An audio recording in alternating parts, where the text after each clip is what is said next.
This conference will now be recorded. Okay. All right.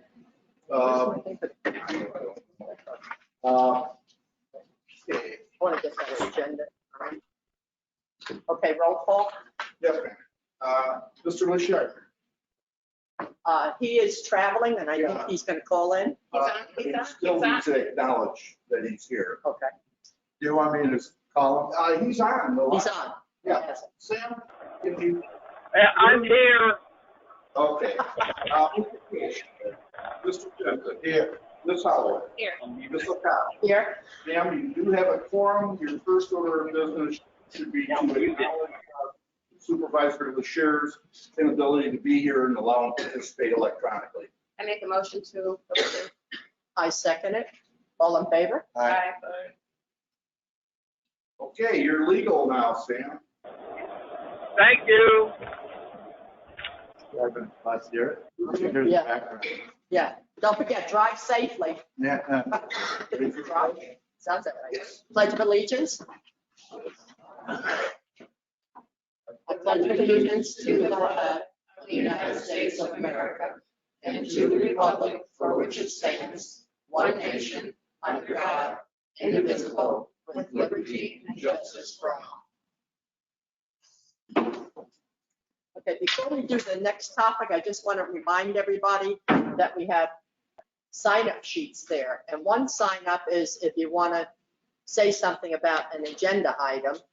The other part of it is if you want to talk on, you have something on a specific item, or you want to make comments at the end of the meeting. But you need to sign up so we're sure that we acknowledge it. Yeah, the hand rule on the, for speakers for agenda items, and it says wait. That was because the board had agreed that if somebody wants to speak, but they want to wait until after the discussion on it, then, you know, just check that. But I think they have to put down the agenda item they would like to say something on. Correct. All right, You have so, a copy of the agenda, and under district manager, item 9, A and B are actually one and the same. So Okay. we can eliminate one or the other. let's make them both D. Okay.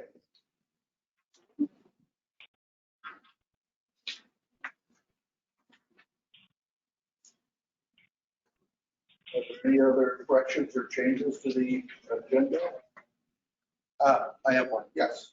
I invited Mr. Seberg and Matt Dembrow to come and speak on my own on next door, just so they could voice their feelings about us being on the take and things like that. So Mr. Seberg's here. I don't think. Yeah, I think I'm going to speak on that. Okay, so you're not going to speak on that. Yeah, I prefer to. Just want to listen. Okay, and I think Mr. Denver travels a lot, doesn't he? Okay, he's not here either. Is he on there?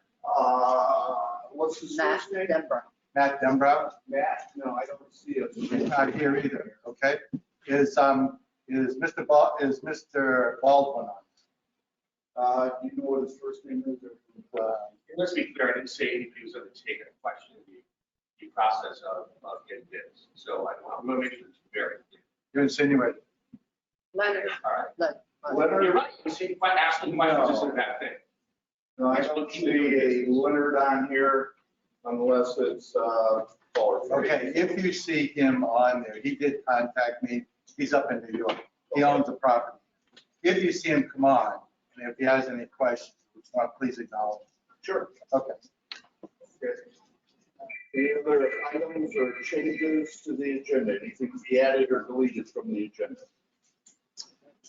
Oh, on the attorney report, were you gonna have a letter about the tilt money or something from last week?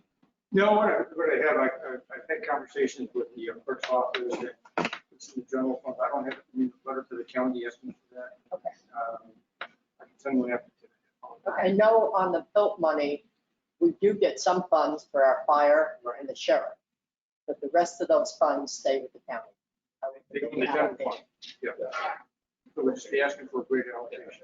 And that could be handled as an update from the attorney, just ask them during the attorney report, Okay. unless there's a specific action being requested. Okay?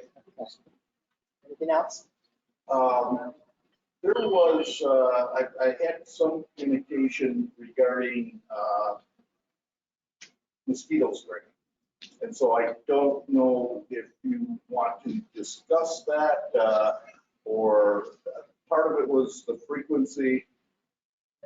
I myself am guilty. I wanted to do some research. There's two established mosquito professionals in this community, but unfortunately, one had an illness in the family, and then I've had some issues to take care of, so I wasn't Okay. able to do further research. Okay. So, Well, there was one other issue that was sent to us, and I ran it by Tony, and that is the concern of that particular resident about a board member, doing some spraying. Now, I don't think there's anything illegal about it, but if that is something that you want to discuss, you should put it on the agenda or ask the attorney for his opinion.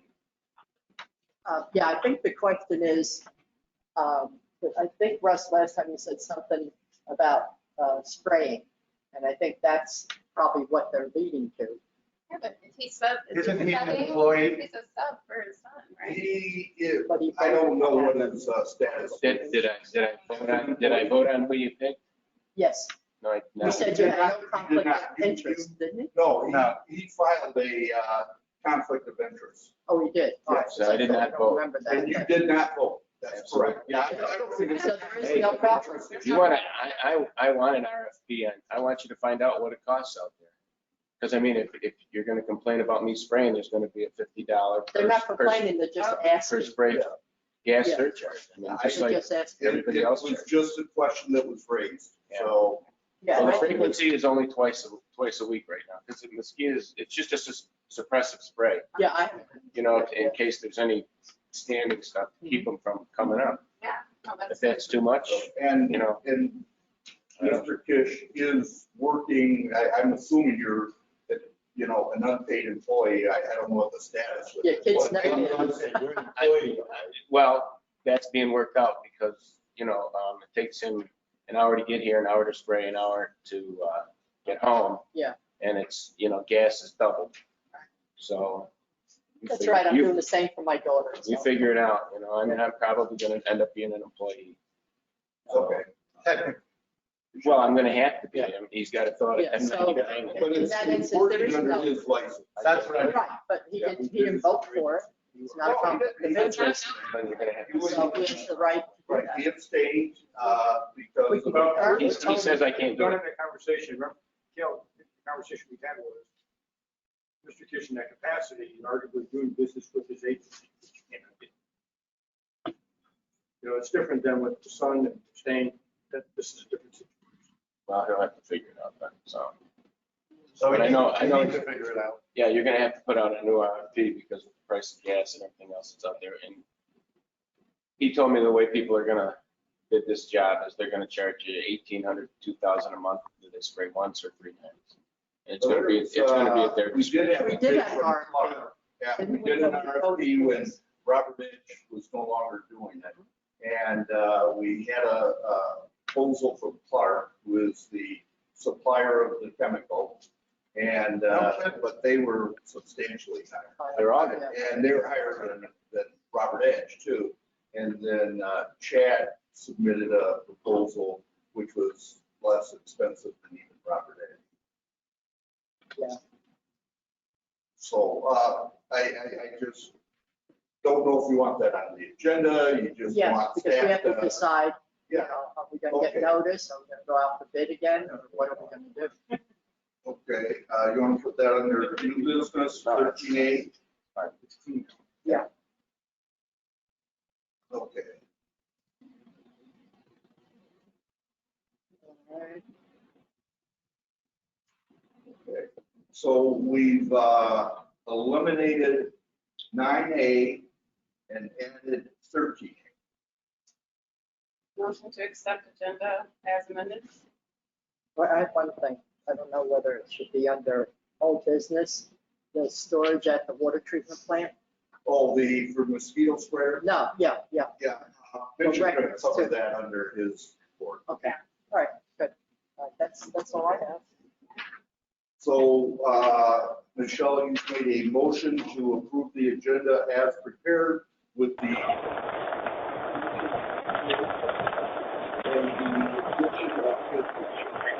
Sounds like it's you. All in favor? Aye. Mr. Aye. Bashir? Oh, Aye. Yeah, Okay. Yeah. All right, now, are there any audience comments on anything on the agenda? Let me grab it and I can read it to you. Oh. Okay, Gary McKinney. It's over here. Yeah. Yeah, that's on the specific. Oh, yeah, so that's later, that's after. It's an Agenda. agenda item. Right, No, that's an agenda he item. wants to speak on that agenda item. Oh, when we're- okay, so you wanted to agenda. wait until the discussion. No, that's him over there. oh, he does. Yeah, he's over there. Oh, hi, Gary. What, you want to speak now? Is what? No, let's just speak it When now. we're discussing that on the engineers. All right, I'll check, wait then. Let's see, Deb Jansen, and wants to talk about drainage. Is that specific or do you want to talk now? I'd like to talk now just to bring up some thoughts and then it can be discussed later. Is that okay? Yeah. Just a couple Yeah. of statements. Yeah. If you don't have to discuss it now. And then the other word, you can read it, Kale, is spraying. Move the mic over to it, Drew, Deb, just because it doesn't work And very far your away. name Turn it on, turn it on. On the bottom, underneath, the the little switch. this. No, the bottom of the mic. mic itself. The mic. Should be a little late though. There you There you go. go. Jeff Manson, Sunrise K. You're okay? Yep. Just a comment on the spraying, since that's already come up. It's not so much for me who is spraying, it's the, how to determine whether spraying is needed, what method is used. And I personally believe that it would be best to be putting out mosquito traps to actually, in different areas, because I know there's different amounts of mosquitoes in different areas here. But put out traps, which I believe are really quite inexpensive, and then it can be determined. And, I worked in Everglades for 40 years, so I really do know what real mosquitoes are. And what I think we've seen this year is that because we had that tropical storm, and now we continue to have rains, that there really aren't many mosquitoes. They got flushed out with all that rainfall. And so I really believe that counts are low. And I walk at night, I swim at night, and there really are very few mosquitoes. So my question is, if we don't need to spray a chemical, let's not just do it on a routine basis. Let's use some science here to determine where and when. So that's my comment. And then the other comment on drainage, it's just something that's not clear to me. Then when we have a discussion, if you would maybe respond to it. But we have the capital improvement plan for Montez, and they obviously had to go at drainage in the community and did address it. And also in here, it shows that drainage is a responsibility in some areas of the HOA, in some areas of the CID. So my question is, I've been paying for 20 years to my HOA for my association to handle the drainage, then is the CID actually looking at taking over all of the drainage in the community? And then that's going to also then, what I've already been paying for is going to come out of my assessments.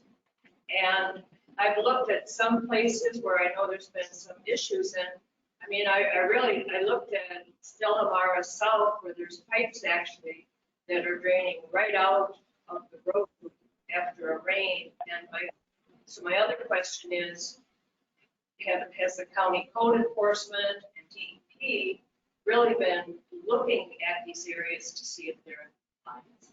So those are my comments for discussion. Thank you. Thank you. I Lisa? can't read Lisa? No, there's someone that signed in right after Deborah, and I can't. Was it you, Lisa? No, I have no, no idea. Lisa is non-agenda item. Oh, That's what I may have. Somebody sign up. I may have just signed in as a sign. Okay, Lisa, you're up. Okay, Yeah, could have been. all right. That takes us to non-agenda items and Lisa Sager. That's you. I'm Lisa Sager. I live at 166 Sunset Cave. The only thing I really wanted to say was, I hope you guys have been driving around when we have all the rains, because being at 166 Sunset Cave, where we have that new drainage that's going out between Gary and George's house, I have to tell you, it's been working great. And we actually drove around during the storm to look at other roads, and they were flooded. And we talk about mosquito stuff. I can tell you why we might have mosquito problems. If you go on Windward Cape, there's still water sitting there. There's actually tadpoles in that water now because that water has sat for 2 weeks. And yet our road is 100% clear.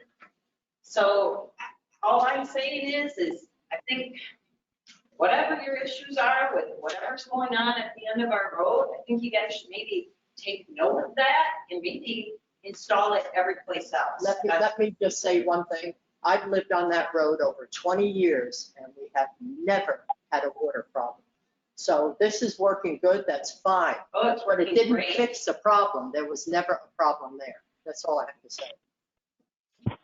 You Then I you don't know, you just understand moved the there. It was my understanding that at the end of the street, there was a problem. Yeah, Just at the it end. wouldn't flood. I've lived out there 20 years. I Did walk you- dogs all the time. But did you live at the end where? The problem started when construction started with the sand on the road. That's when it started to back up. And the buildup of sand was an issue, so. No, I'm not going to discuss this now. I just wanted to say from my experience. It's not. No, it's. Okay. But all I'm saying is with I the got it. mosquito thing, like they said, there's standing water and it's been standing for 2 weeks. I mean, to me, it would be pretty easy for the CID to go out there and take a few shovels full and you could put the tap, at least get that water going out instead of it sitting there. So, Okay. Are there any comments from people that are online? Okay. Hearing none, we will move on. Continue on. Okay. Next item is approval of the minutes from May 20th. Sam had given me some, and from what I understand, that the executive session was not included in these, so she'll add those. There's no word, nothing we can put in the minutes. Right. just Other that we than had. when it Then was, we broke Yeah, for it and you then broke. came back. and then came back, and then went in again, and came back, and I think you adjourned later that night. Yeah, definitely. Oh, It's not it's- 109, it was later 3 than that. o'clock. Yeah, I have it on my summary. Yeah. Okay. So we will add that. If you want, we can see it. Well, we can some other changes. Sure, oh yeah, you can make all the changes. All right, on item 30, which is on page 4/11. 301. Well, Okay. it starts on Everybody prints 30, it. yeah, but Rita Brackey, it's RHETA, and then I'm BRA, sorry, you could give me that again. RHETA. And her last name is capital BRAD. R-A-D. B as in dog, Okay, K, okay. and then I didn't understand I'm 64, right below 64. Or no, I'm 64. Oh, it should be up. Or up, okay. Sam mentioned that Okay. also. And then 65, 66, 67, 68. I don't understand. It's like 162 and 163 sunset. I mean, it's not a sentence. It doesn't really go with anything. It's just discussed. But what was C and what was D? You know, like 67 is just the letter C and 68 is the letter D. And then 66 says drainage structure between Evening Star and Sunset K. Again, just, it doesn't really, I don't know what it is referring to. This might be, Like, because I corrected them when I was on vacation, Yeah. Uh-huh, and I'm not sure that they got them. But I remember correcting that. okay. I'm sure I added the other. So why don't we just delay these Okay. and I'll bring them back to the next meeting. Okay, All right. great. What else? Have anything else? Well, that was it for me. Okay. What did Sam have? Sam had the other one. And it should read sentence. I changed it. Sam, if you're listening, it says his offer remained at 3 million, but now includes the purchase of 100 ERCs at 16,000, not 20,000. Right. Plus 4,000 per utility connection. Mhm. So he added that. I don't know if I had that in my change or not. Okay. So, but we'll go ahead, Greg. Are there anything else that, No, I sent mine in already. okay. Yeah, I think she did get it. Yes, she did. Okay. So do we need a motion to wait on the minutes? No, Okay. we're just, So you're just not going to approve them at this time? Now, Yes, sir. Lindsay can't be here. He has to catch a plane. I forgot to ask you if we can bump him to the top. Oh, yeah, Sherman wants the meeting. yeah, where is he on? There's 11. Yeah, 11A. So we should be the attorney's report, moving up to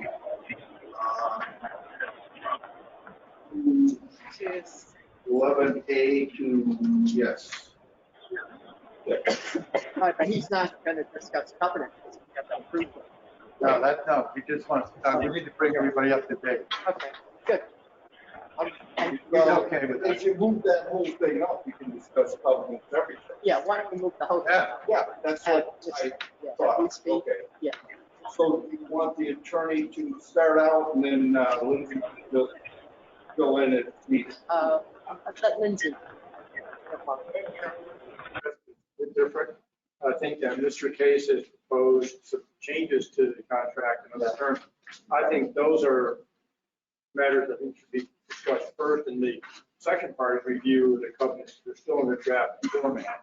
And I made some further revisions last night and handed them out today with red line. But I think that would be appropriate is for the board to consider and give direction to staff with regards to the requested addendum that Mr. Case, Paul Cadio has provided. I think, has the board seen all that? I think they're distributed all I that. think I sent it electronically. I forwarded, I think it's Paul Cadio's email that had all three of the changes, plus you've got a hard copy in front of you. These are all proposed, the proposed addendum. I think you all have that.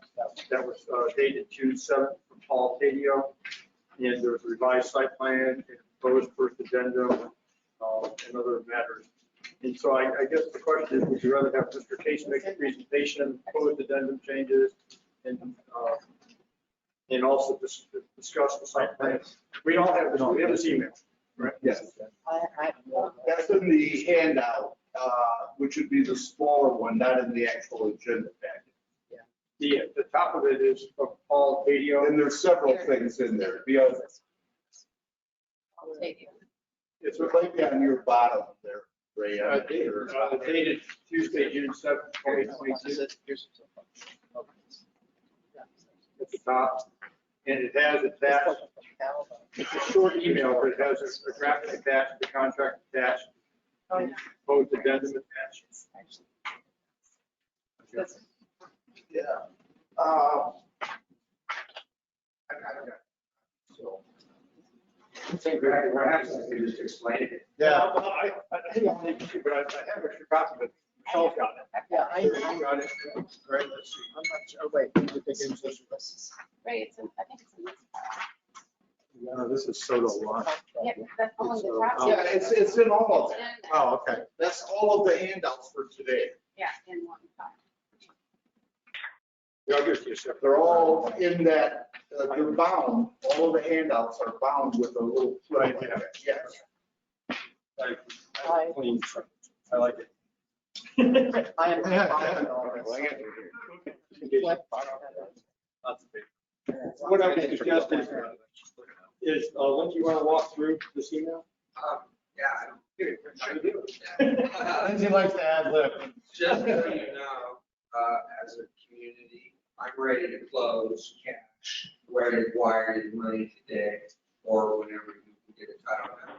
You know, Today, today, not August 17th. no, and in my proposal, I was authorizing the release of the earnest money to the board. So you should be able to take possession of that anytime you want. And what I also did is I have retained Grady Minor, the Lindsay, engineer. just pull the mic out. So you don't have to bend over. I've retained Grady Minor, the engineering firm, to work with Whole Montez to review the plan as the utility portion come in. They, with Richard Yovanovich, the legal counselor, are processing the zoning change application. I believe we have a county pre-app meeting here in July. I've already advanced over $250,000 to these vendors to do the project. This point, I'm ready to give you the cash because I have the scope of what I needed to have done. And I think somehow the county wants to have a real serious approach than some guy buying ground. So if I own the ground, it's got a whole different nature in dealing with the public sector. But the vendors are in place, money's in place, ready to give you, and then you can be using it instead of borrowing money if that's something the district was planning to do. I don't have any conditions at all, because I believe there's such good faith here through the council and the retainers. Individually, this is really something that's not going to be affecting the individual of me, because you need the outcome of fewer units. I don't envision you putting restrictions on it that generally a market builder would want to not comply with completely. So on June 7th, I just asked the broker to draft the note that I'm ready to close. I'm ready to give you $3 million in cash. You can take $50,000 today. And so your counselor will be forwarding to my counselor, and we'll just work them through. Because everything I saw here, there's nothing here that seems too extreme at any level. What I'm seeing here is this deal is helping bring the community to a higher level of moderation among one another. And so that we won't have so many concerns about credibility of the board, that it won't happen in the future. Because everything here is credible. And the more information that comes to the table, the fewer questions people will have. And that's why, in addition to doing this, I'm also retaining the econometrics, do an optimized study of the whole district to figure out what is the 20-year vision of the district, because right now it's all we're all trying to figure out what happened between the 90s and the present. And the way to do that is I have to do it, because if I don't do it, my buyers will have questions about the community. And if I don't have solutions or concepts, certainly even my buyer, who's a bulk builder like D.R. Horton, they're going to want to know how the community is envisioned going forward and the amenities that relate to it. So if there are any questions, I'm happy to give. And all I need out of you is to direct your counselor to set a date and time, and you'll have my money. So Cal, and board members, we spoke yesterday, and he understands we don't have the final deed till today. I believe if I read it right, Tony put in an amendment that we've got till, I think, August sometime, or the original closing date, to get you the final list of deed restrictions. But you've seen them. You probably know more about them than we do, because you've gone to the They're meetings. not real No, known until they're actually recorded. Right. That's right. Almost a year. That's right. I did have one question. I didn't ask you yesterday.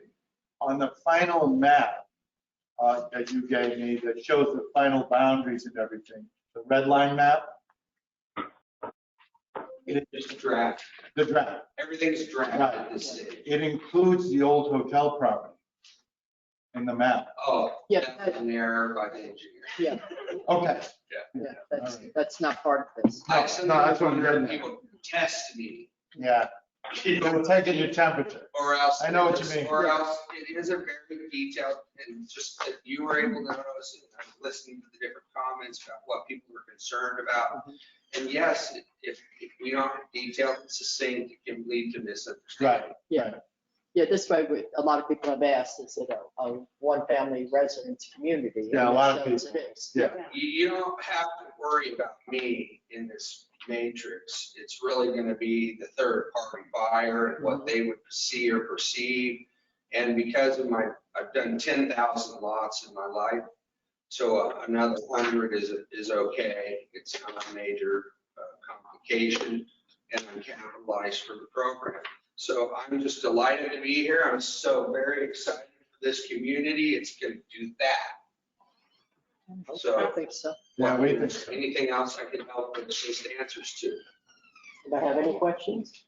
So just technically speaking, he's got a title company. How do we bring in the $3 million? But How do we bring in the 3 million before? There's a fundamental problem. Okay, You have to have the deed restrictions in place before the closing. that's what But I I'm asking. Yeah, because otherwise you're in a position of wrangling later on. Right, I understand what Mr. Case is saying, in good faith.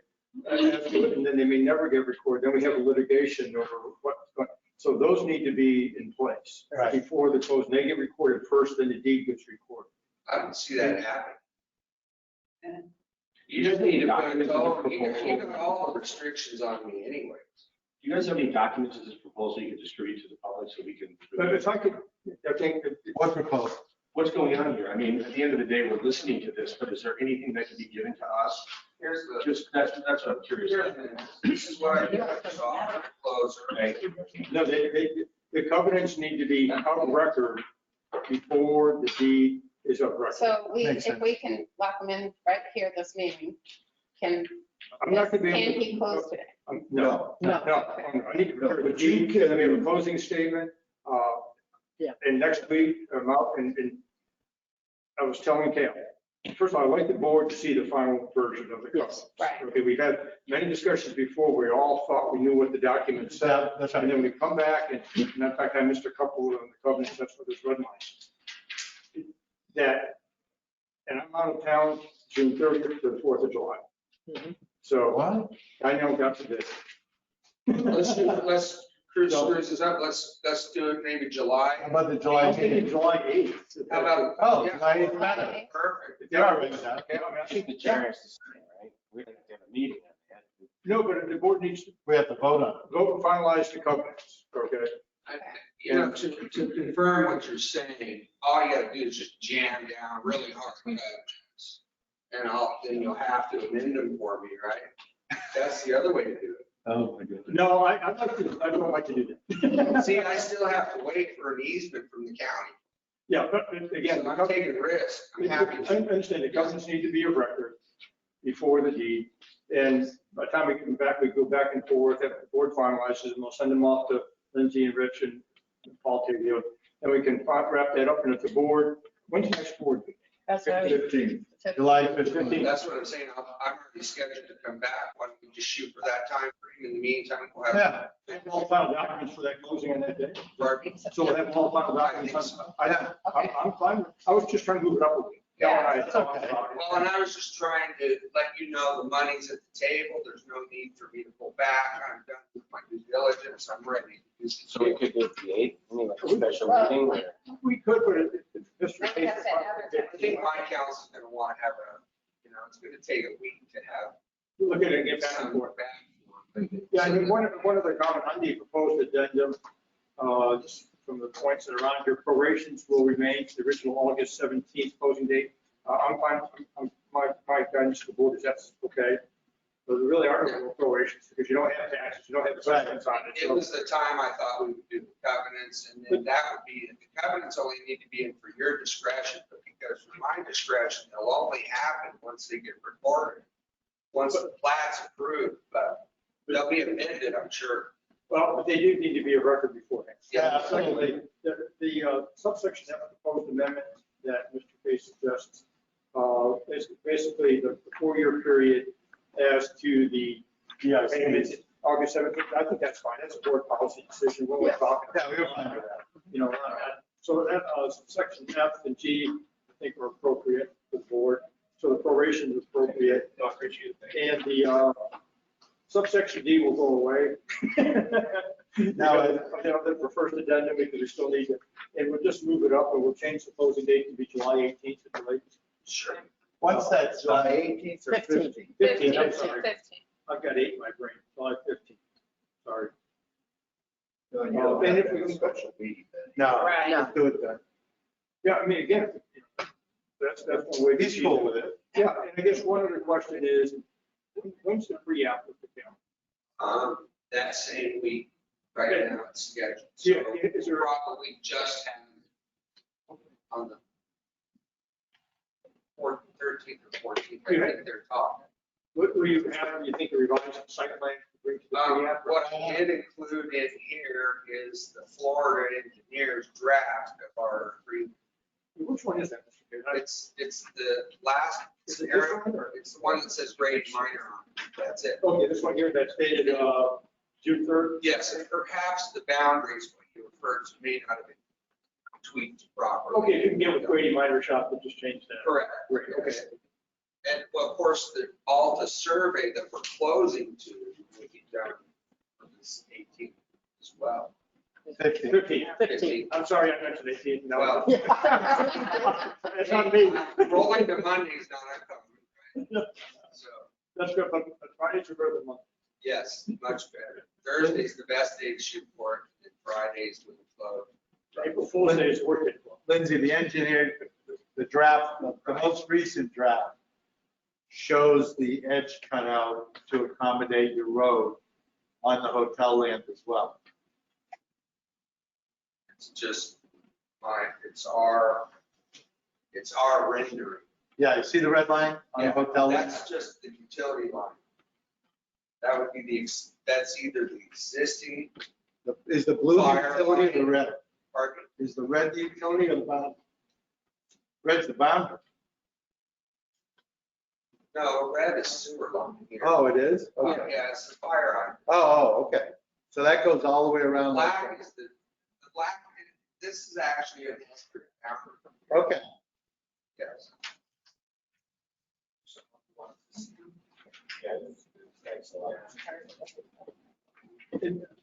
There are actually copies here for you. That's no hands. Yeah, if they want. Sure. Thank you, Linda. Yeah. So the board, I think the appropriate action would be as to the contract, that the board would authorize first amendment to the addendum.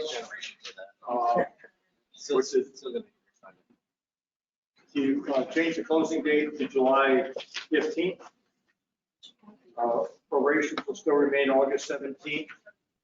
Subsection F, that language is acceptable as to the 4-year period begins August 17th. Timelines for payments for the ERCs begin August 17th. And then subsection D, the covenants will be in place, so that goes away. And if we're going to have a revised site plan, Mr. Case has today, that's the correct one there, That is the correct. the June 3rd. But Jacob, It's completely accurate. It might have a refinement of, what I'm trying to understand is the road that comes up to the power plant or or up to the sewer plant, water plant. In the legal that the county has, it shows that that's all part of the purchase. But there's also some things in the county that show that there's some type, maybe a lien, a right-of-way lien, perhaps, No, or the maybe right- actually title. The road is actually Union Road, and it Okay. goes up to the utility and actually around the utility and even further up. So that's actually, but it's not a county road. It's a CID road. I see. In the Alta survey, taking the title commission will show Right, where the and improvements that's, are that affect the property to the extent they Right. do. and They that's don't, all they'll say- coming out, Right. that's what all work session. Yeah, because the Alta survey will say, does not affect the property, or will Right. show how it does affect the property and identify. In theory, your road is a new road. Yes. I assume too that when Grady Minor puts together their survey of the property, Right. they'll show all these easements and so forth. That's what I just And said. there'll need to be some shuffling through that process too, because there may be some that can be vacated and so forth. There'll be some new easements that will be required by his development or through the planning process and so forth. So there'll be some things that will happen with some of those easements and so forth. And we haven't talked about the county portion yet, because that is on their agenda. I believe they'll have a report to us about what they concluded internally for their process. That's for the county 7-acre portion, they just straight in where the old hotel used to be. Things like you would all know. Call into them, but since the initial, what I had heard is that that site is still being considered for a sheriff's substation. But I don't think there's any problem with the road right away being extended and then it'd be turned over to the CID. Just so the community knows, I expressed zero interest in buying that ground. I want to have nothing to do with it. I just want it to be open space. And if there's anything else that comes forward, it's from a position where I said I don't have any interest. Well, and CID has no control. And I have an interest in fact that the HOA that I form, if it does take over its maintenance of its own open space, this would be immediately next to it. So I would conceive that the 100-unit project would take over the open space oversight if it were necessary, if the district didn't. So that's something that has been communicated to the county in the email. But pay attention to it or not, but within the debate, it will come up. Yeah, there's a group that, there's two groups in the county. One of them want to be land barons with everybody else's money. The other one wants to sell it, everything, sell it. They don't want to be in the real estate business. Rick LaCastro is one of them. He just point blank said, sell it, figure it out, sell it. But now they're trying to build value into it somehow. We've got to help them with that when the time comes. And there may be a way that they could be reimbursed out of my package for, like, number was like 400 grand. Okay, I wanted to ask you something. Was that, did she ever tell you that number? I think it came out in that You meeting. know why? Yeah, there's a amount in that meeting. Somebody mentioned it, I'm not sure who. I know, but if you look at these things that you just get, that you gave us, the open Collier County lands, I'm pretty sure that's only assessed at 156,000 by them. Yeah, I think the number that 400,000, they were including things like the demo they've invested in. Which is, that's all legit. Yeah. Right. It was not only the land value, but all the other costs that they Right. had incurred with that property. That is what they own it. So it's a cost benefit, my 100 units would be willing to reimburse the county to take it over only as open space. So I haven't made that formal statement, but I am here now. Yeah.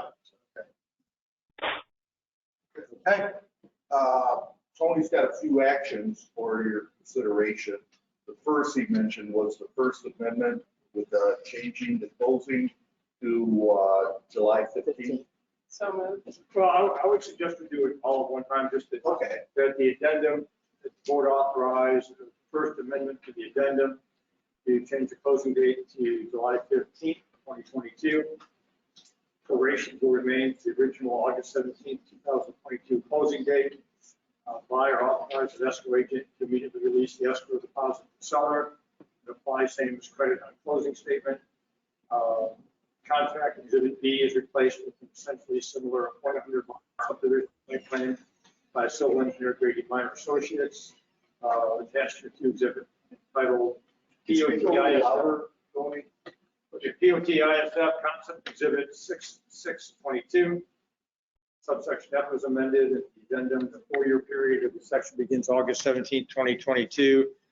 All the dates in that section begin August 17th. Subsection G, again, the clock starts from August 17th, 2022. First payment due no later than August 17th, 2024. Did I miss anything? Did I miss anything? 25,000. Right, but I'm just saying the number. They just changed the dates in here. Right.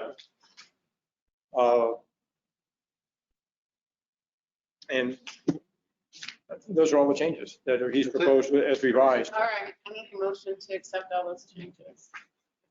I'll second it.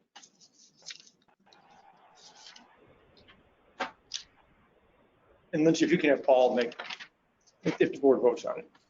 All in favor? Aye. Aye. Sam? Aye. Aye. Okay. If you can have Paul do it, to make the amendments and kick it over to me. I will. Thank you. Thank you, Lindsay. July closing. Yes, for all we're talking about. All right, if I'm finished, thank you. Thank you. Thanks for coming back We'll again. see you next month. Yep, yep. Thanks for coming Thank back. you. Thank you. And Lindsay, I will, once the board acts today on the draft covenants, Lindsay, once the board acts on these, I will send those to you and to Paul, to Mike, and to Rich Ivanovich, as we talk. Can I just ask a quick question before you go? Do you guys provide financials or budget materials in the audience, or is that something we have to? You can request You can it request them from to the the management office. company. Okay, can we request it? Sure, just send me an email. It's great. Yeah. What's your email, just so I can? It's on the site. Yeah, Yeah. it's on the site. Fine, I'll look it up. Thank you. POICID. Thank you. Okay, next item. Thank you. Are we gonna do the covenants now? If the board wishes to, we can wait till later on. Let's let these guys Working go. people go. Okay, all right. We don't have to do the covenants now. We can put them back in the mix. Okay, so the Back next. in the mix, I like that. Well, Landscape. you gotta approve them. Yeah, but We're not gonna now. approve them at the next meeting. No, We're gonna just move them back and see. Talk about it back after the Put it back in the, Yeah, put it where it was. okay. Just so we can get these guys. Yeah, because they're, Always make it that Mr. Case goes, like, is one of the first ones, because you guys need to come and you guys change the schedule of where we're going, we jump around. We don't know when he's coming. We didn't know if he was going to be here. He just shows up. He showed up. But maybe we should just put him on for the next couple of months, so that way he can talk right away and go, instead of, I mean, it just might be helpful, otherwise, when you try to come for certain things, it's all mixed Yeah. around. Well, that's why we moved them up to the top. Now, we've had audience comments already. yeah, okay. So next is the landscape maintenance report. You have a copy of it in the packet of handout material, which includes a proposal for some landscaping changes. Thanks, Mike. And so you've got both of those, the May and June report, plus a copy of the landscape proposal for doing some planning. Good morning, everybody. Did my monthly drive around with Michelle. We looked at a couple of things, and number one, obviously with the rain that we're starting to get now, we're going to readjust the irrigation. I brought that up last meeting. Now that we're getting that consistent rain, we're going to go ahead and readjust in the summer, but it still comes on, but not as frequently, but we still got running in the system.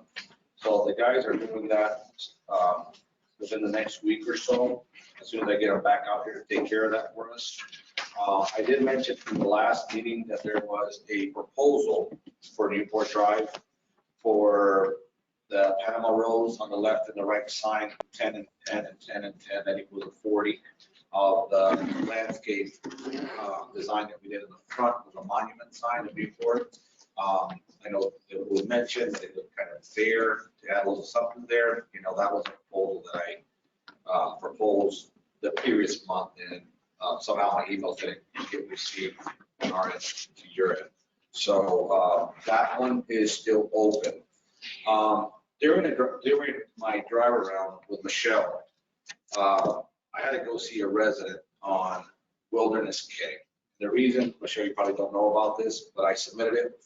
This owner had previously, I can't remember how far back, but he had came in here before and brought this issue up where the blockage holding up, puddling at the end of the cul-de-sac. With all the new construction, it's mainly the main issue with all the sand and everything, it's going to happen. So. Is it runoff?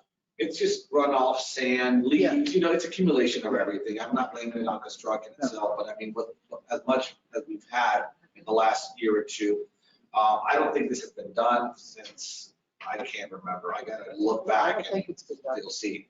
But his house always gets holding water at the very end. So he brought it back up to my attention. I had to look at a job. So what I did is, I think, just repeating what we did a couple years back. Just making sure that that is clear, re-rally everything right by the cul-de-sac to start shoot straight back. So if there's an I guess after the water level hits a certain point, it falls into that culvert at the very back end because it's dead center of the cul-de-sac. So he brought that up, and I wanted to just pass it on to you guys. It is a CID issue that we've addressed before in the past, and he did mention it to me, so I wanted to bring that up to you guys. That is the second proposal. There's still low branches on some of these. We did not receive that proposal. The only proposal we got was, yeah, 5,100 This was for estimated. $720. That's the only one that. Yeah, we got. I mean, you guys can, that's the other.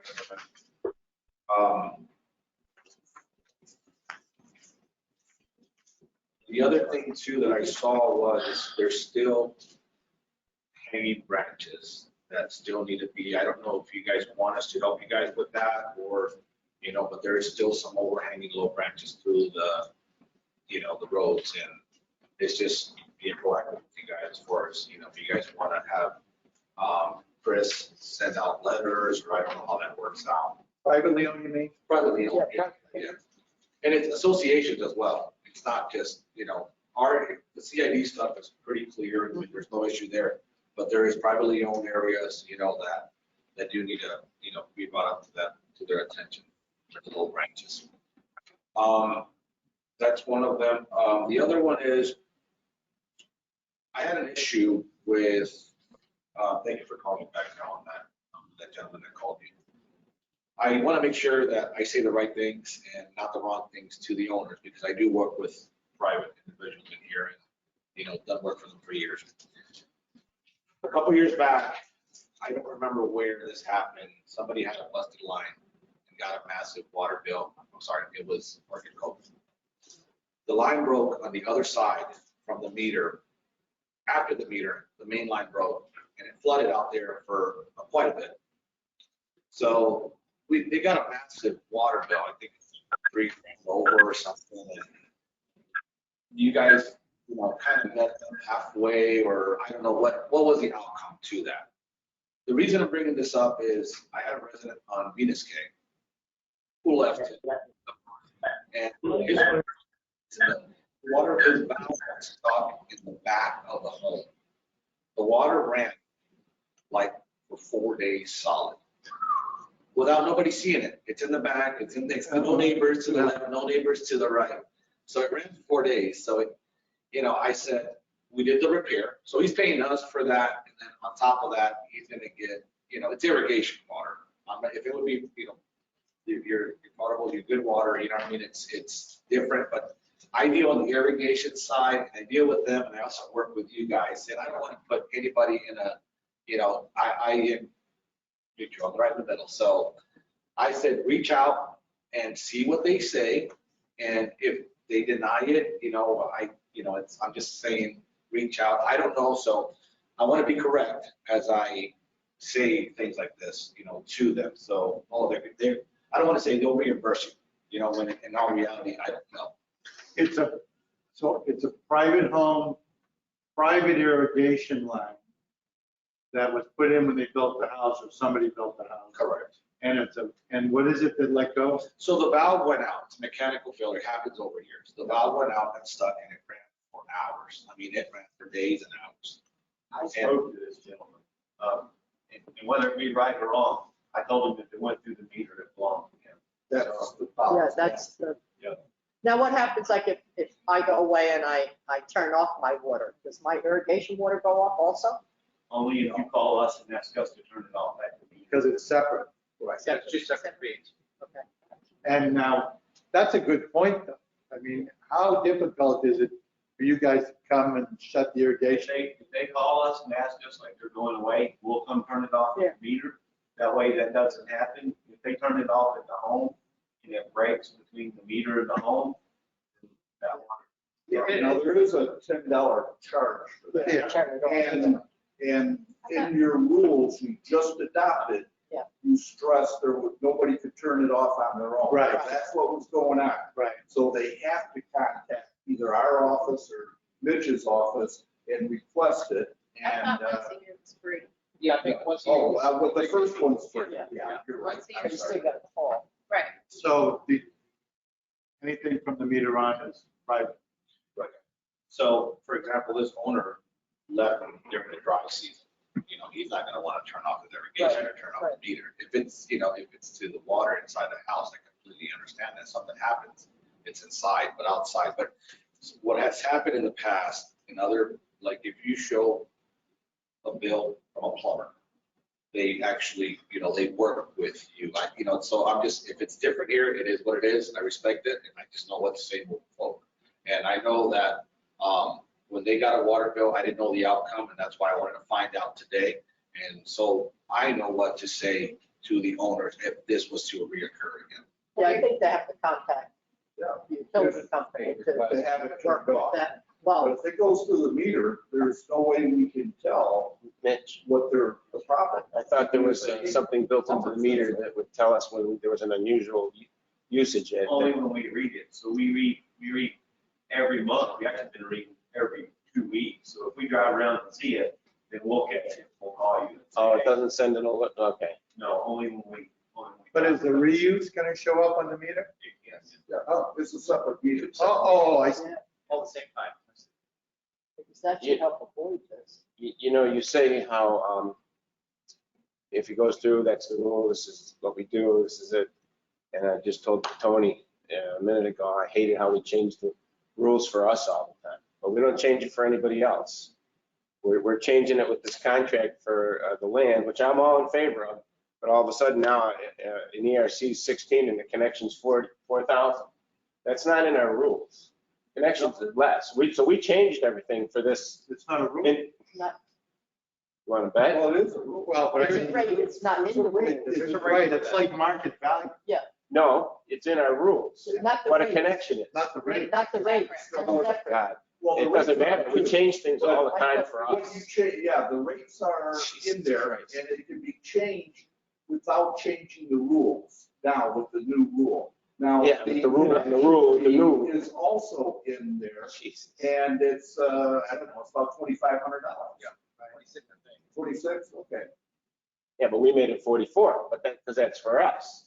But now somebody has an unfortunate event, and it's not going to be a lot of money, because I've left mine run overnight, wake up in the morning and everything's flooded by mistake, and it didn't really cost me a lot. So I mean, I don't know what the bill is. The only thing that irritates me is 1 minute the rule's the rule, the next minute, well, we can change this because we need this to be done for us.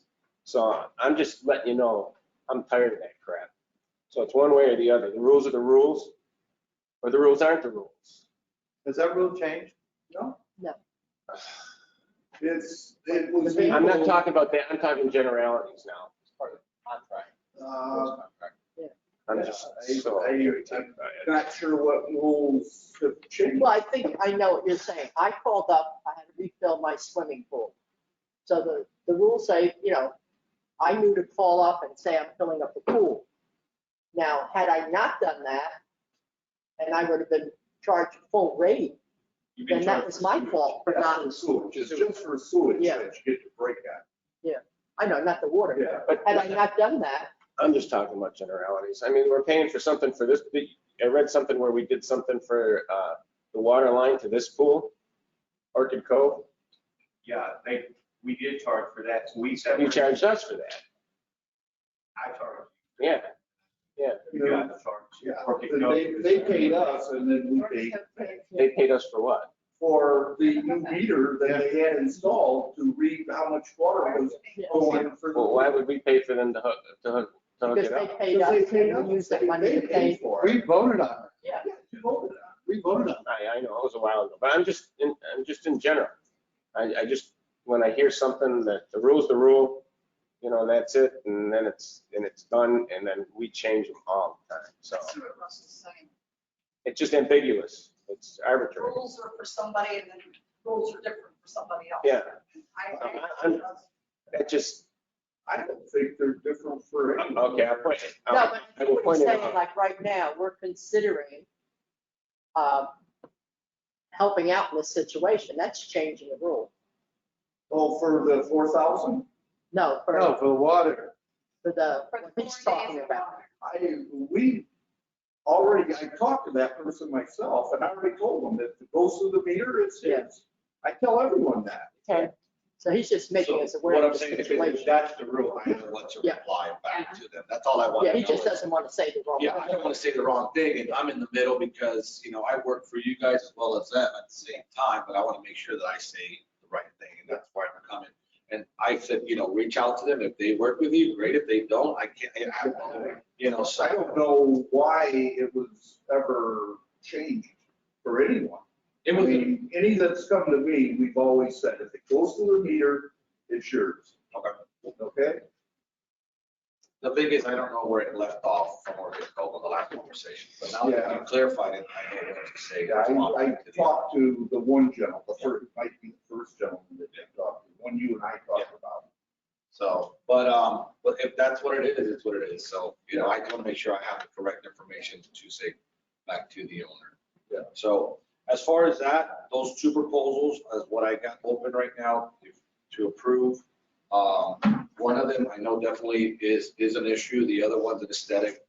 So I do have that one copy that I passed around for you Yeah, guys. that one was for 876, and that was for 3 men for 1 hour to clean out the swales, holding water after rains.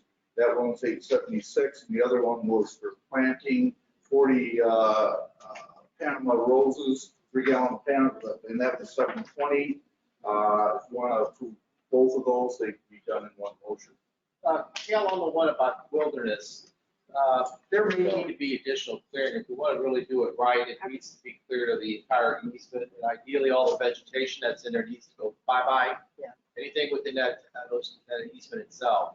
And I'm not sure you've got that all included in that price. It's all really because I don't know, I'm going based upon what I've done, what easement clearance, if it's 5 foot that way, 5 foot this way, I don't know the actual easement line. So if it is, if you have something that I can go based upon, then I can go, you know, I can bid it accordingly if you like. Sure. But right now, Don't we need to look at even more They places? all need to be cleared. That's going to be Right. part of my report a little bit later Okay, about but- whether we want to. Yeah, and that's Can we what I'm have gonna them give bring a up. quote for that? Sure. Okay. That's what we should do. Well, Can we get a quote for all well, of them? let me, now that he's bringing this Wait, easement. wait, Or do you want to You gotta approve back, this you gotta one? back off, because when you say all of them, how do Okay, you I don't define mean, all? okay. Oh, I mean, Yeah. the ones we're responsible for. Right, that's something I've got underneath my When report. you- Yeah. Okay, so I make a motion to approve the two current ones. Okay, that includes the wilderness cave. Wilderness How K and, about if we, or the you want one to you're just do the talking beauty about, by? we approve it for $876 an hour. That's 3 men per hour. That includes river rock. I don't know how much more river What it rock. is, we're gonna, Plus materials. You Yeah. could approve it that way, and then David could show, because you've already looked at all that. Right. He can provide that to him. We can go in and do the work at $486 an hour, plus materials. And I think you're covered then. Let me ask you the elephant in the room question. Will that remedy, even if partially, Mr. Frank's problem? If he did it there too? Who's Mr. Frank? Isn't his name Frank, the man that had the first flooding? Yeah, I think that. Pulaski. That's his. No, he's up on,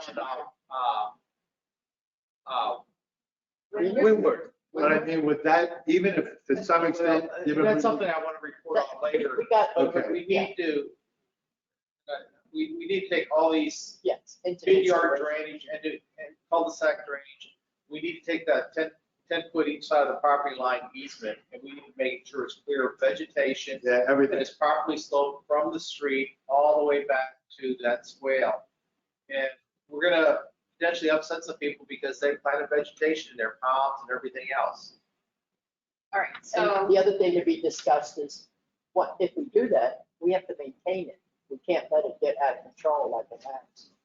It will be easier to maintain if we have a clear spot. We don't have to worry about these Right. swales dodging around palm trees and everything else. That's the way it was intended. Yeah, that's right. Okay. And a lot of this is collection, over time built up. The reason is like this one, the rock is, there's existing sod. So we're just gonna cut like a little valley for it instead of the grass, put it in rock so we can always just flush it out or rake it out or do something because the grass, as it gets spongy, it makes more blockage and it gets all this sand and all this stuff that we get washing in those areas, it just holds it. So it's just blocking the flow, that's all. There's So- swales filled up with sediment and so forth over Yeah. the years, and Correct. even the grass growing. Yeah, so, and a lot of them have grass, but a lot of them maybe just gotta be recut and redone, so it has a perfect, good pitch and flow for it, so. And it is the rainy season, you know what I mean? It could not rain for a long time and we might get 6 inches in one weekend, it's Yeah, just, that cul-de-sac. then you can't get rid of no water, but this is Florida, it does happen every year, so. Robert, I wanted to tell you, this entryway out here looks mint. It looks amazing. Looks good, It yeah. really does. And 41 looks killer. Is it not flooding anymore? It's still, It's flooded, yeah. It's water. it does flow, it takes a little longer, but the biggest concern was that median there, and I know in heavy rain, it is gonna flood, but it goes away. Yeah. It's not It standing. looks so- terrific. It really So, does. Yeah, and I do actually, a lot of the fire bushes, we did our dry run. Yeah, that's Actually, great. it's all coming back. We probably got to replace a handful. I mean, it's really not a whole lot, but yeah, it is. And yeah, I mean, that's pretty much it. So I'll put this stuff on the schedule and it's good or not. Right, well, so how do you want? what I would do is approve the 5,100 for $720. After we hear David's presentation on that, then we'll look at how we're going to clear the swales and do the work. $162 an hour sounds. It's not correct. It should be. What it is, it's, Is that with equipment? no, it's actually it's 3 men, $162 an hour. If you look at the. Oh, so that's 3 hours. 3 hours. Okay, Yeah. But The 3 total guys. job, it was, on the labor side, it's $486. okay. So it's not $600 an hour. It's $162. That's much better. So this is for 3 hours and not, it says per 1 hour. This is actually for the rock. Right, the 390 is for The the 3 rock. hours is 3 men, for the amount of 162 equals that number. Okay. Yeah. All right. Yeah, so that's, pretty much on the labor side of the equipment, truck and everything's included with that labor. So. All right, so you want me to make a motion to approve the 51, 720? 720. Except, I have one comment though. I know we're going to discuss the drainage. It is a concern and a problem, but when I drove around, this is the worst. And I think even if it's temporary, maybe more has to be done, but we got to do something. That's what I'm saying. Absolutely And agree. I think now we have to approve this.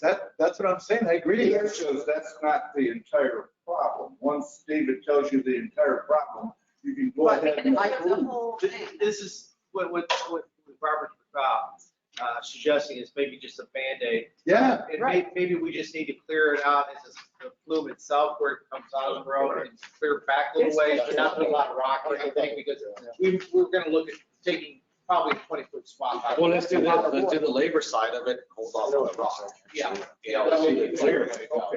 So if you approve, we don't know how many hours it's gonna be, but approve 5101 at $162 an hour for a 3-man crew to clean that up. And then What's that? We need to have a specific place. Well, It's will, it's all- Okay. It's to clean that. Yeah, If all 3 of those homes that. Even if we can relieve it until we can do a permanent, Yeah, That would relieve it. yeah, yes. we should do it. But but 3 hours is gonna take care of the entire system. No, No. but this place is Well, bad. wherever it's really obvious, we need to relieve it. And the owner. Robert and I can get together Yeah. either later today or Monday or something. Yeah, next week is that. Because this owner's been asking. for- That'd be good if you two guys can get together. That's fine. Yeah. Just I'll do do it. it every year. Some money. And so if you approve it, for Robert to take care of what he and David get together on at for 162 hours or dollars per hour, which includes a 3-man crew, then he's got the resources. to And the get that rock. done. All right. I make the motion to do it. All right, second. And that's what, I don't want, they don't have to wait. Another 3 days. Floods. Like, comes up automatically, is that like a backflow? That's a, Yeah. It even floods. And so, I mean, So it's wet all the time. the quicker you can do it, the better. Okay, so you're approving it for $162 an hour for Robert to take care of it, the 2-man crew in the areas that's identified by. him. Right. Yeah. Second, all in favor? Aye. Just make sure we Aye. Sam. It's gotta go down. It needs a bigger area. Yeah, get her done. It's very bad. Okay. Thank you, Robert. Thank you, Robert. Thank you.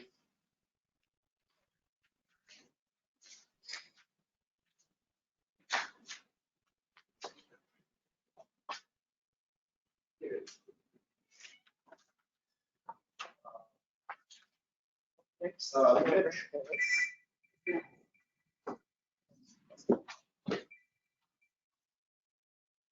The next will be Mitch.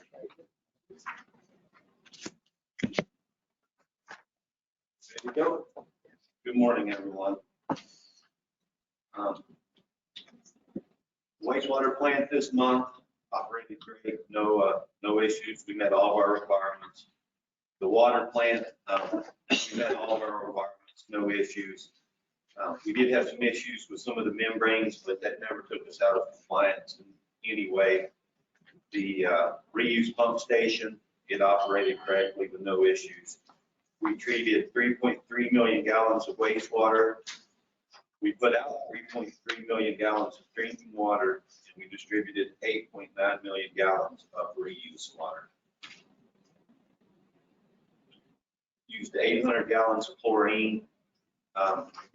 We had some usage complaints, 5 of them. We went out and did meter reads and showed the homeowner where they had used the water. Now that we can do that with the new meters, it's a really, really good tool. And when they see it on the graph, they're like, oh, okay. They usually figure it out. So on the preventative maintenance, did our weekly lift station checks. All is good. No odor complaints, no odors at the plant. The plant generator is ready to go. I ordered fuel. It currently has 80%, but we're going to top it off to 20% more, so they'll bring it later next week. The security cameras, they've all been completed. They're all working. That project is done, so that is good. Meters are all complete except for the one. And I actually think it is done. I just didn't check the paperwork this morning, but I know my guys are down there working on it this week. At the water plant, we have 2 ROs. We have RO1, RO2. Each RO has 2 stages, stage 1, stage 2. The water goes through stage 1.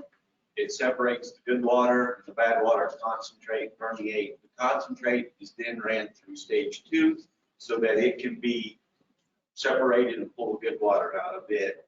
the RO1, the stage 2 membranes, which there's 14 in stage 2, half of them foul. They're very old. It's something that happens, and when we pulled them out, we weighed them all. We did conductivities, which we do daily, and I went ahead and replaced all 14 of them. So That's what was in the dumpster. that's what's in the dumpster. Yeah, matter of fact, today I saw you, we were all nasty, and Yeah. it's because all the grit and ground. Yeah, you were pretty nasty. Yeah, so that's what that was.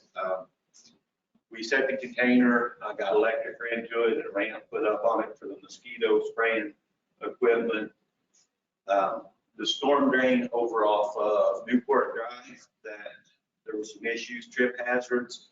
That I could not get concrete, so to do a temporary fix, which we may decide is a permanent fix, it actually turned out really well. We removed all those concrete bags that had been placed and dried, and we filled with dirt and compacted it and put sod down. I think it looks good. I think it'll be fine. So, Yeah, I went by the club, so yeah. It may be the permanent fix for us. yeah, I think so. After we did it that way, I was like, this looks great. There's probably no reason to pour concrete. So if we decide later we need to pour concrete, then we can do so.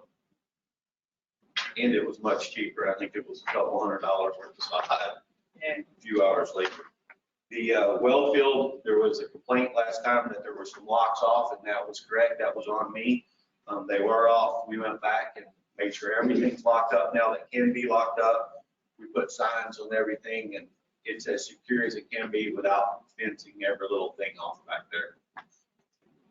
Health and safety, no issues, nobody sick, or at least not in my crew, and no accidents. I'd like to make a comment about that. Russell's concern and my concern is drinking water in a big way. And I asked Mitch if he could take me out to the wellheads, and he did on Thursday. We went on the truck, and I want to see this stuff myself because it's a security issue. When you drive just past the plant, for those of you who haven't been out there, there's a gate. And on either side of the gate is a yellow, very obvious sign that says no trespassing. And it's a state sign. And it's because of, that's the western border evidently of Fakahatchee Strand Park, right? And it's on there. So there are very obvious yellow signs. And a closed, locked gate. It says no trespassing. So from there on, there's no way a four-wheel vehicle or quad or anything like that, dirt bike, could go up in there. Bicycle, yes. Walking, yes. We went further on. We took the right to the tram line out to the wells. That washout is bad. It's bad. And there's like deep water on both sides of it. We're driving over a culvert. I thought we were going in. I mean, that's got to be fixed. Fakahatchee hasn't done anything about it, but that really needs to get fixed. We have a hurricane. That's going to wash, okay? But then you go further out, and the grass in the median is like, it's like this high. I can't imagine anybody going out there recreationally, maybe to walk, but not riding a bicycle or anything. I just can't imagine. And we went all the way out there, and we stopped at each one of the three wellheads. And on the left-hand side of the control panels, on the right-hand side is the fenced-in water line and the pumps. And I asked very pointed questions. Now, since Mr. Truckee brought it to our attention, he's put warning signs, no trespassing signs, and all the equipment. And there are these bolt clamps on the power panels. And some of those were loose. Those are all bolted down now. Padlocks are on the gate that goes into the pumps. And all three of them are the same way. But I'd like to say this. I asked the obvious question. If someone really wanted to go out there and cause us harm, on the left-hand side of the road, the electrical panels, could they cause us harm? The answer was the only harm they could cause us was they shut down the water to the plant. So, to which Mitch replied, in 4 hours, I don't care what they do to it, I can have it back up and running. And he has during Irma. The second side of it, the pumps. I said, what if somebody knew what they were doing, walked all the way out there, or rode their electrical bicycle all the way out there, and they wanted to poison us? And he looked at me and said, you've got to remember, this is pre-filtration.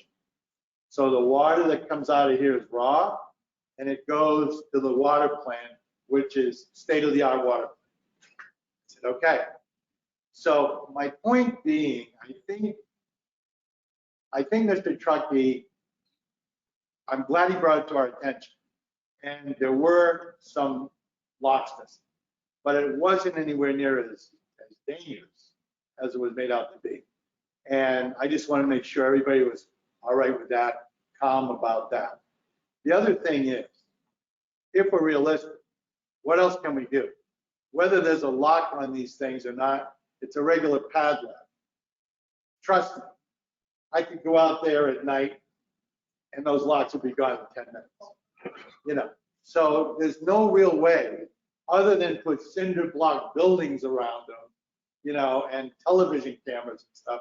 There's no way that it could be better secured. And that's all I want people to know. It's very secure. If someone contaminates that water, I'm not familiar with the way they work, but if someone contaminates that water, it goes through the processing plant or the treatment center, right? Is there an automatic protection on the purified water that goes into the houses that protects whether or not contaminants are in that water prior to being delivered? So it automatically shuts it down, or does it have to be made? First of all, it's pressurized, so if you're going to contaminate it, you would have to take a pump of some sort, a generator, or some piece of equipment to overpressure what's already going right out of the pump. So you have to create 70 psi or more, and then your water is reverse osmosis, which moves everything. So it would be removed. And the washout that the Park Service is working on, they're doing a study. We just every 3 to 6 months we go back there and dump another load of rock in and fill it out so we can get back and forth to the well field. Not putting it on you, but they volunteered that, and I thought it was nice. They're not doing anything. I think, do you want to contact them, or I'll do it? But it's got to get fixed, and it's not on him. It's got to get fixed. But if they're not going to do it, and we got another Irma, I mean, I'm going to tell you something. He's telling me when we're driving way the hell out in the middle of nothing, that after Irma, he was walking out there in water up to his waist at night to fix this thing after Irma. Are you kidding? I can't get over that. I mean, it's like Mars. So we've got to make that. You know, the road, our responsibility? The roads are. The road is our responsibility. But they are going to put in, upgrade the road and put in some flumes where the water will flow under the road as opposed to over the road, washing it out. They being the Fakahatchee Strand, right? But they're not doing it. And I understand the wheels turn slow, but I think we need to get a timeline or a deadline, because I'm telling you, there's a lot of water on both sides of the road right there, Well, and it's washed out. the problem right now, we're in rainy season. Right. So, That's even more of a problem. But if we got a hurricane, I'll tell you another thing. The good news is the projects up above, the Fakahatchee, the 15th Strand Restoration Project, I'm going to tell you, the water, the sheet flow is everywhere up there across the prairie, which is really good news. That means the ground's getting saturated. That means our wells are going to be a lot more secure with water. They never said they just asked permission to do it. Yeah. And they never said it's going to be 2 years down the road or what. We poured some information too on the approximate location of the wells and also the well fill line and so forth. So Well, they're doing something out there, but not physically. They've got metering out there past the last well. They don't care of Mitch's problems or issues. Exactly. They're just concerned about getting the water to run unobstructed from one wet area to the next. Right. So them putting more culverts in is fine to create the sheet flow, that's fine. And I get it. But this is a problem. Okay. Is gravel enough to do We it? need to do it. Yeah, we need to do it. Yeah, I'll bring another load in and fill that out. Is that the answer or should we cement? Cement will wash away. I'd have to really look at it. Gravel will last me 6 months. So if I gravel it right now, I'll be fine through rainy season. And then after rainy season, I'll just take another load of gravel back. Okay. Apparently it's the low spot in that roadway out there. So what there is there's a couple big culvert pipes and the water's going through those culvert pipes. But now because of all the sheet flow, it's almost more than the culverts can handle. Yeah. So it makes its way through the ground and the gravel that's already there. And it Right. washes a little bit with it. And you could put some concrete there as far as a head wall or something like that. However, it may seek the next low spot Right. to start busting through too then. I'll just put big gravel. I just am concerned about you being able to get out there with a crew Sure. after a big hurricane. Maybe we should keep a backup. Well, short-term solution, Mitch is gonna take gravel out. I'll get with, Especially contact yeah. state, Just Yeah. park. so you got to put it back. Ask Just first leave it. schedule. I can't command No. No, let's just do it. No, as far as the gravel, we can do whatever we want there, but they might tear it up to put their system in. Yeah, if we put some hard structure out there, then we just tear it up and Yeah. come back. Honestly, that's part of the Picky and Strata operation. That's who's really paying. Right. That's a federal thing. Okay. No, I'm saying fix it. No, I mean, it's just such, that area, I've been back there. And I know much it drains right through that. Oh, yeah. culvert there, and it's a flowing pretty huge good, right? area, huge volume of water. Yeah. But that's holding back. So it It's would the only, need, it's the only place in the dike that Yeah. can go through. right, it's, just keep a backup pile of stone out there so you can get out there if you have to. Do you have any idea who actually built that road originally? I'm sure the CID did when they. Yeah, it's our road. Were the pumps out there or there had to be pumps out there before 1990? The hotel goes back to 64. Right, it goes back somewhere back in there between, you say 64 and 1990. So were those wells in the same place then? I'm trying to remember what I saw. I did some research on some easements and so forth, and they Right, go but you back have that it. ways. Yeah, oh, of course, yeah. Yeah. Okay. But I don't think they changed where the location No, of the no. originals. Right, they were always just there. upgraded them and I think drilled one more. Right. I think there was just 2 wells initially, and the third one got drilled. That's correct. So to reiterate, the lighting's good, ADT's in now, there's 6 cameras in now. Yep. The recording is running now, and you're gonna have live to your phones shortly when the DSL line gets replaced. Right? What about that tank? The storage container Yeah. for, Oh, wait, the mosquito, No, No, it's- the Water storage Yeah. tank? yeah, that's something we're still working on. Yeah.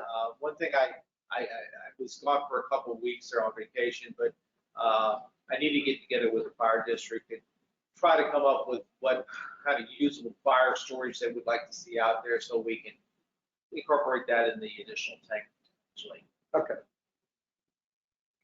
Thanks. Thank you. Wait, got one more thing. You're gonna have to decide what you want to do.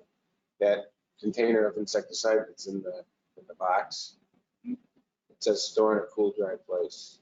It's 120 degrees in the box the other day. You know, we put you like a window shaker, like a AC unit out there. Yeah. A window shade.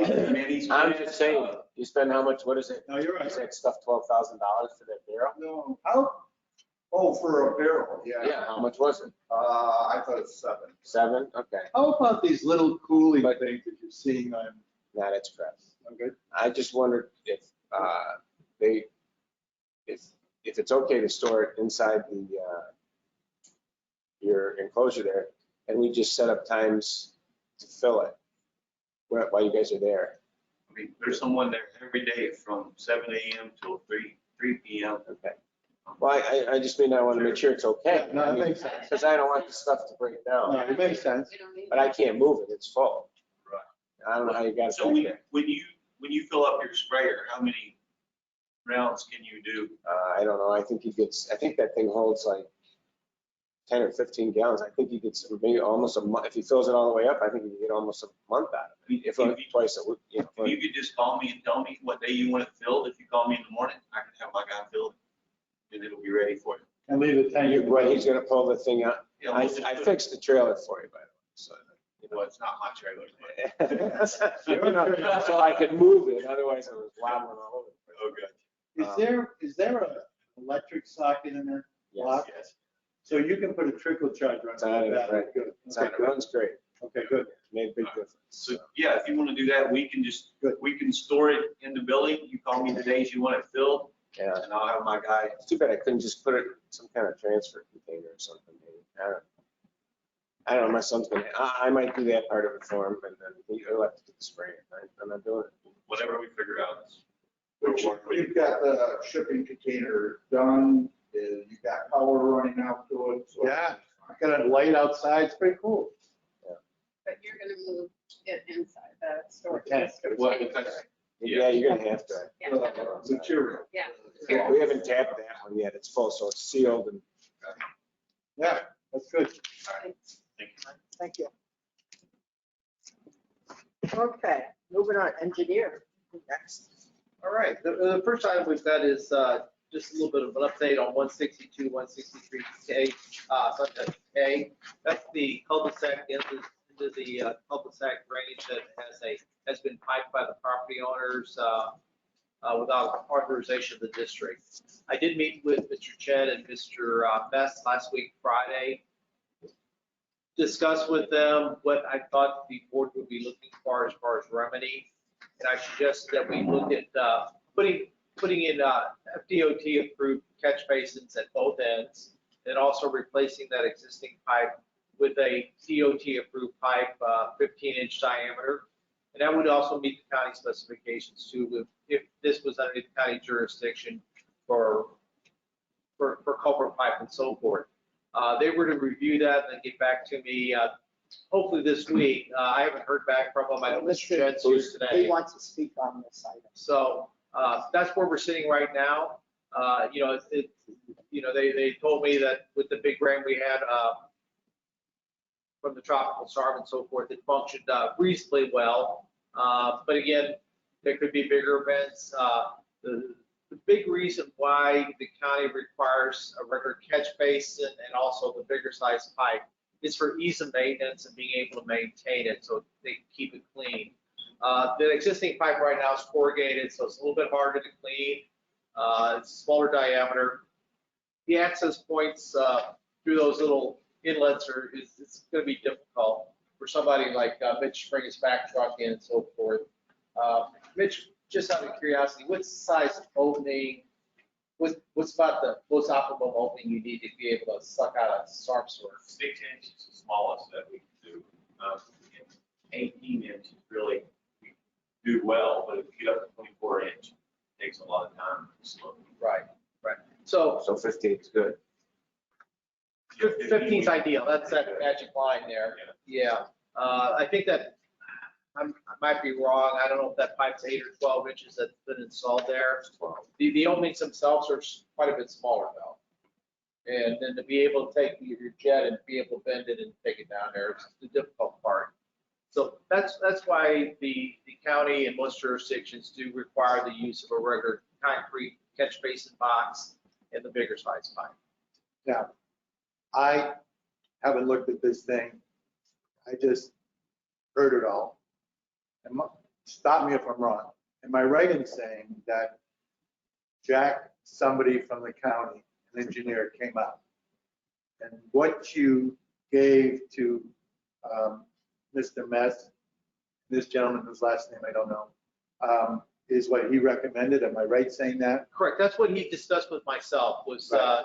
If he was sitting in my shoes, he would require them to do it to county standards, which is the DOT boxes and the 15-inch pipe. And he's the guy from the county. He's the guy from the county. And there's also an influence somehow from FDOT. Yeah, what the county does generally is they accept the FDOT requirements, and most municipalities do, that's their standard. That way there's uniform construction throughout the state. Okay, and this, I really don't know. This isn't going to be down in the case. This won't be the only swale situation that'll need this remedy, am I right? Well, that's something that could be considered. Right now, we're using, except for the mid-block up on Sunset K and the newly installed one, all those are open swales going back to the rear yards. These are the exceptions. Now, the two that we do have at the mid-block on Sunset do go through catch basins. They go through bigger size pipe and are pretty much built to the DOT standards. Now, they've probably existed since 1990, so those other two. So you're in agreement with what the county's telling us? Yes. And you brought it up to Mr. Mess and this gentleman, Yes. and they're thinking about it now, and then we see what we're going to do. Yes. Okay. I went out and took a look at this from a layman's term, right after the 2 days of heavy rain. And I found in the back, you have drainage in the swale coming into that catch basin.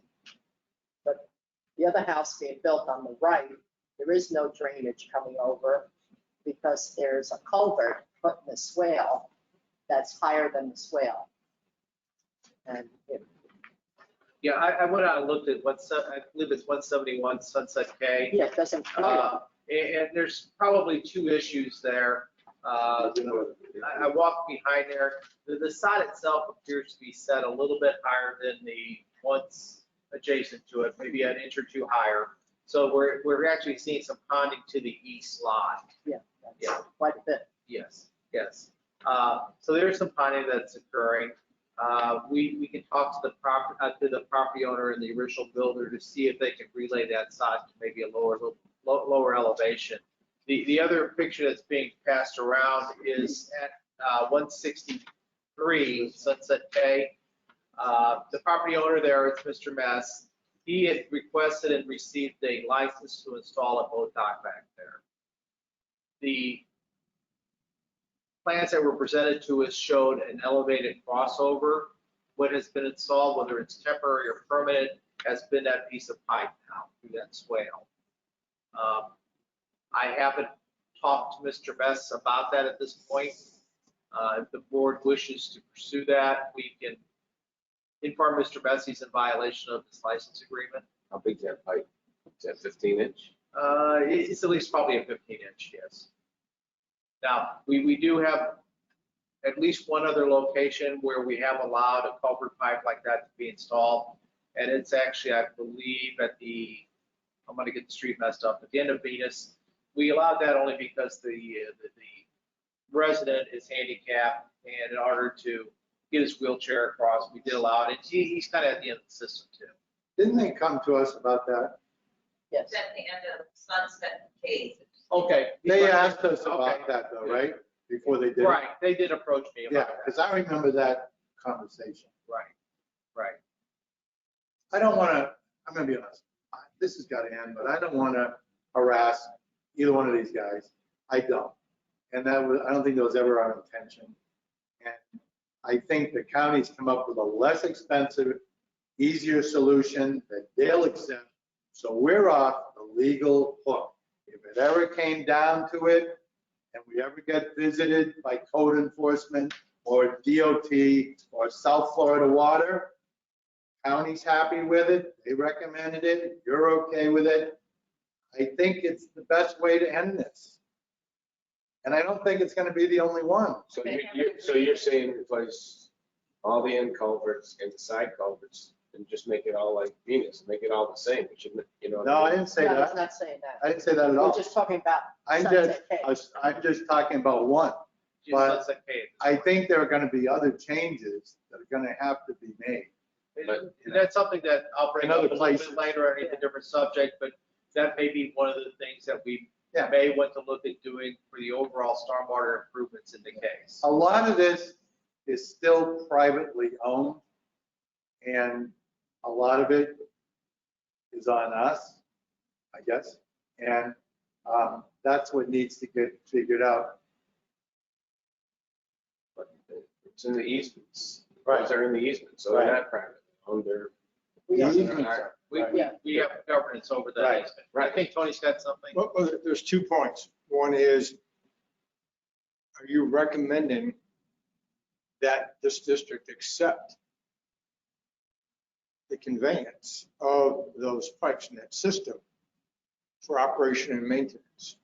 Or are you saying that operation and maintenance of that subsurface system should be that of the property owners since they put that in? Then secondly, do we need to have a conversation with South Florida so we don't get dinged if they come by and see it? Yeah, another part that we did discuss with Mr. Best and Mr. Chen was that they make up that water quality difference at their rear yards, whether it's, whether we need to get an additional easement or whatever to make up that volume we're losing with that open swale. And if we can conform to that, I think we would be okay with South Florida for the intent of their permit because we're meeting the water quality and attenuation that South Florida is looking for. If we can get that compensating storage volume. How about the first part? with The regards first to- part of your question, Tony, About, are we, is the concept to have the district accept ownership, maintenance, responsibility of that subsurface piping? I can see that being the argument 3 or 4 or 5 years from now when we're all done. Yeah, but we're building it to the specs. Yeah. If it's built to If we- spec, it should be all right. yeah, if we build it to what I'm recommending, That's right. then I think the district Yeah. should retain ownership and operation and maintenance of that system.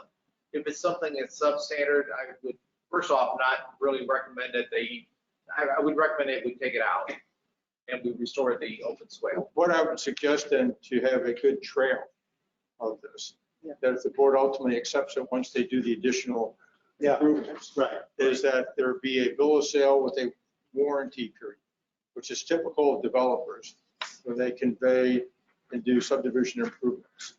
And whether it's a 3-year warranty or 1-year warranty, so that if anything happens, at least during that period of time, we can knock on the door of the property owner and say, you need to fix this. And David, what would you recommend is a good warranty period? 3 years? The county standard is they do a preliminary acceptance and they do a final Right. acceptance after 1 year. So you look basically at a 1-year warranty period. Again, I think there's a recommendation to the board. I mean,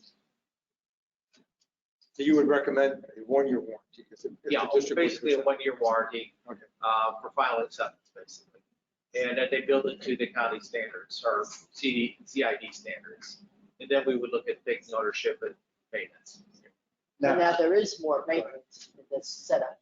now, You have a back, like top of the drain. Yeah. So you have it coming in off the road and then you have it releasing in the back. And there's quite a bit of grass building up there now. So is that going to block? I mean, do we have to keep know.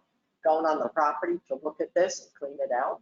Well, it's not going to be any different than what we've got at those big block drains at Sunset already. The grates themselves keep pretty clean.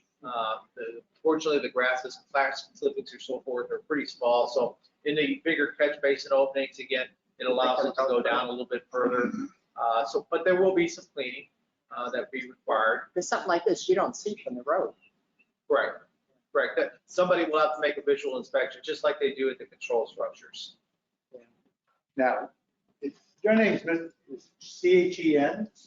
What's your last name? What is it? You You want wanted to speak you on. want to figure this, right? You got Yeah, money, come on up. but it's not Chen. McKinney. Huh? Is that, Mitch Chen thinks it's Chen. That's not Chen. It's Chen. Oh, I'm Yeah. sorry. I was based, I thought that. Because I didn't know who Mr. Chen was. Okay, So it's McKinney. McKinney. I don't know if Mr. Smith gave you. Can you get to the mic? Just grab the mic there, you hold your hand. Yeah. I don't know if Mr. Smith. But first, give your name. And- Yeah, because, you know, the people are listening online. Yeah. Okay. Yeah. 0.62 Sunset. Yeah. Did you give the calculations that you made to the board for volume? I'm not sure I passed it to everybody. I know Ray was interested in, I did send him a copy of it that showed what the compensating volume would be. Okay. In any case, Mr. McKenna, when he came out, I kind of take issue a little bit about what was being said with him. In my conversations with him, when he was out, he was fine with what was there. He did recommend that we take an area down below where the egress point is, going under the canal, concrete structure. The front of that structure, he wanted us to take that down about a foot, which we did.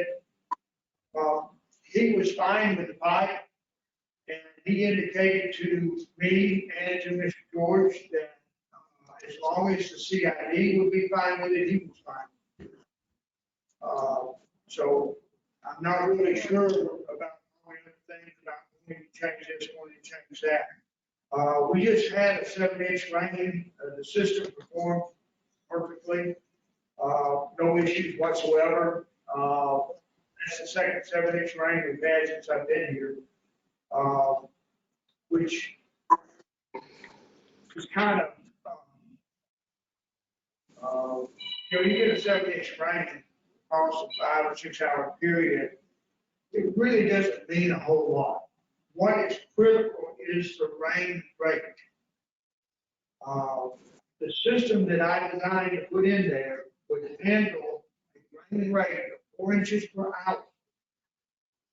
And that would drain, if I put this in a layman's term, that has the capability of draining a 6-inch depth water across 1 acre in 1 hour.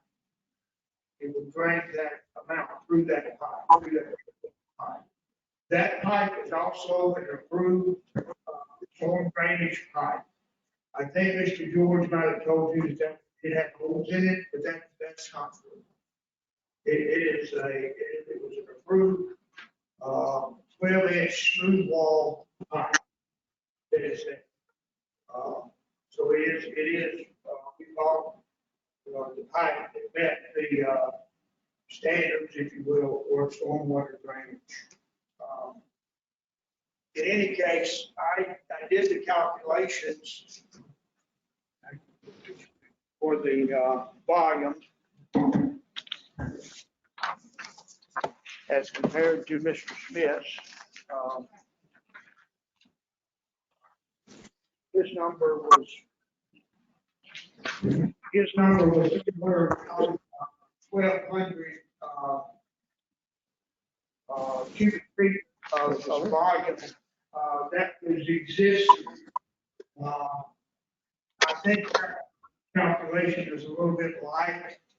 I think it is more 2,000 cubic feet as opposed to the 1,200. In any case, my calculation is that we now have a capacity to hold 2,275 cubic feet. Water, that's because as you took that down a little bit more than it used to be.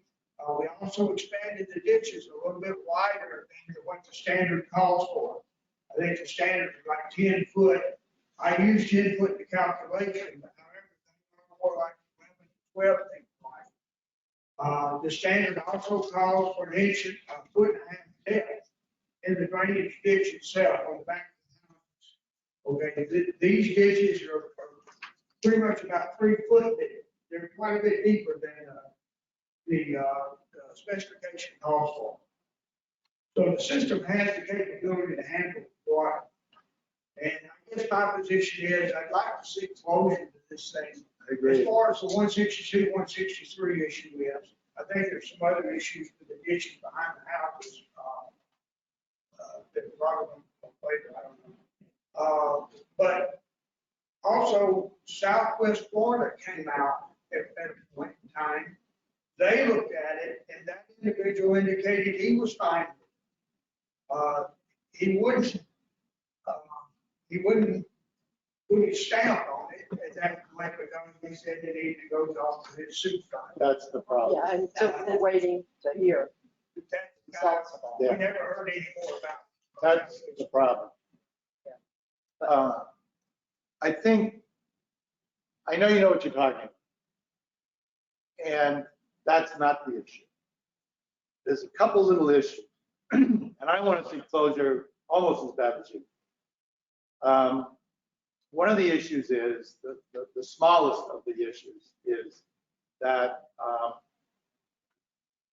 when Mr. Mess came to us looking for the approval, he didn't wait till he got it. And we had to wait.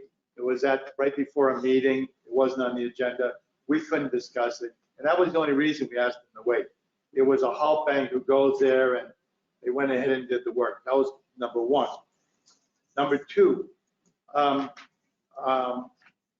think I'm correct in saying, and I think I'm correct in saying that Dr. Lashir met with Jack McKenna, I think his name is, from the county, or called him on the phone and talked to him. And I think that what he told him was the same thing he told Dave. But when he told you guys that day. And our problem is this. I asked him, what will Mr. McKenna give us in writing? Here's the problem. For 15 years that we know of, this place has been the Wild West. It's been halt bang who goes there. It's been do whatever you want, sneak stuff in, all that stuff. Not by you, by people, developers, builders. Now it's coming to a head on us. So at the end of the day, if FDOT, South Florida Water, code enforcement from the county, any of them got a complaint and they came in, we can't say, but Mr. Mess and Mr. McKinney said it was okay. We can't say Mr. McKenna told them it was okay. We need to cover our butt legally. And that's really it. There's only one way to do that. Hey, Ray, Ray, can you hear me? Yeah, wait a Yes, minute. Sam, go ahead. Go ahead. Okay, there's only one All way right. to do Wait a minute, Sam. Go ahead. that. Only one way to do that. This is for Mr. McKenna. Yeah, The only way that you can get everything legal yeah. is to open the original permit back up and submit what's been done. And then Collier County, CID, and Southwest Florida, all three must agree on that. Okay, now, that makes sense to me. That's not what he told us. It's not what he told you, really. That's Dr. Let's see what Sam. Sam, go ahead. Okay, what Mr. McKenna told me was the system, the way it is designed right now, he said he wouldn't lose any sleep over it. But here's the important part. It would not be permitted unless it was FDOT, done to FDOT standards. And that would have to be done before you could apply for a permit to, with the county to get the county's the county's permission after we gave our permission. Mr. McKenna said that he discussed this with Mr. Mess and and Mr. Levy, and that they decided, they thought that, they could go ahead and bring it up to FDOT standards. In which case, if it was brought up to FDOT standards, the CID could approve it, and then Mr. Mess and Mr. Levy could apply to the county for a change in the permit for our primary drainage. So if they're willing to do that and bring it up to FDOT standards, then we can go ahead and approve it and send it on to the county. And Mr. McKenna seemed to think that he wouldn't have any problem passing the county but it has to be brought up to FDOT standards, period, end of story. That's it. Am I right in saying that's what he told you? Yes. That's the fix that would make that. So that's what we're up against. And if we do that fix, it's all over. Right? Yes. If But we that, do- that is compensated volume that we need to figure out. Right, and the way it was explained to me, But this is thousands of dollars. But we didn't put it in. We didn't put it in. We're looking at realizing it. Mine is if you all would have waited in January, February for us to converse and come up with a design that would be amenable to everybody, you would not be looking at increased costs. I'm sorry. Mr. Smith, that is absolutely not true. In November of 2020, I sent you an email with the problem, okay? The problem, there was not a single house being built at that time. That's why I said what you were saying earlier was not true. Okay? In November or December of 2021, I called you and I asked you what to do. You told me to put together some criteria, drawing or whatever, give it to Miss Terry, and Miss Terry would bring it in to the board, and I think she gave it to you at that time. Right? And the board said right after that we're not Two months. denying it, 2 we're months. deferring it. 2 months. 2 months later, you came to me. No, right after the No, meeting, ma'am. I 2 came. months later, you You came live to right me. on my block, I seen you out there. 2 Why months would I later, come you to tell you came to that? me. No. You were walking your dogs and No. you said the board, yes. I You said, I said- want you to know the board. Hey, Terry, Yes, Terry, yes. hold on. those of us that saw the situation knew the problem existed a year ago. Yes. A year ago. They waited till the last minute to bring it to our attention, and then we said, we're going to table it for 2 weeks. 2 weeks! We were going to table it for 2 weeks until we could talk to Mr. McKenna and maybe the South Florida Water District. And during that 2 weeks, they went ahead and put it in without our permission. That's the whole point. It isn't whether it works, it's the easement. 2021. The installation did not take place until March of this year. Again, I take issue. So, Well, I don't think this is something we need to argue about. no, but say that again, The what you bottom line is, just it's on said. our plate. No, but hold on. Say that again, what you just said. Just repeat what you just said. What- You applied for a rent I gave information in December of 2021. to who?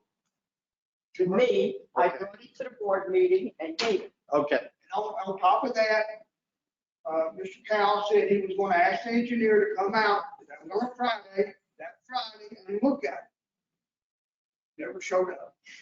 I think months, at least 2 months later before he showed up. No, you weren't. You may not have seen him before then. It might have taken 2 months for you to get to it, but let me ask you another question, because now we're getting down to it. But anyway. That was just, there's 2 houses. That was for your house. You made I that submitted, request. yes. Right. Mr. Mess never did request anything. Right, I Mr. did Mess, request. right, now, much later, when Mr. Mess was ready to go into his house, he came right here and he gave a request for a permit to Terry, and Dave was there. It was right before we started the meeting. I saw him do it. And she had to table it because we couldn't do it. And she said, let us discuss it. And at the next month's meeting, 30 days later, on his, we were going to bring it up. It was already done. That the work had already been done.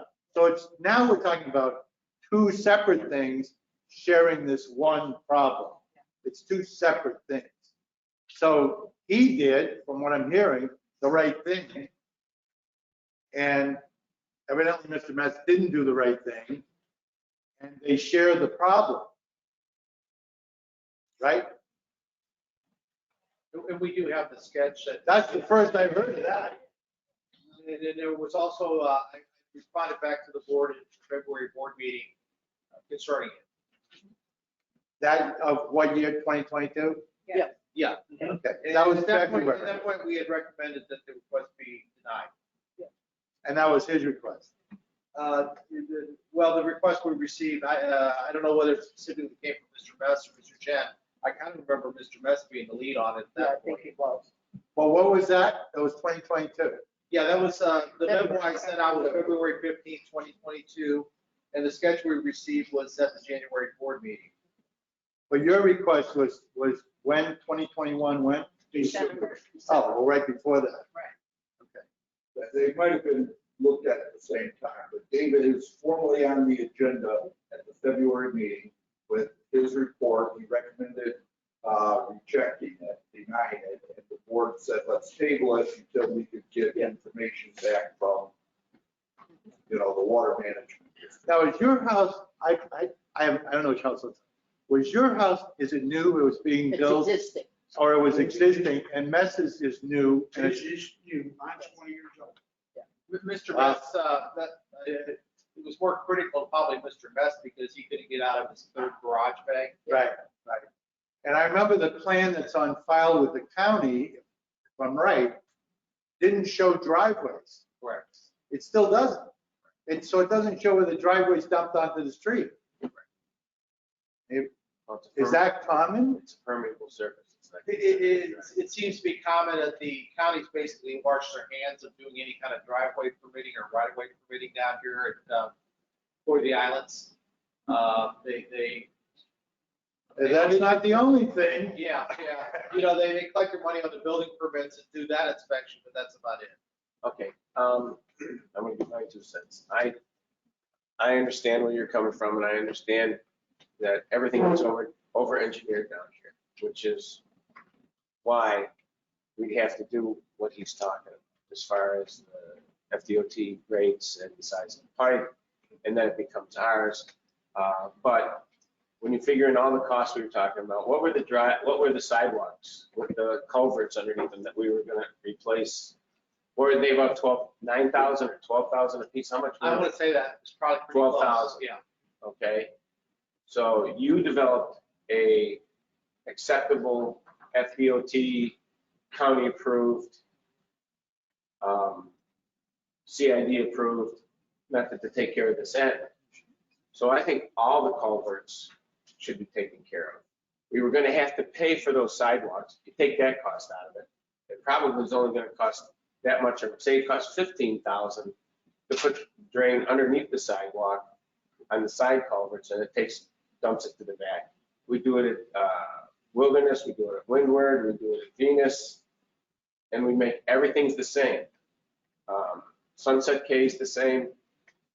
Every single one's got the same culvert going underneath, the same culverts to the ends. We're all the same. And you're saving 36,000 on the sidewalks, which we don't need to touch. We just go underneath them. It doesn't make any sense to do it any other way. And even replacing what he's got there, if you want to charge him to take it out and then we do the rest, he wouldn't have to incur the full cost of replacement. Just make him take it out so that it's, when we're ready to do it, take it out and then we replace it with our stuff and we pay for it, just like we were planning on taking care of everything anyway. I'm lost with the sidewalk part. There are no sidewalks. Where That was a previous proposal. Yeah, we right now, we've been asked to look at it and we got some pricing to take and replace the existing driveway drainage, I'm sorry, the existing sidewalk drainage. At the centers. At the very streets, there's like Wilderness. the beginning of the streets, right? Yeah, the beginning of the streets. Well, let me, And anyway, it came in about, 9, it was expensive. yeah, it was expensive, crazy expensive. So, And But it wouldn't is something like this at the cul-de-sac gonna definitely help what's at the beginning of the block not working? It's gonna let them all join. It's gonna let all the swales join, get the water there and let it percolate out like it's Because like supposed your to. block is flooding right in the middle and with pre-existing Exactly. homes. Right, well, but that's what we're talking about. Right. Putting this in the there. culvert pipes and catch basins do provide a more positive outfall than the open swales. later on, I'm going to report on the stormwater improvements and so forth. We can look at the Ks. And one of my suggestions was going to be go ahead and put the culvert pipes into the rear yards, from the streets to the rear yards. However, retain the swales so that we can meet our water quality and attenuation. Right. Now, excuse me, but is that part of that study that we asked you to just give us a price on to finish the whole district? Is it part of that? It's going to be part of that, yes. It is. It is going to be part of it. So what he's talking about isn't something that's done now. It has been done already. And again, I'm going to talk a little bit about maybe trying to do this in increments that it fits your budgets better, and that it also, we attack the real culprits first and work our way back. Exactly. Do it step by step. So that's coming up a little bit later, but I think this is a little bit different issue, what we've had at 162, 163K, Sunset K, only because a couple of reasons. One is they knew they needed to get permission from us before they did it. They did it, and it doesn't meet FDOT standards, and it doesn't provide the stormwater attenuation and water quality. Now, I hear where he's coming from. I didn't know that till just now. And I get what he's saying. Here's the thing. Am I right in saying that at some point, the developer, the builder, Mr. Mess, one of those people on Mr. Mess's side agreed to spend up to $15,000 to get this up to where it needs to be? Is that correct? I And don't it know wasn't about that him. number, but I know the builder is going to get another engineer to look at it, come back to us, and that. We've got, we've got what we need. Yeah. He gave us what we need. So why don't we just Terry? use it? Sam, yes? Yeah, that's what Mr. McKenna told me. He said that they would be willing to spend up to $15,000 to fix it right. And I don't have a problem with that. If they want to fix it right. now, Sam, who's they? McKenna? No. The messes, the two, 162 and 163. This is the combination project there, that both of them would have to pay whatever it was, up to $15,000 to fix it. Okay, hold on. But he never agreed to that. I don't know what, I don't know what was agreed. All right. So now we're getting down to it. He never agreed to that. I hear what he's saying. So who was it that told McKenna they'd spend up to $15,000 to make it right? It wasn't him. Who was it? Who said it? It was Harry Mason. It Yeah. was either Mr. Mess or Mr. Levy. That's Okay. what Mr. McKenna said. Okay, Right. So I think that part of this falls over onto the new home. all of it does. And unfortunately, you're suffering by it. Yeah, but No. When Can I you interrupt? This allow is him Joe to Levy. piggyback, correct? Can I interrupt? This is Joe Levy. Can you hear me? Yeah. Go ahead. Muted. Jim. Oh, I'm gonna Yes. mute. This is not audience comments. Hang on, Joe. Okay. okay, go ahead. Is that you, Joe? No, He's been muted. Oh, all Right. right. I think there's probably benefit to both property owners because they both took advantage of the fill that was placed over the pipe when Mr. Mess put the fill to accommodate his garage. Yeah. Since then, Mr. McKenna? He extended on his. McKenna. Yeah. Okay. Anyway, he's extended his driveway over Right. the top of this also. It's not a driveway. Approached in the easement. Well, it can be used as a driveway. You have access to it. You told me it was just going to be a walkway. That's so- what it is. It's not. But that doesn't matter. I think it's got to be fixed. It just went on without any approval, and I don't think it's at our expense. How long does it take to get an approval? All depends on what the approval is being asked for. Well, In this case, we said no. And Months later. You know, they're. then why don't you just leave it alone and see if it works? If you decided to make the change. From the January board meeting, when we received this request, I responded back at February board meeting, so basically 30 days. If you submit something today, by the next board meeting, I will have something to respond back. Responding back to whom? To the district and myself. Oh, okay, so the district responded to us when? Well, let's not go there again. No. I spoke to you Well, no, but myself. Let's not go there. As far as I know, the appointment request was received by me at the January board meeting. Within the next board meeting, I have responded back to the board what my recommendation was. But out of fairness, if he was incapacitated in a wheelchair and he didn't come to the meetings and you didn't have a computer, how would he know the dispensation? Him. How would he We know? can't control how he finds his information. I think. No, he should probably. Yeah, call and follow up. Let them know. I think they were actually at the board meeting in February, so they were physically here. Okay, If they wouldn't have been here, then we would have took it the next step. okay. But I still want to get back to what we're going to do, because that's where the final result's going to be. If we go with his plan, which sounds fine to me, if they could, they're going to have to, if they would, and we, again, I know how fast this is going to go. If we did everybody the same, every single street the same, and took care of it, and did it at one time, and whoever put his in would probably be get the best bid to do the whole job, because I don't think it was too bad.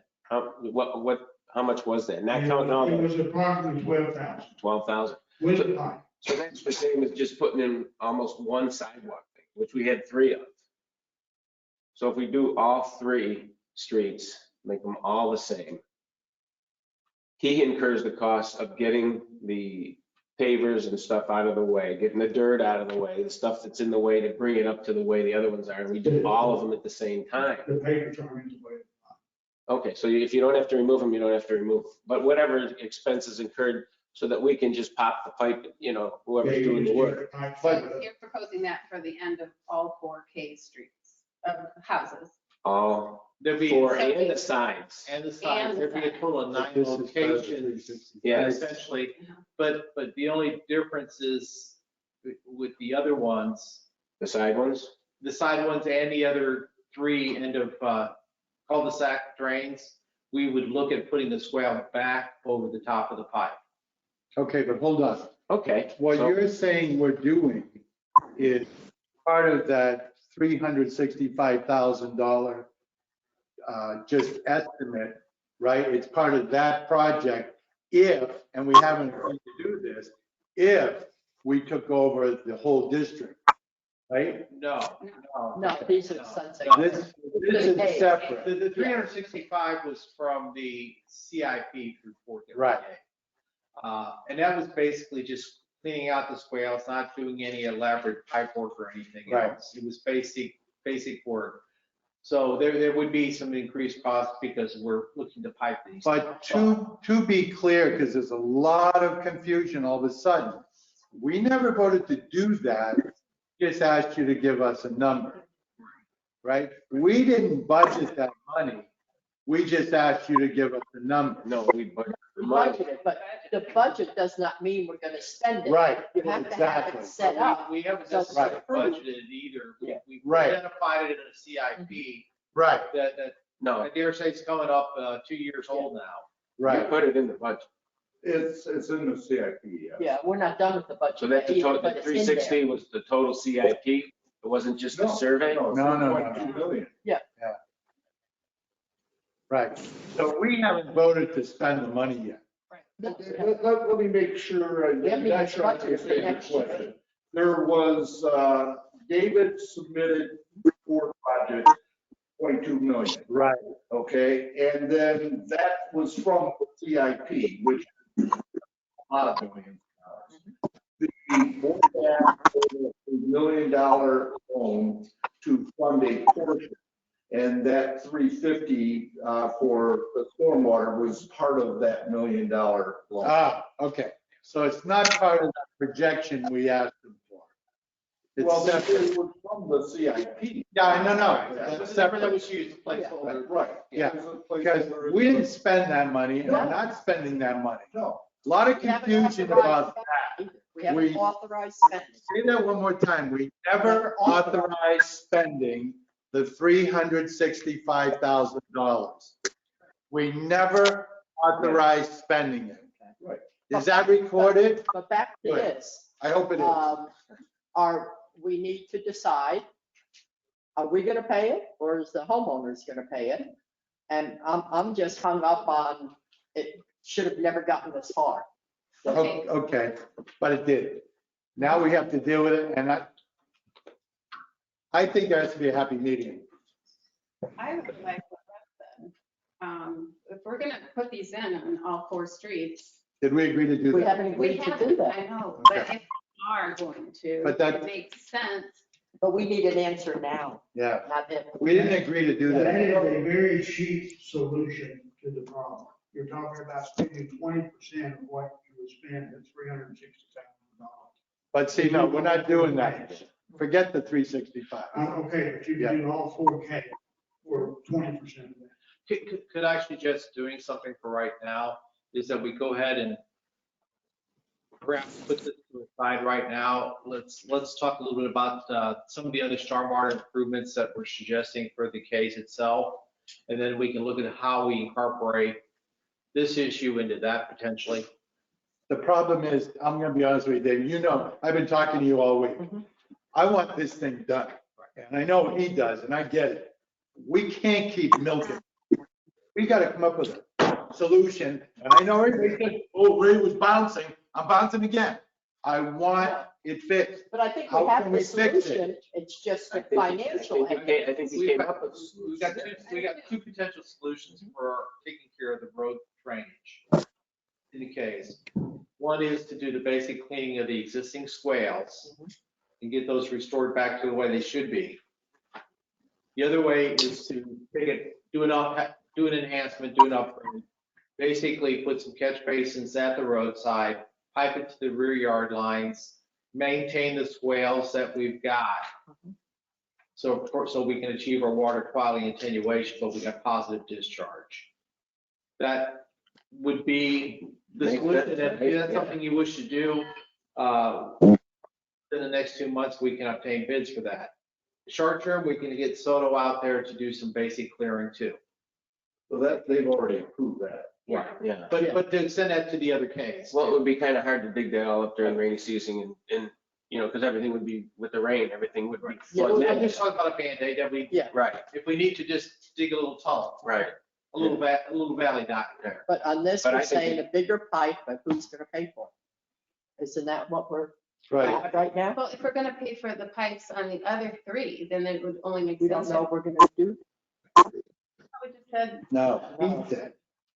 Yeah, Well, I thought It's you some- said- that is something that we can do, and if that's something the board wants to do, Could do. yeah, please authorize us to prepare some basic bid documents that we can go ahead and get pricing, and we can proceed with that in the next couple months. Now, I'll warn you that when we start putting pipe down some of these easements, we're gonna make some residents very unhappy because they've planted in these easements. That includes hedges, includes palms. You think they're gonna be more upset over their palms than eliminating their Yeah. flooding problem? Well, they have a flooding problem, but my concern is, why did we stop that? Why aren't we looking at our swales and everything, like at least every 6 months or once a year and tell them, you need to remove those plants? Instead, this goes on and on and on. My neighbor has hedges in the swale and he's been there 20 years. Yeah, this has existed for 20, Yeah. 30 years or something. Okay, So I think okay, our okay. job is to fix it. That's water under the bridge at this We're getting off the rails. Well, if it goes, it goes, because it's in the easement. So when it's Right. time to take care of the flooding situation, I'm just warning you that. you're Okay. gonna- don't worry about it. No. I'll take the heat for that. They can come on. Here's what I propose. This has got to end. Here's what I propose. I hear exactly what he's saying, okay? I wish I'd known that a long time ago. Nobody's fault. I didn't know it. I don't know if any of you knew it. I didn't know. I'm speaking for me, not you. I'd like to make a proposal. We got to get this damn thing fixed. Let's split the cost to do it. We pay half, whoever else pays half, him, Mass, both of them, whoever, let's split it, get that one done, and worry about the rest of them later.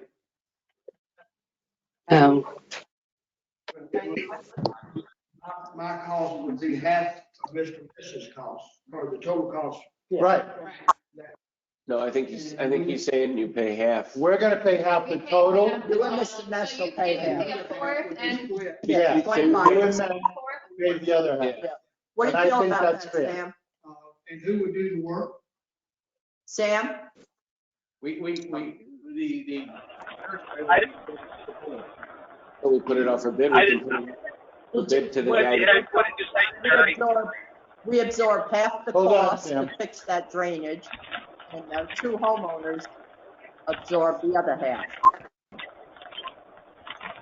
Let's just get, I'm good with that. Let's just get it done. I mean, Yeah. we dilly-dallied on this thing for 6 months. Okay, what, It's just ridiculous.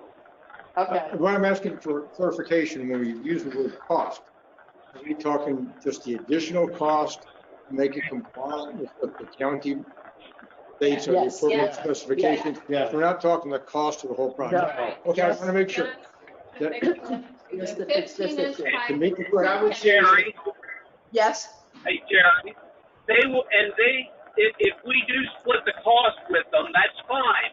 But they're going to have to apply to the county with our permission to get the permit. I think they ought to pay for the permit for it, because they're the ones that violated our easement in the first place.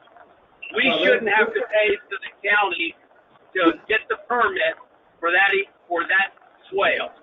Sam, I think you're confused. They're talking about doing all of the cave, and that would be a CID project, and it would be the CID getting the permit. No, I think right now, Right we're now, just doing the one. Just that one? Yes, that's the one. the splitting the cost halfway with the enhanced cost, Right. just for this Just for this particular one. situation that we've been discussing for. When we get the bids, we might as well put the bids in for the, I agree.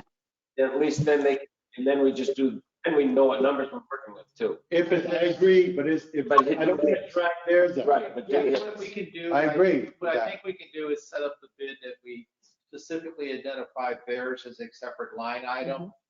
And that we go ahead and get pricing for the catch basins, the upsized pipe. Get a price for the demo of what's there. And then get a separate price for the additional restoration that would be incurred because they've got additional fill, pavers and so forth that may need to be restored.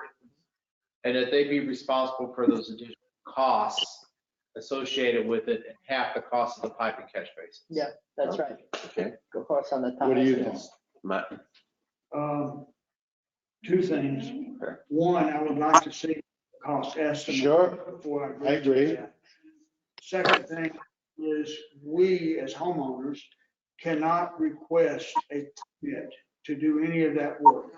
Right, Only the CID can do that. okay, okay. We went. And we'll check with the county to see what, We went with the permitting name of they're the gonna company require. that you use so we can have them submit. Yeah. Joe had, it was. All right. All right, give it. So, what we need to check is with the county, see if they want to get involved with the permitting of this at all, because they seem to back off they won't, most of the right of way permitting issue. they won't. We're not just talking the right-of-way permits. If you recall, I think the permit application that went in for drainage just showed the little blue arrows, taking the water from the road to the back.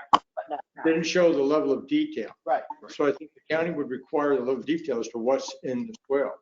And I think Jack McKenna is also the one that indicated where the driveway is, and that's where the FDOT standards need to be achieved. Right. And we'll run it past Jack to see if they So, do want to. whatever you want to call it, driveway, One sidewalk, question, impervious. Chairman Reed, we're gonna have to mute your mic because we're getting feedback from your connection. Oh, thank you. She just did it. Okay, Yeah, we'll talk with the county and see what permits and what needs to be changed as far as if there's any kind of modification of building permits or whatever else, but we'll check into that. Now, who put in this to begin with?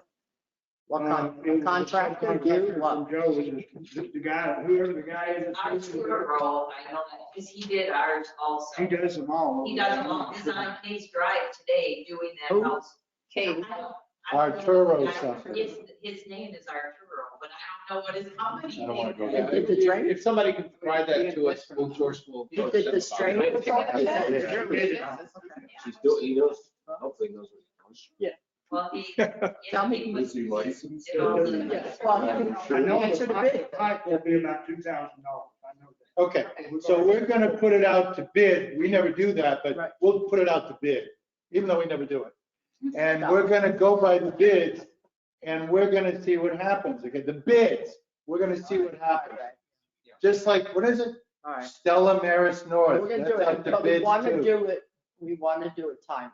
Right, absolutely. Faster the better. Yeah, what I'll try to do within the next week is circulate something around as far as a bid farm, at least, Yeah. I'll send it to Kale and Kale can distribute it and if, But Mr. Mess has to be in agreement right, and we can distribute it out to them also. because he's not here. So But they, we try to contact him, I don't think he's out of state, I think. He's in- we'll get something, try to get some, at least a generalized. I think that's. Yeah, we need I do him too. to agree to it too.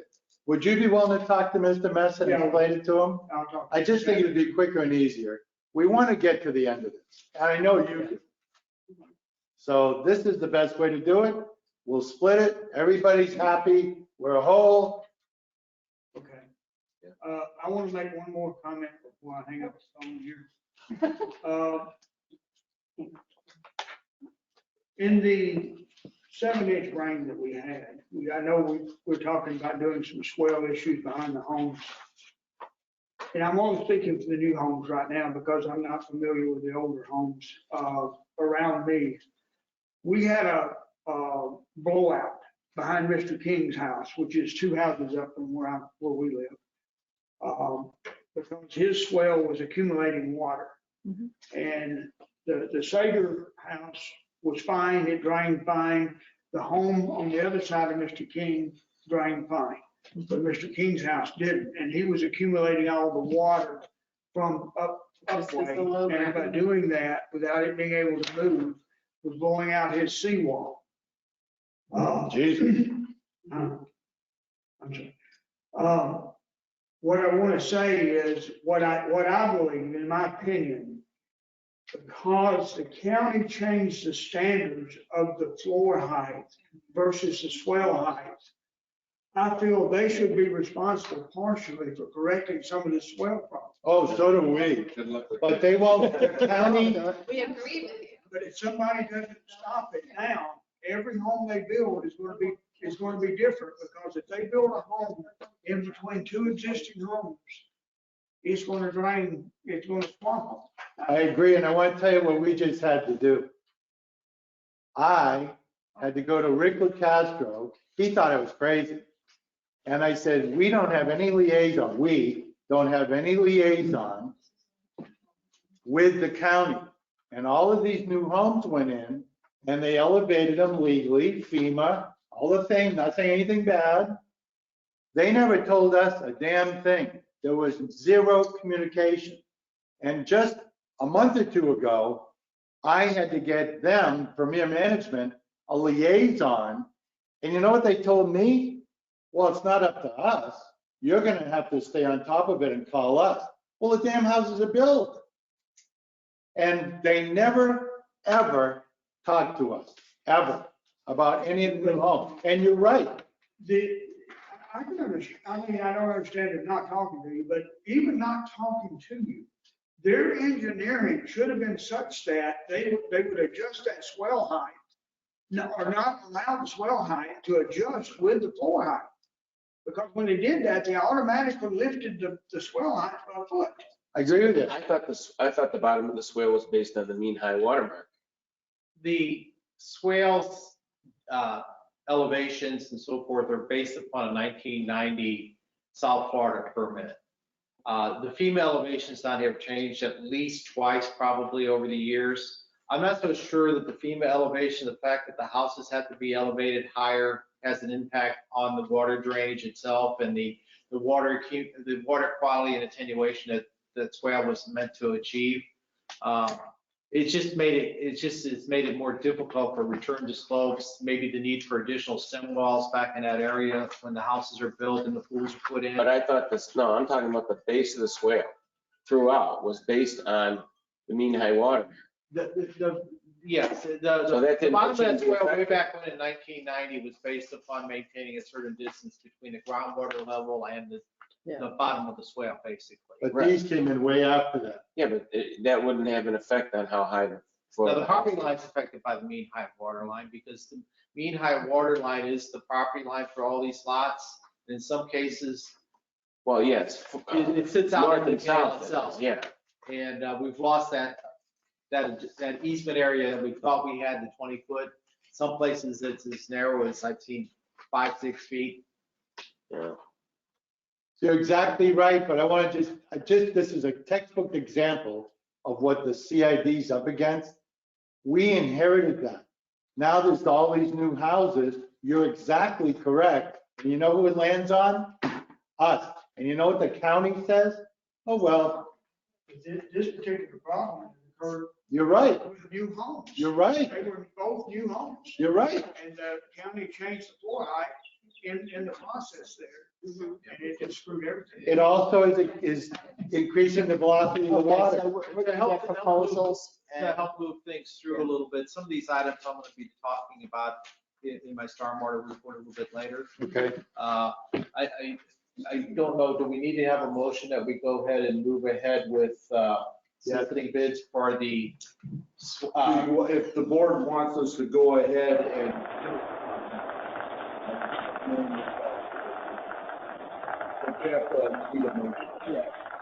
And just Sunset Bay. Sunset Bay. But we're bidding out the whole thing. We can do it both ways. We can get a separate price for his, as part of the overall bid. Go ahead and get pricing for the other locations. Sounds good. Okay? So I make a motion Good. for that, for a bid for all of them. Wait. Lisa, did you have something to say about what we're doing? No, well, I just wanted to say that back in, I don't know, December, January, we got the nasty phone about whatever, our silted thing. And I specifically said to David, this is gonna be a problem when our house is higher than the neighbor's house. And if we're gonna look at swales, we gotta look at all of them, not just the new homes. And so this is, I just feel like the wheels keep turning and everybody's like, well, we didn't know this, we didn't know this. I said this exact same thing, that this was gonna be a problem. Well, we're gonna address And, this way. yeah, let's hope we can get it addressed. That's my motion. Yes. I second that motion. All in favor? Sam? Aye. Okay. Good. That's good. Not yet. Somebody. Can we ask questions? Well, no, ma'am. Audience comments. When we had audience comments, asked if anyone online had a question, but that'll be at the end of the meeting. Let me pass these on around. This is, and I'm sorry that you're just getting it this morning, so I'll try to send through the report itself. But this is a stormwater review on case 2. That's good. And just a little bit of history of the first part of this is the district is responsible for the operation and maintenance of the stormwater system along Case Drive, Sunset K, Phoenix K, Woodward K, and Wilderness K. So all of them. Yeah, it's the older system. And of course, we are responsible for case 1 also, the other side, Newport and Newport K and Morningstar K. But, the system relies on rear yard swales to provide stormwater attenuation and water quality prior to discharge. The bigger streets each have their own separate system. They discharge at the end of the cul-de-sacs. And Case Drive and the commercial tracks are designed to go to the system along the east side of Case Drive. And the Stella Marshall systems are private and they have their own stormwater systems at this point. I do have a map attached to the end of it. Now, the Stella Marshall systems were permitted through Cuyahoga County government, built by developers and privately owned and maintained. The remainder of the developed case were constructed by the district back in the early 90s under a conceptual and construction permit issued by South Florida. That was done in the early 90s. It's not know what, we don't know whether that permit is actually in effect at this point. There's some gray area there. That's something that we still need to try to find out what's going on there. However, the district, the CID, has tried to govern development and operation of the system in accordance with the South Florida permit the best that we can. Now, the Case Finger Streets areas, especially in the recent years, have had more frequent localized flooding of roadways during storm events. Generally, hopefully within a few hours, the flooding goes away. I know Wilderness has got its own little problem down there, and we'll be looking at that. But, localized flooding of roadways in Southwest Florida on these big events is not untypical. We see it all over the place. So it's not unique to here.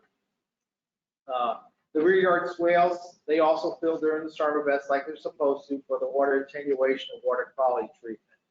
Now, as these swales fill up, of course, they hopefully flow towards that discharge structure to Finger Streets, and then they discharge through, have a controlled discharge that ideally within about 24 hours, that area should drain down through percolation and also through that discharge. Now, the top of the structure itself and the top of the berms are set up to prevent basically the 100-year flood event on the houses and so forth. So, and then of course with FEMA raising those even up higher, it's providing additional protection to the houses at this point. So yeah, if we get such a heavy rain that it's going to discharge over the top of the banks, over the top of that control structure before it should impact any of the buildings themselves. Now, over the 30 years since that original construction has been done, most of the lots now have been filled in. They're developed now. In the early years, of course, the extra storm water we saw would wind up on the lots that were vacant. They would fill up those areas, become basically some storage areas. But over those 30 years, of course, we've seen a lot of these swales, especially the ones that come from the roadsides. They've filled in, they got sediment, grass clipping, so that's hindering the drainage from the roadsides. Same thing that's happened in the rear yards. That's why we got the highs and the lows in some of those ditches back there. It's very uneven. Sometimes people have, there's when the new construction goes in, we try to work with the builders the best we can. It's try to set those swales that they match up with the neighbors and so forth. Sometimes the side gets a little bit high. We were just talking about that at 171 Sunset K, that perhaps the builder laid the sod a little bit too high on that one. Now, as we move forward, I've got a list of 6 items listed there for as far as a recommended plan of action. One, we've talked about some of this, is cleaning the areas in front of the control structures and the control structure discharges to optimize performance. They've done that at Sunset K already, where they went ahead and dug a sump in front of that control structure about a foot deep with some riprap in it. That needs to have it probably in all the different control structures to make sure that we're not hindering the flow out of that control structure. And that's something we should do more immediately. Then cleaning the swales from the roadways to the rear yard swales. That's another thing that we need to do. We can either do that in 2 parts. You've already authorized to go ahead and get some pricing for doing that piping and so forth. And what we can do is that number 1 is we can incorporate that into that same bid too. The other thing we need to do is sit down with South Florida and discuss permit status and see what if they want to get involved in all in 4 of the islands, or what they want to do down here is the next thing. And permit, it's in the gray area. Then the next project, and it's going to be a bigger one, is maintenance, clearing, and regrading of the rear yard swales. Some things we can look at in conjunction with that, besides just grading it and trying to get it as smooth as we can, is look at maybe doing some rear yard drainage itself, as far as putting some small yard drains in the backyards, piping between them, and trying to move that water towards the control structure a little bit better. What that's going to do is as some of the sediments and so forth build up in these lots and so forth, at least we'll be able to maybe reduce some of this localized flooding that occurs. As I was thinking more about this one also, there may be a simpler way, maybe a little more cost-effective way would be to put in some French drain type boxes that would have yard drains. Then we would put some gravel and filter fabric and so forth that when we did have some localized flooding in these rear yards, at least it could drain down through that area and so forth. And as we do some of that, of course, part of it's going to be eliminating what I'm going to call some of these illegal connections directly from the lots into the canal. That would be part of the overall improvements. One of the other things that, again, South Florida wants to get involved with this a little bit, we need to talk to them, is the addition of some hard structures, paved overflows at the control structures themselves that we force the outfall to the canal in these big storm events to go out that way. And also maybe look at putting some other locations in some hard structures that we can discharge to the canal directly, that we're not overtopping the canal itself, the canal burrow itself. Give it a place to discharge that will be a little more stable. So those are the 6 that we've come up with at this point. Of course, we pretty much got authorization to go ahead with the top 3. The others will just work our way through a little bit. That's what I meant earlier when I made the comment about let's do it in stages, work with your budget. Right now, going out for bid for anything is very costly. Pricing is ridiculous right now. So with that, comments from the board, thoughts, maybe some additional ideas of maybe what you all might have in mind? I believe last minute, Ray, you were going to try to contact Florida Water Management to see about the issue we were having. We discussed it, and the last I got from Dave was that they're having a meeting out of town, and he's going. Tony was supposed to go, and if Sam was in town, he was going to go. Am I right? Well, out of town would be Fort Myers. Yeah, that's where but they're not here. Right, that we would try to set up a meeting. And I've got Tyler in our Fort Myers office trying to arrange for that meeting. So we want to. And if you still want to do that, we'll firm that up a little bit more. What do you want to do that for? Well, you know what? It's funny you say that. I've got the same question. I agree. I don't think they want anything to do with us. I think it's taking way too long. And I agree. Well, I think we're doing what's right. Yeah, I agree. I think what you designed is yeah. good. I don't think we should bring them into it. Well, I'm going to agree and disagree. One is the permit being in a great area. Where I agree with you is I got a feeling they want to ignore us too. But and as long as we try to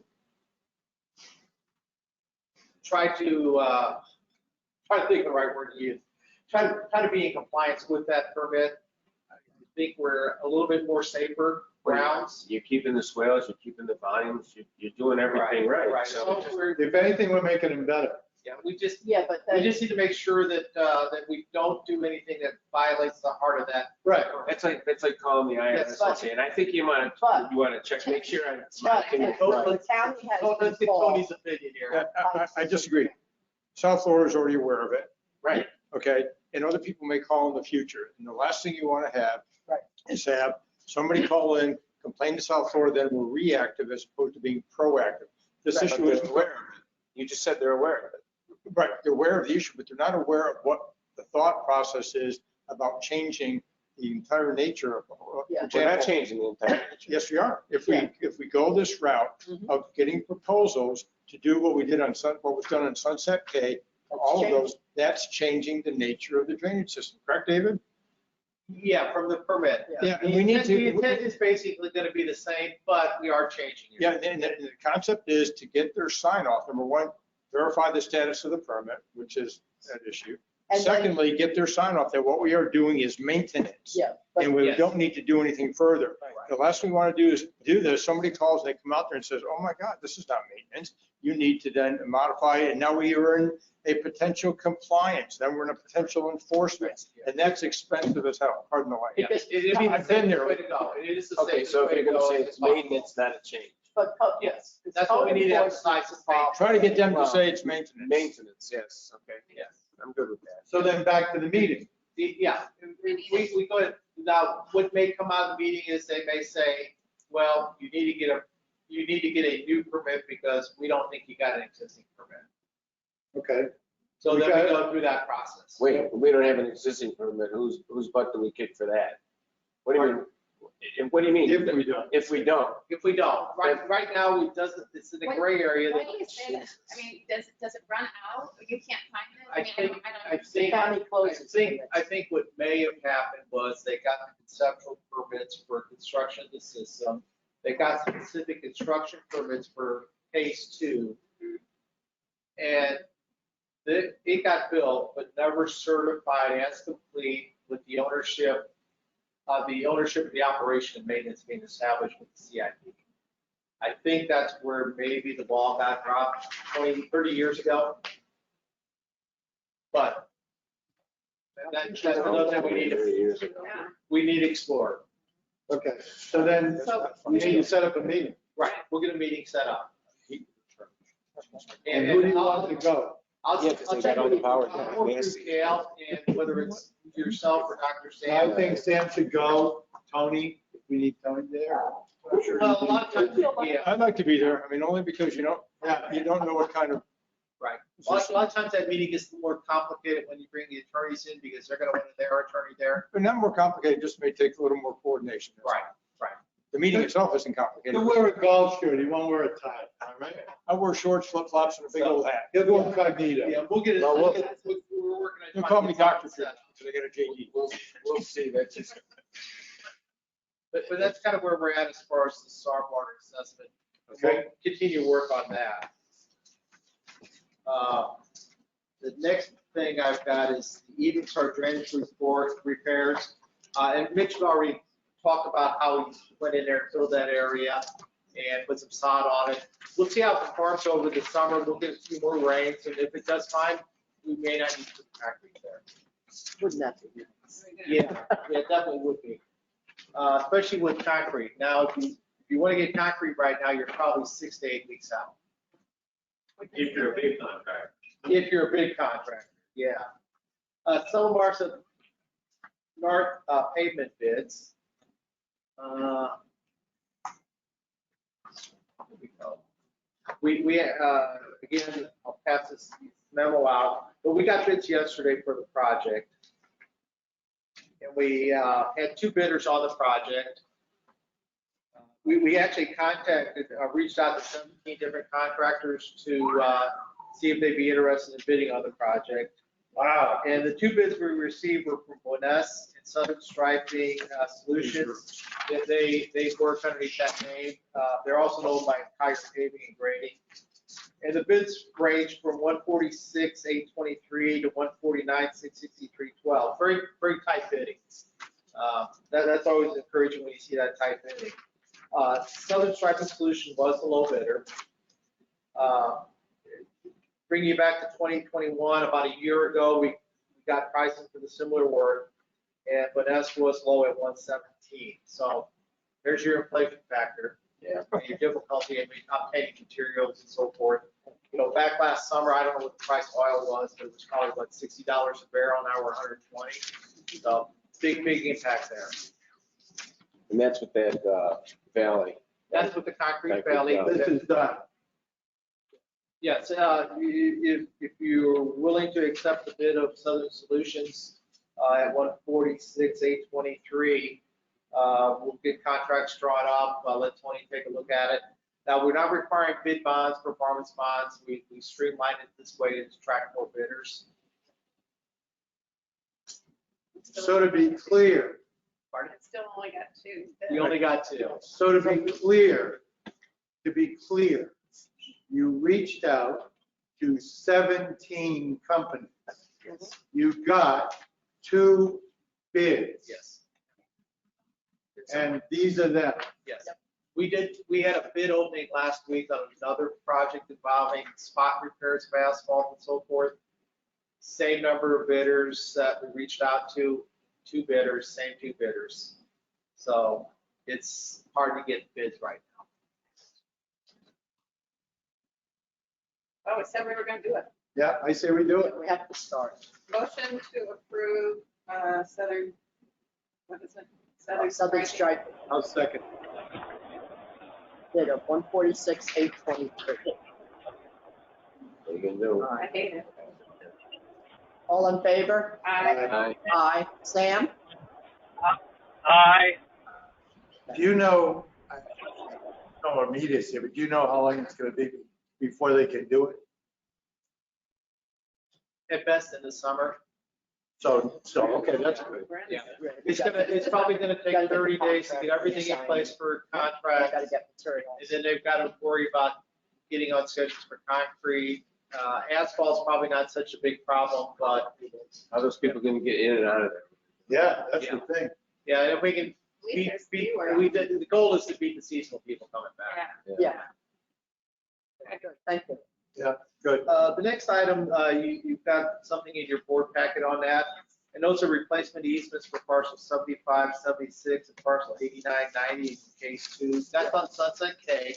Those are those mid-block drainage ways. Somewhere along the line, when the construction originally happened,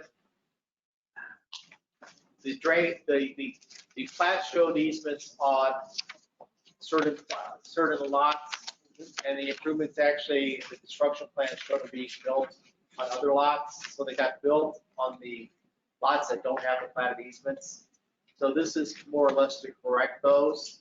The first step we did was we went out and had a survey done of where we want to place these new easements, and we looked at those, and to best fit, the properties and so forth, since we're getting after the fact permit, normally we would require a 10-foot easement on each side of the lots. In this case, we're proposing that we settle for a 6-foot easement. Now, again, these improvements are already The high. rules are the rules. Well, Yeah, this is after the fact. This is after the fact. After the fact, and it's, We would love to have 10 foot to maintain it on each side. We've got. What do you mean we're moving it? What are we? I'm sorry. look on here. we're not See the moving it, yellow, right? see the red? Yeah, we're not moving the We're pipe. not moving it. We're gonna leave the pipes where they're at. We're just asking for, On this side of the lot. to obtain new easements where the pipe is actually installed. Okay. Correct. I misunderstood. Yeah. All right. And then what we would I do thought you is, were replacing the thing in the road. Yeah. Moving it. yeah, and then if the people who have the existing easements, platted easements on their lots now, the one would be giving us a new easement on the other side of the property. They may ask us to vacate 10 foot, which is no big deal. If that's something we want to do, then we would need to go ahead and get some easement documents drawn up. I think I had got a budget of $500 for easement, so we're probably looking at, let me check here. Maybe as many as 7 to 8 potentially. So it depends on what needs to be vacated, what we want to keep. This costs 500 if you're just giving up your easement too? That would be just to draw up the easement descriptions and sketches, and then there would need to be probably some legal documents that go with it too. There'll also need to be at least a title search, owner's encumbrance report. If there are any mortgages on the property, the mortgage holders have to join in. Give them Consent that to- stuff now, so they don't have to pay for it. What? Give them that stuff now, so they don't have to pay for it. It's on your property. Right? No, it's actually on Jerry's. Oh, right. Yeah, should have been at my property line. It's on Jerry's. And banks are notoriously slow at signing The only good thing, consents. if we push it, we'll have to take down So you're- all that jungle. So you're saying this is gonna cost, what, $4,000? Seven to 8. Let's see, 5 times 8, Yeah. $4 grand. Plus, we'll have the legal fees as far as the ownership and encumbrance reports that we need to run. So, yeah, to get a surveyor involved, I'm looking at $4,000 plus some of my time and Tony's time. And we, again, we need this why? because it's wrong. We don't have an easement where it's sitting now. It's on the Legally- people's property. It's Legally, not- technically, yeah. Legally, I guess we have encroached on some people's personal property. Real estate, which is. Yeah, real estate. Which is, yeah, we need to get this fixed. Just It's a cleanup made. that goes back to the 90s. That's a whole Gotta life. gotta get it fixed. Gotta get it fixed. And I only luck on the, shouldn't use the word luck, but stumbled upon this and chasing down some other Eastern stuff. Oh, no, I just want to clarify. Well, make sure you tell them, yeah, that's fine. Yeah. Flip, yeah, he and I have talked numerous times, so.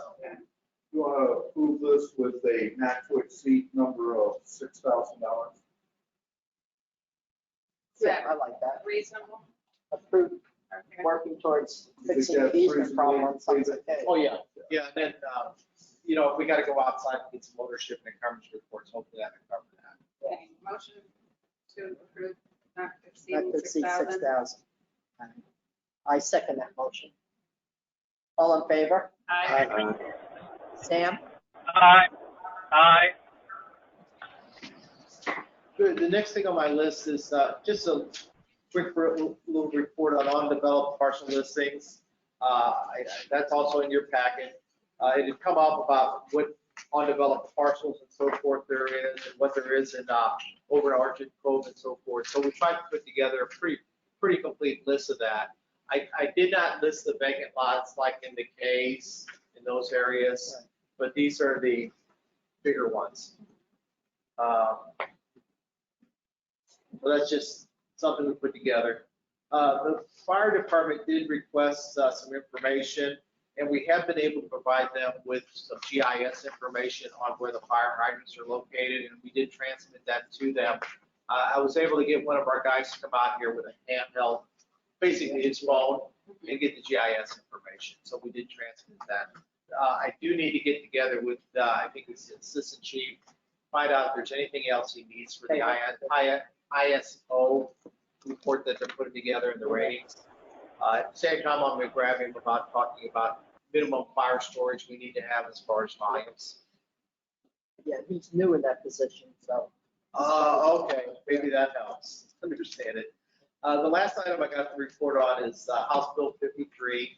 That's a new state requirement to do a stormwater and wastewater needs analysis. The stormwater needs analysis should be completed today, and then we'll get that shipped off. The wastewater analysis we're still working on. I need to get some information from Gail, but I'll send him the email. What's the wastewater? The wastewater one, they want us to look at very similar to stormwater as far as what assets we do have, and then what we're spending currently on operation maintenance, what kind of capital projects and so forth that we're looking at doing. I That's due to have the not county. included any of the capital projects you have not approved themselves individually at this point in those reports. So, when you get a chance to look at it, you may see that we don't have listed like the stormwater projects we just approved today. So, Yeah, and it's due to the county by June 3rd. yes. And the county compiles them from all the districts in 30 days, analyzes them and sends them to the state. So this ought to be a very comprehensive review. Yeah. And I don't think they do a very detailed review, I'm to thinking be a honest with you. It was a little So, tongue, it was a little tongue in cheek. yeah, yes.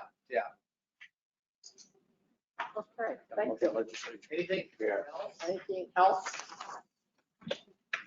My issue is drainage, but we're starting to work on it. So, Yeah, that's going to be a challenge and ongoing. Okay, All right, you next ready to bill. move on? Bill Baxter report? No, district manager. Oh, wait, hold it. I got one thing that you did ask me last month to report on. I apologize. I'm sorry, guys. This is the anticipated costs of current and potential stormwater assets of owning them.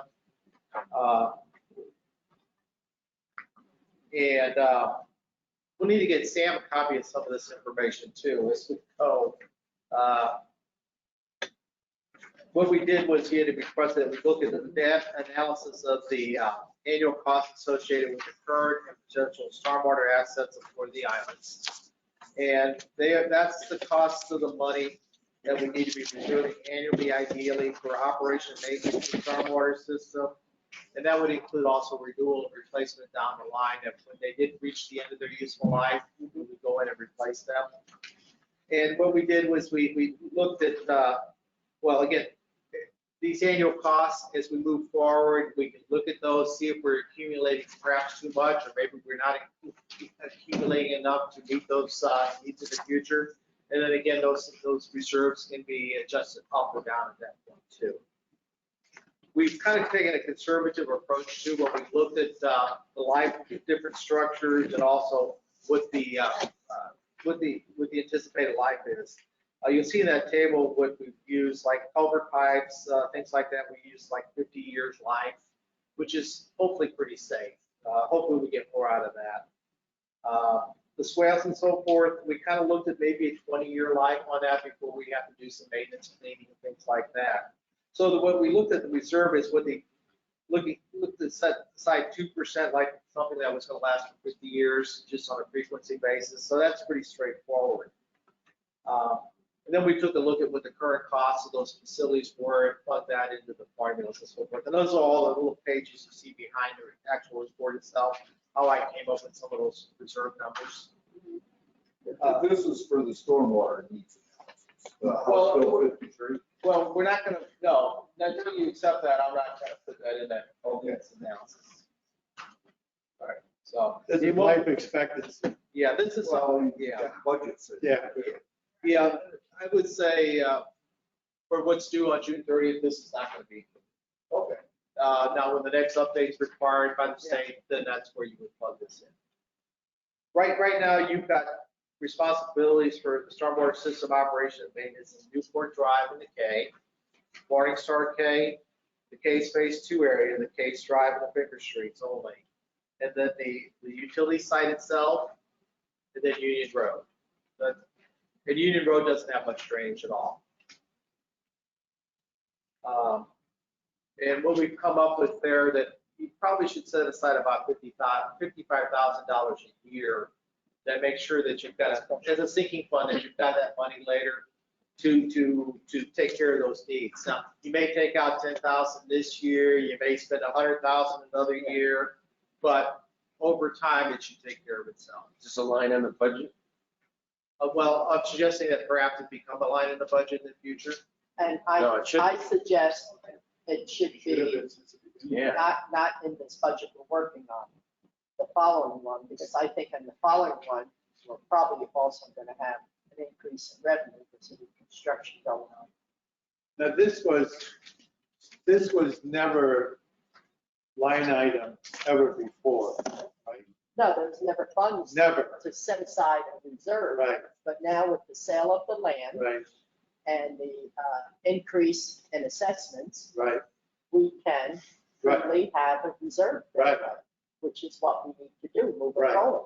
but for 15 years in the past, there was never a line item for this. No, but there were reasons at the time, but, And probably going back 30 years. It was right, but we need to move forward. Yeah, absolutely. It's just good planning.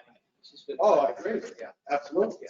Now, the second question is, what would it cost if we went ahead and took over the ownership of the operation and maintenance of the other developments within the community? That, of course, would be the 3 Stella Marsas, Sunrise Cave, Evening Star K, Orchard Cove, Sunset Caves, Lakes and Villas. I have not included anything as far as parcel 13 or anything else. There we're looking at about $65,000 a year we need to increase those reserves with. So that would be about $120,000 a year if we keep them all in. Starting when? If you decide to take in those other developments. Now, the only thing that was in question, these other developments like Stella Mars South. Right. What about the retainer wall? Right. Who's responsible for that? Right. don't want. We need to We don't discuss want that. Yeah, and it would be, yeah, I would suggest that you limit yourself to the stormwater facilities only.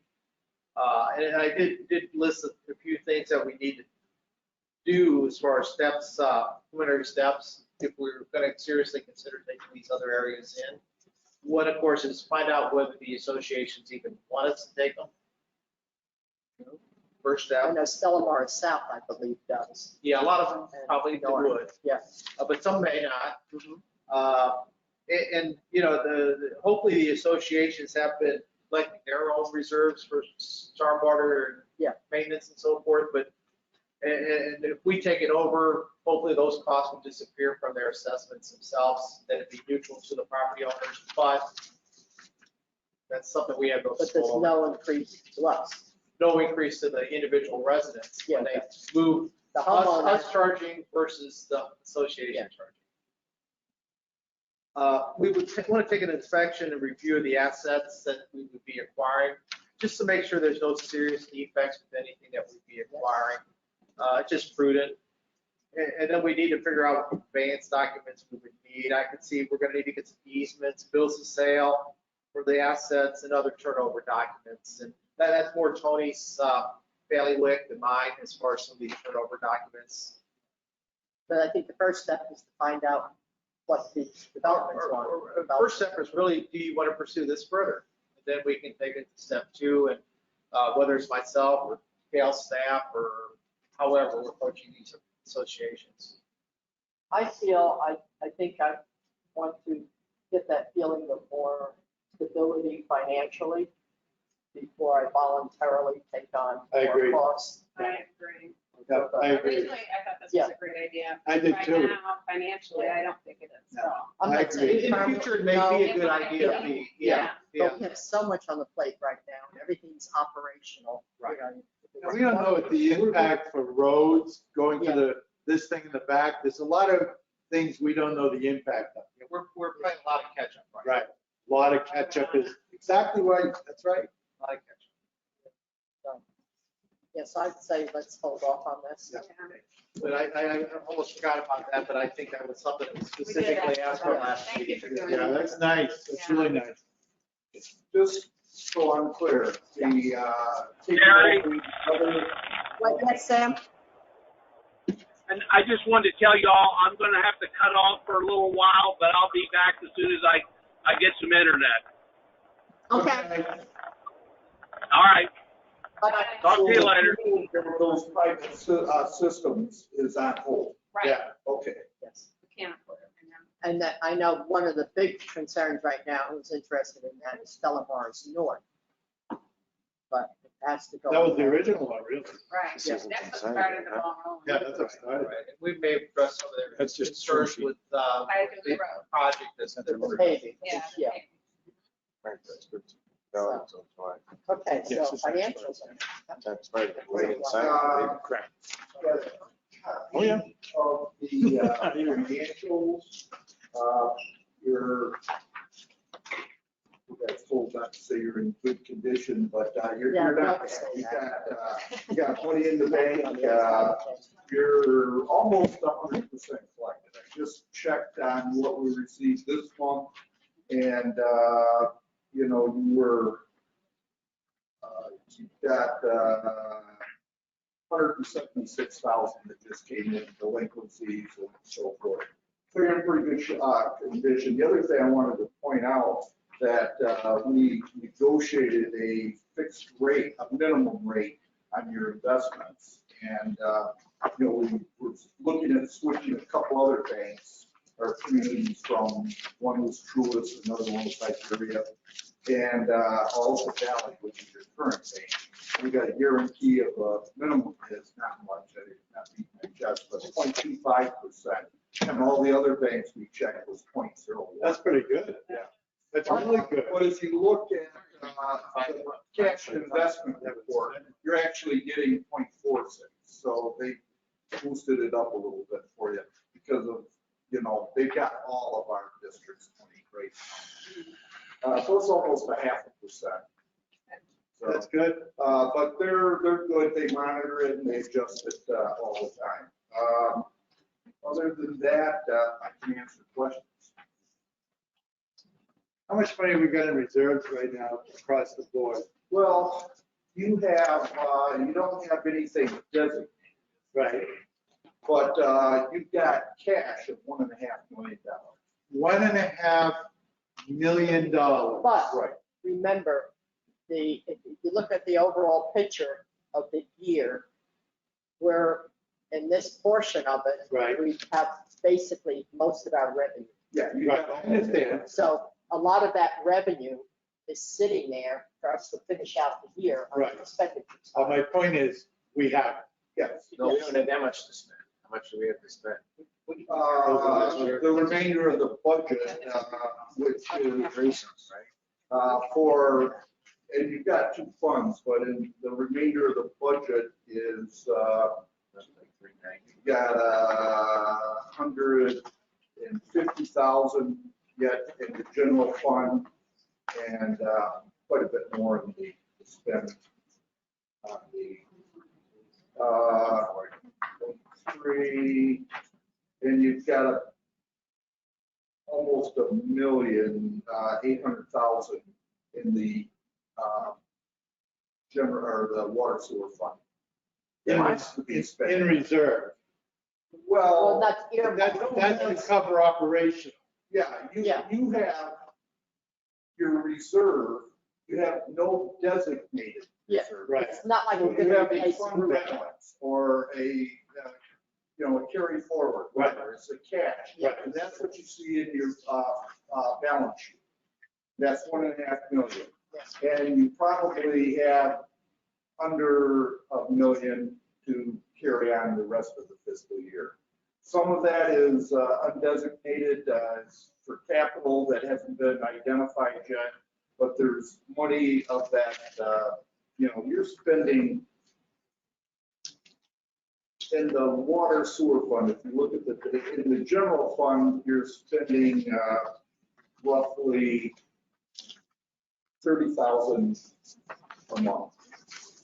And in the water sewer fund, you're spending,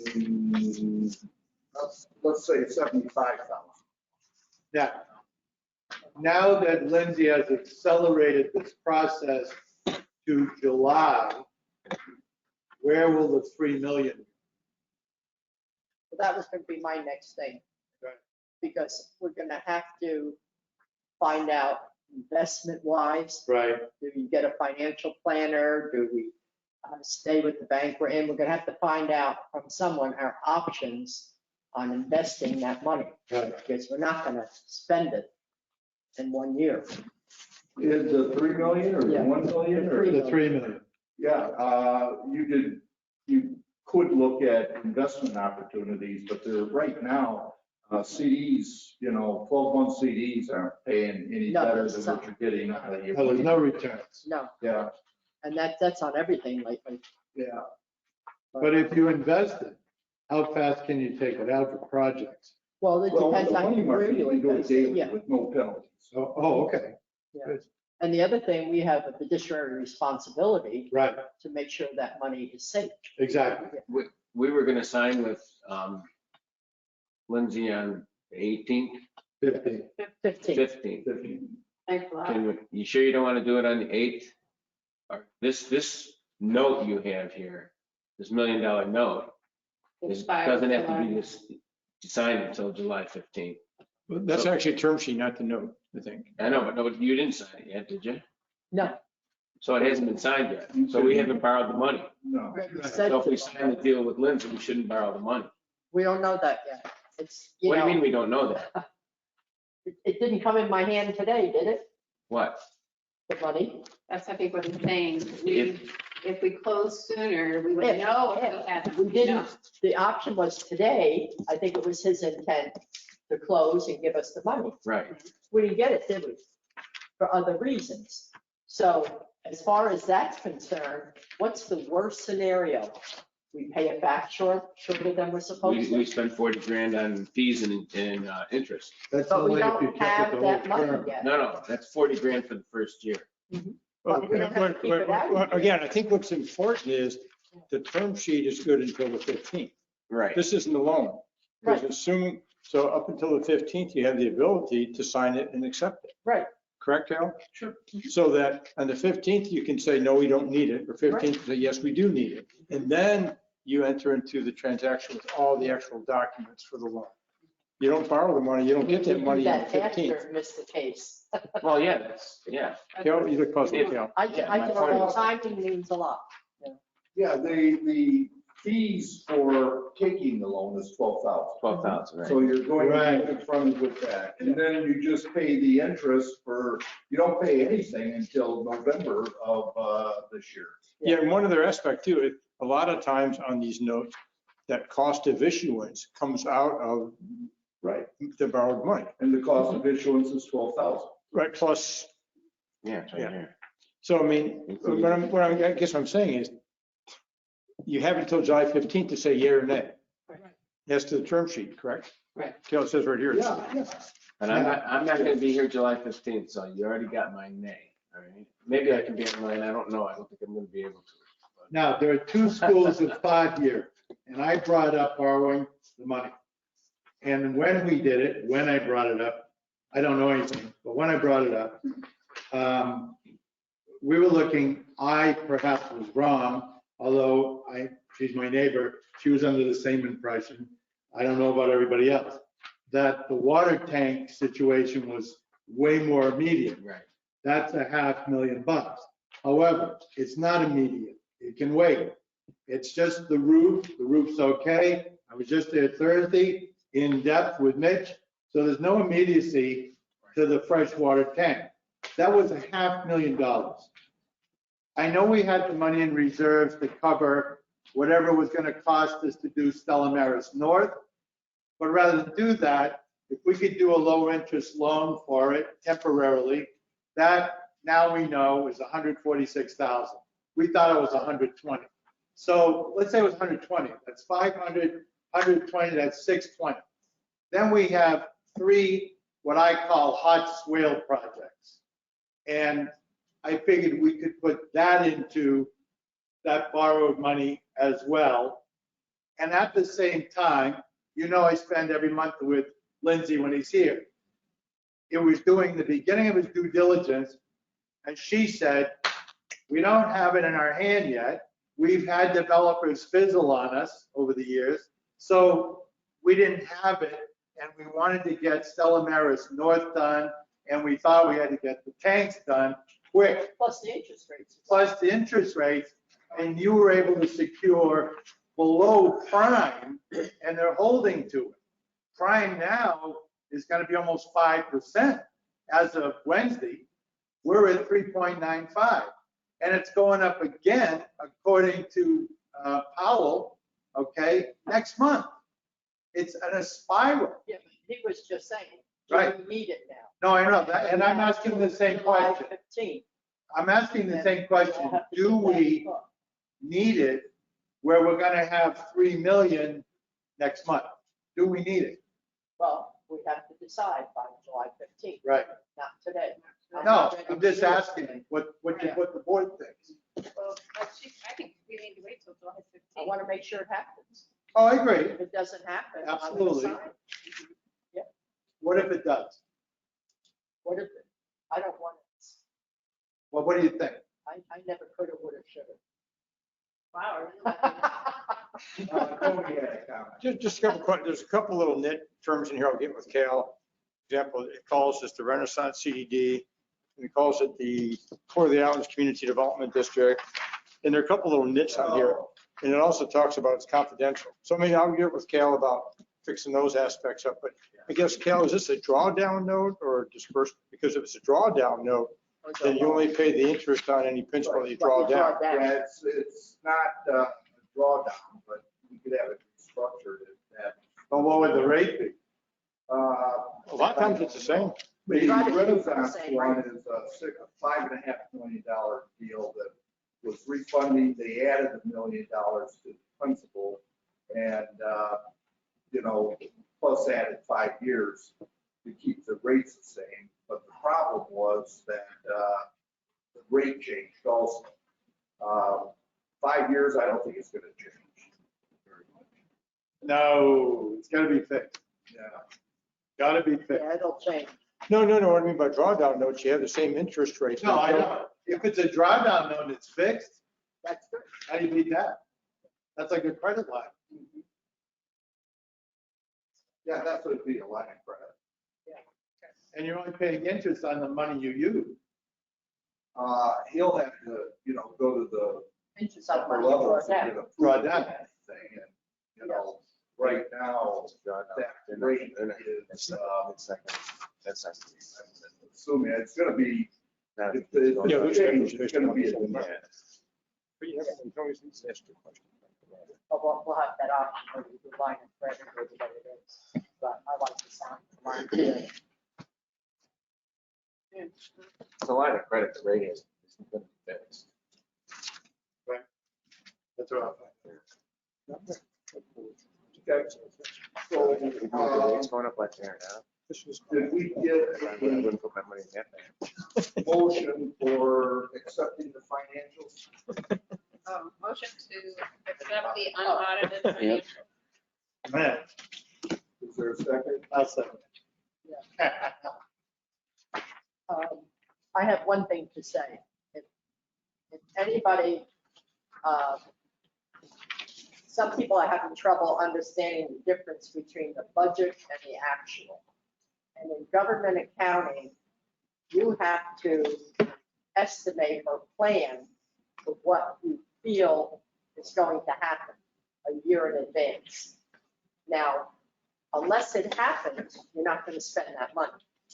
Right. And you also have a situation where you can budget, and an example would be the legal and the engineering. You can budget, but it's what happens during the year which tells you, did you budget enough? Did you not budget enough? And you always hope you have. But what happens usually, you have a group of expenses, they're actually called expenditures, that have a total. And it's mostly that total. You can't overspend in that area. You want to, so you might overspend in one, what they call line item, but then you might be under budget in another line item. So it's not the end of the world if you're over budget on a line. And that's all I wanted to be clear about. Okay, so we're going to vote on accepting the financials. What was the word you used? Estimated. Yeah. Estimated. But Right? anyway, the motion is to accept the financials for audit. And it was second. All in favor? Aye. Aye. What's that? Yeah, he's all Yeah, right. he's in agreement. Yeah.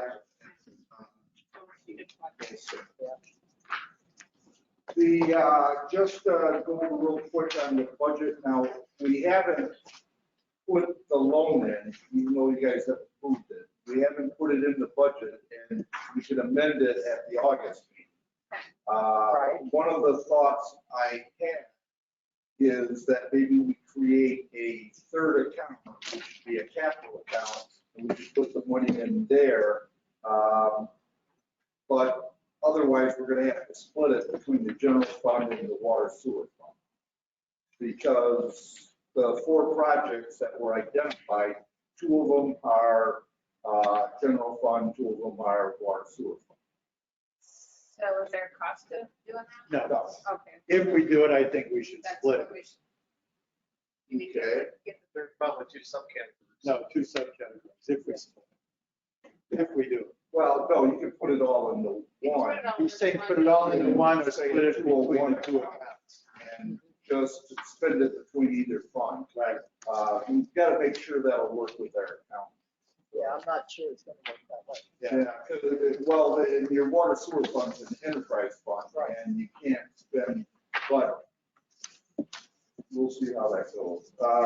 Other than that, I think I got everything that you guys requested in there. We doubled engineering and legal fees in both accounts. And they're balanced budgets. So you've already approved them, they're tentative. And then by the August public hearing, you'll know exactly what you're going to do with the loan. Yeah, and for the 2023 budget, there is no additional assessments. It's going to be about, what, 2 years before we start seeing the assessments, or it depends on how the building goes. An increase in the assessment? Yeah, revenue. Oh, the revenue, right, yeah. Now, we did adjust the revenue in both accounts because of the reassessment of the O and M. I mean, it's like Right, yeah, that was a stretch. So if you see a difference from the previous year, that's because of the reassessment. It's nothing that's, really noticeable. But Do you know, I mean, at the top, off the top of your head, do you know why legal and engineering went over? you guys just use them all the time. I would say a lot of it was the Case Drive issue. Yeah. But I mean, there's just, the situation on ERC. parcel A and B. ERC review. ERC, the policy. It's 7,500. Policy manual this The year, policy we had manual. partial 13 We've had a issues. lot. Oh, the policy manual is. Yeah, so there's been a lot of things this year. Oh, It's yeah. almost overwhelming. Yeah. Now, Yeah, one but of the, It was overwhelming. Yeah, you're So right. when I suggested the double, it maybe shouldn't have. I mean, next year is still going to be an active Well, engineering year. I mean, If we get some capital, establish that capital improvement fund, I would suggest that maybe some of those engineering and legal costs out of that. see, well, I don't know if I was going to bring this up now or whenever. I look at my tax bill, all right? Our general tax bill. We pay into a general fund for the county. yeah, but Okay. not for the same services. Yes, for the same services. No. Planning, It's like engineering. we pay in. Why for are the you arguing fire. with me? Let No, me no, finish. I know, I'm not arguing. I know. about So the you budget. think the 2,200 I put into the general fund is just for the sheriff's department, No, libraries? no. He's asking where the money goes. Well, So- it's broken down on your property tax bill. It'll be for the school district. No, and- that's and separate. other- That's not part of the 2,200 I'm talking about. I'm talking the 2,200 that goes into the general fund. What I have- 200? Well, that's what mine is, On his out of my tax tax bill. bill. His I tax. pay bill. 2,200 Real estate or into assessment? Real estate. real estate taxes. Yeah. To the county, into the general fund. I already pay fire, 2,500. I pay 1,700 for school. Mhm. Those are all broken down. Yeah. Well, what about the general fund? If you What I'm paying for that, and then I'm paying for the same services here. That's my point. You don't know because the general fund is just that, a general fund. They'll decide, like the PILT money. I don't mean That's just in the us, general everybody's fund, paying. and they'll decide how they're spending it when they budget. But And that normally, it's just like when you were working with the county engineer and everything. He comes out here, we pay nothing for that. No, you paid 2,200. that was Yeah, part yeah, of the that's budget, right? great. No. Well, yeah, Yeah, but I already paid that, right? right. So you didn't pay again when he came out here, No, but I paid him. right? But not for the But- whole issue. Yeah, but see, I that's think what the I'm, county's I'm, gonna take care of your whole I'm issue. looking to see if we're duplicating services here. All right, let me ask you this. What about a condo association? What about? They're paying for drainage, plus they're paying us Plus for they're water paying the sewer county. on assessments? Isn't Yeah. that double door? I mean, our general fund, don't think our general fund isn't going to help their water treatment plants in the county, because it sure is. No. The water and wastewater Yeah. for the county is a separate funding mechanism. Yeah, they have their own fund. That would not come out of your. Yeah. It's They like- have their own water and sewer that's separate. They have their They own do. water and sewer district. Yeah, we're District. not using it. That's correct. So we're gonna get So have, that doesn't come out of it. the county has a special act. But sheriffs, libraries, and I don't know, what are the social Tax- services, Tax cat, collector, property appraiser. what you don't have out here. There's definitely some duplication, like with the county engineer coming out here. Yeah. But, if you went in and, like parcel 13, when they go in for the pre-application meeting, there's a separate fee the developer pays there directly. That's not coming out of your taxes, those services associated with that. But there is probably some duplication, in all honesty. So this is, I'm looking at all these numbers all the time, when I get them anyway, and print them. And for example, like we do the Florida utility, right? And we pay him a base $29,000 for that. Okay, but then we have monthly compliance, $1,000, monthly compliance, $300, quarterly. Why aren't these things just figured into his bid. You know what I mean? Why, you know it's coming, monthly, quarterly, and then labor, you know, before you know it, we're 29,000, then we're 37,000. But when you say. So that when we, so why we is can not budget part it of properly. this bid, what makes you feel it isn't? Because he's charging us for it. But his bid, it's like Soto, his bid could have several line items in it. And as he does them, that's the fee he says he's gonna charge us. Soto doesn't do anything unless we tell him to. No, That's you the gotta look at his difference. contract. Pretty much. His He sheet comes is, every time and says, you want me to cut the trees? You want me to plant a plant? Okay, yeah, it's gonna be this much. Okay, we do it. is that Soto This- you have in front of you? No, I'm talking about water The treatment. water. I'm just saying, so people know what things cost. You know, he puts in a bid for 29,000, but it's really, you know, 37,000. Well, you Yeah, have to look at the contract and see how the contract reads. Well, Well, and I'm just- those services, Yeah. your permits, They're over your and above. compliance sampling, the chemicals, all of that, you can't figure out what that's gonna be. well, not the chemicals, I wouldn't think that, but, well, these things are monthly and quarterly. Why wouldn't he Yeah, know but what they we're the are? permit holder. That's why we pay it, or the district pays it. We're the permit holder. Yeah, so when he has to do this paperwork, we gotta pay for it. It's not part of his contract. Well, we don't pay him that. No. We pay the state.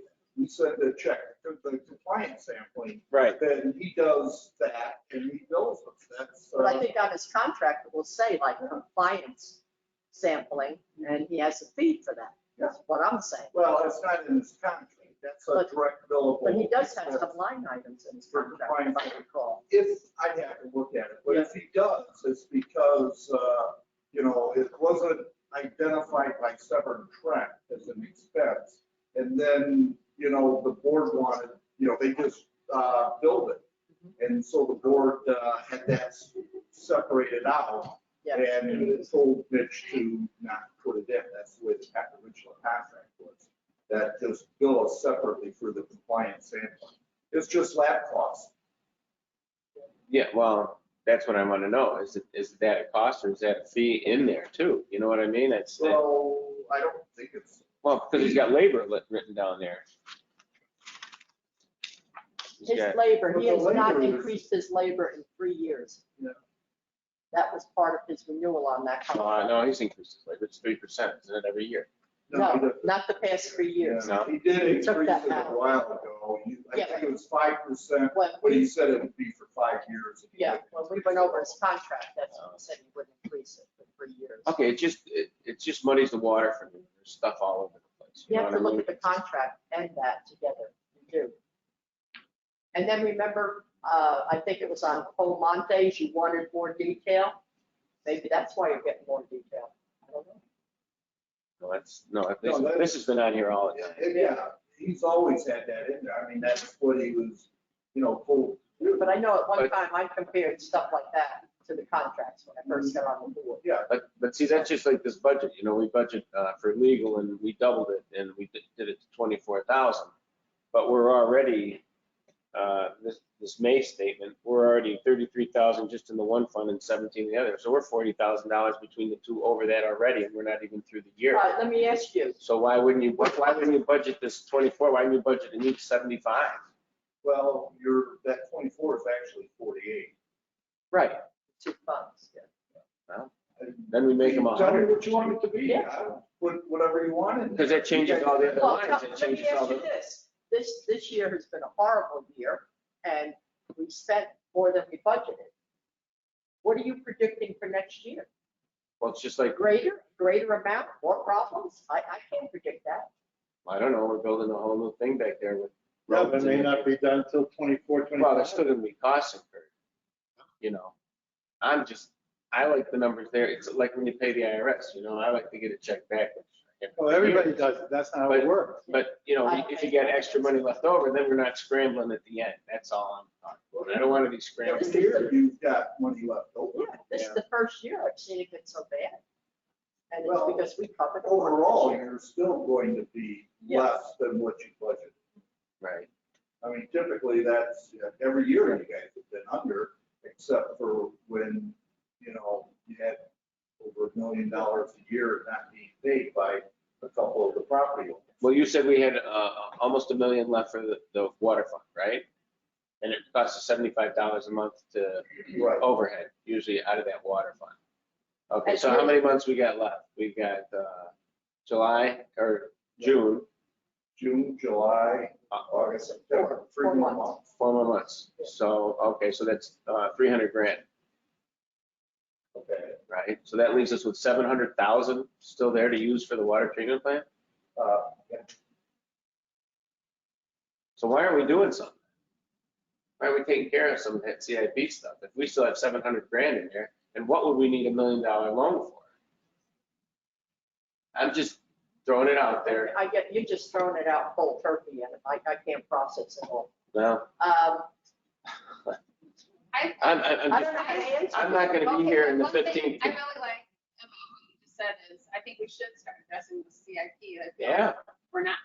At least the water treatment CIP, whatever's involved with that. Which But I is don't- most of it. But like you said, the tank and stuff is important because when I talked to Mitch, he said that fire station thing with the controller and everything, he said that's turning into a monster as far as what it's gonna cost to fix it. And if we replace the tank and put another tank in there, we don't have to. That's what take- we're hoping to do, yes. Yeah. And that was That's the take plan. care of that, Yeah. right? That's Right. what we're hoping. Like But- two for- Right, so, I mean, are you forecasting costs to go down for things or? Is that- Well, probably the prudent thing too to do is make sure you don't take and spend your CIP, use that money to pay your CIP, and not have a rainy day fund in case. Oh, no, I'm not saying spend all of it, you know, but if we got 700 grand Potentially, potentially. you have reserves that cover. You know, when you did the water plant, you had probably 3 or 4 million. But everybody was paying their assessments then. Yeah. You know, and the district was. And that's the fine. other thing, you're gonna get more in assessments because of the development back there. So your revenue is gonna increase. Hopefully, yeah. Yeah. Yeah. Well, I just think we need to start planning some of this CIP, Absolutely. put it in the Yeah, books and well, put you it just in gotta there. remember, it's been like 5 years, we've lost money on that land back there. And a sizable amount. I remember 75,000 a month is just normal Normal operation. operation, right. Yeah. So I know stuff happens. if anything happens, then all of a Hurricanes. sudden, you know, or some capital. You guys have had a couple over the years that you still had to take care of before the debt was paid off. What's the rule of When thumb? we were 90 collecting days? money back there, we were getting over $300,000 a year. I, Then we stopped it. How fast did it take that Yeah. 300,000 a year or 400,000 a year to accumulate to a big loss?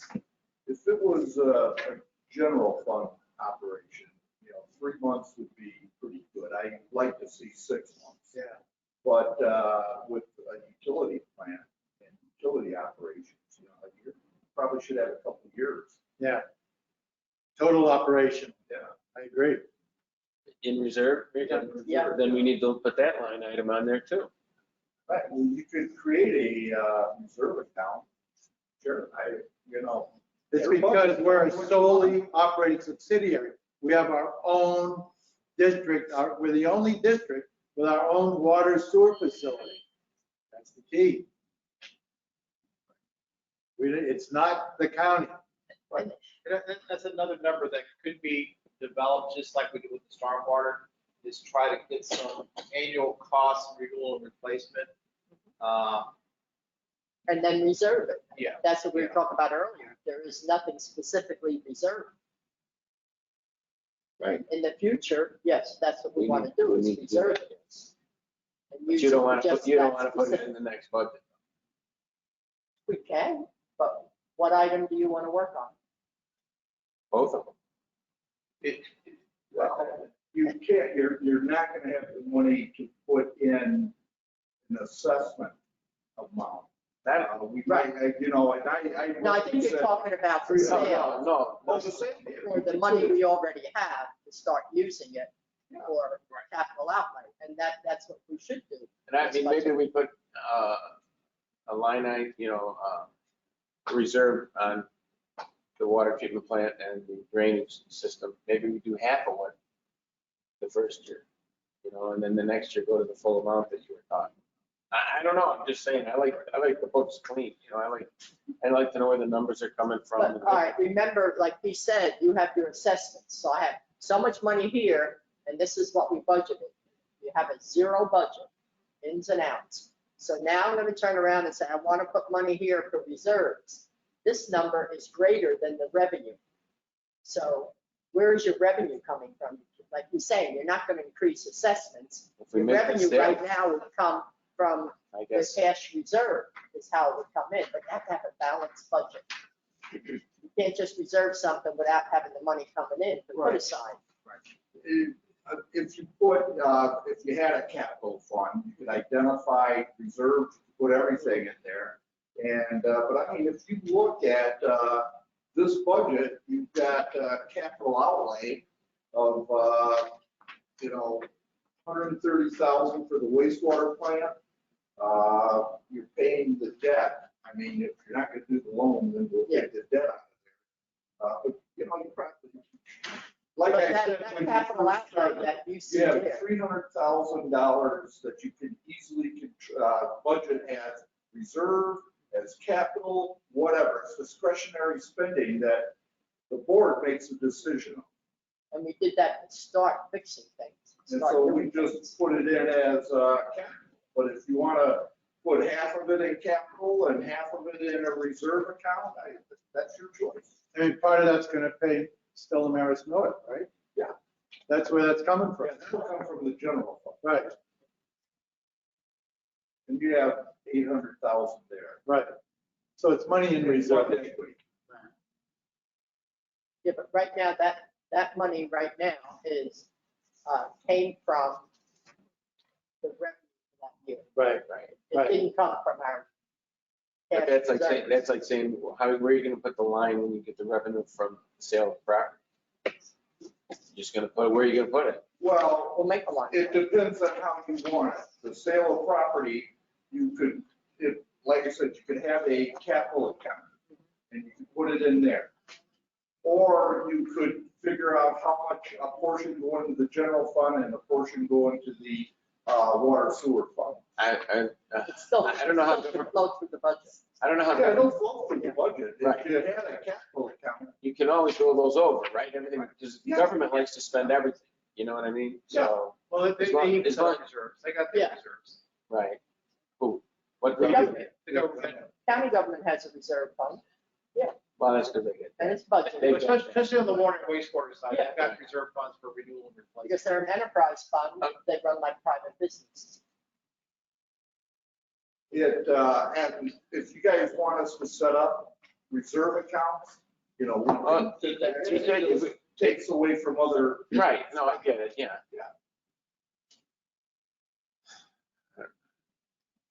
I just Would like- you like us to? I just like good numbers. I don't- In the tentative budget that's posted on the website, but you could do it and amend the budget in August at the public hearing and put it in and create reserve accounts. Well, I'd like, Oh, you can do it then? I'd like, Oh. to Do it right up to August Okay. 15th. I'd like to go over that with All you, the way we did it at the county.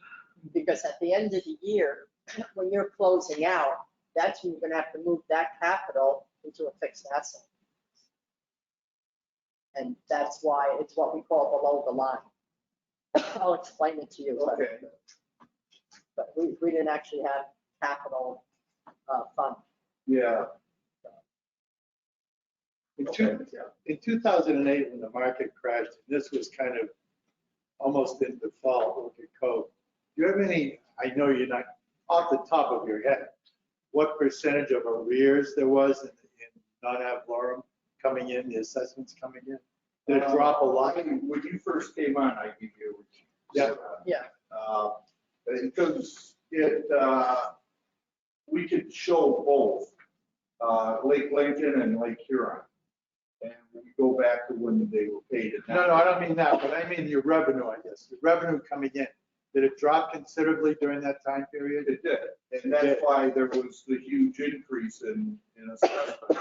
And that's why it's better to have money in reserves. Yeah. Yeah. But that scenario. Well, and in the general fund, you were okay. You didn't have to increase there. You increased $450 per home on the the enterprise fund, the water sewer fund. Then that's where that went, because you it kept going down, and when that was done, the accounts for Summer Trent said that you couldn't finish out the year. But by keeping hypothetically, the $3 million in a fund, something that's making us a little bit of money, and borrowing like the million, and using that, in the event that we had another market crash like 2008 or a serious recession, we'd be in a cash position. Yes. But you have to be very careful. If you have a fund, you put $3 million from the sale of that land, you put $1 million loan in there, you need to spend the $1 million before you spend the $3 million, because unless you're gonna pay it off, whatever you're gonna do, but because you could be faced with arbitrage. Right. But if you have it as a life preserver and you don't have to use it, but you have it for a rainy day and you use the $1 million, that's a better way to go. Right? Like you said, you have to use the million first. Yeah. Oh, yeah. Use it So first. maybe you just put the lines on the budget, like talk to Terry that under the budget. Put the lines and then just make them 0 for now, and then we can adjust some other. Yes, I can even, from the revenue you've got now, I put 10,000 in each of them. You have enough play in your budget that way. So you're probably looking at a reserve for emergencies, a reserve for roads. Well, I thought it was a water treatment. Any emergency water treatment. Or unless you make it more general, so you could use it anywhere. Utilities in general. Okay. You know? Just, well, we should, if we're gonna do one for water sewer, we should do one for general fund too. So just put a, emergency reserve. Okay. Yeah. Almost like we did the hurricane kind of thing. Sure. And then if we're doing a good job, it should build. Yeah. Right, exactly right. Yeah. Well, after losing so much money every year, it's nice to say. We have a did. reserve. Okay, I didn't have any other change.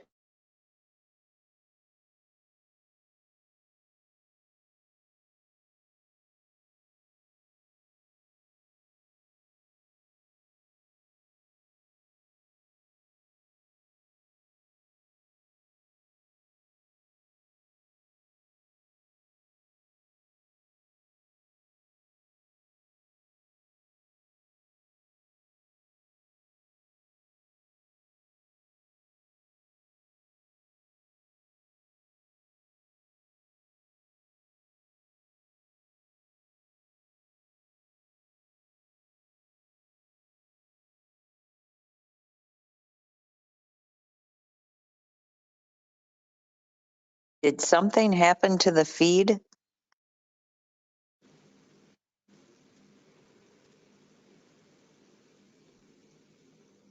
Looks like it's stalled.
Hey, Lisa. Is this not working?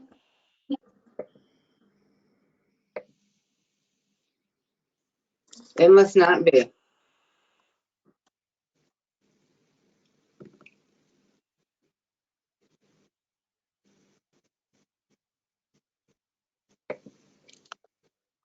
Hey, Lisa, you there? Yep.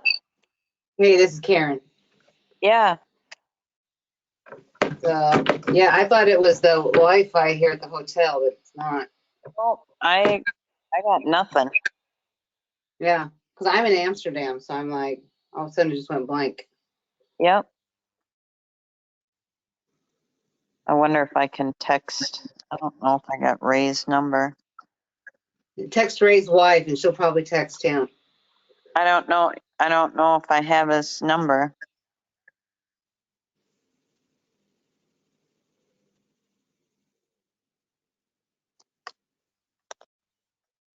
I do.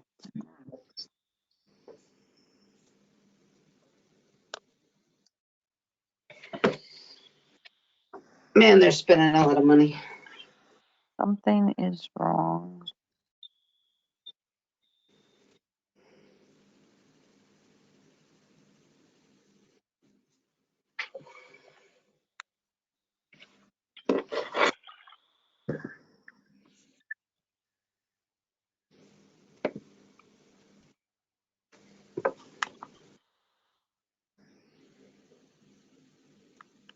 I'll see if that helps. Okay. I'm gonna try to jump off and then go back on. Yeah, that's what I just did, and I got this same screen. Yeah, I'll see what I can do. Okay. I'll see if Joe is still there and see if he can say anything. Okay. All right. Talk to you soon. All right. Bye. Bye.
Can anybody else see anything on this meeting?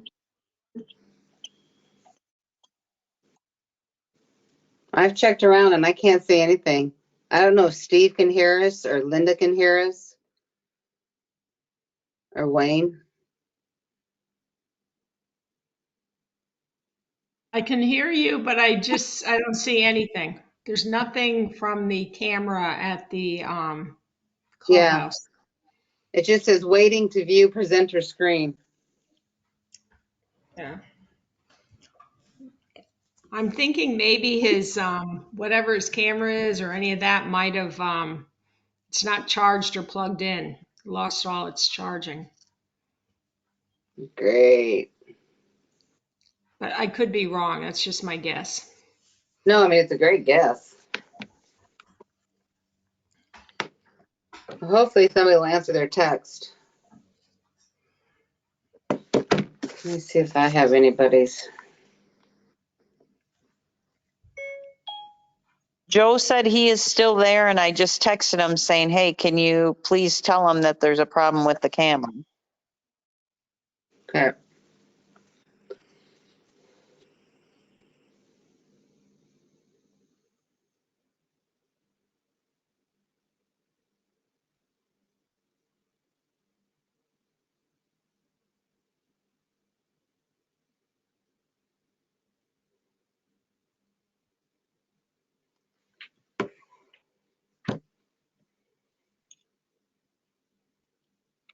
I got on a little late.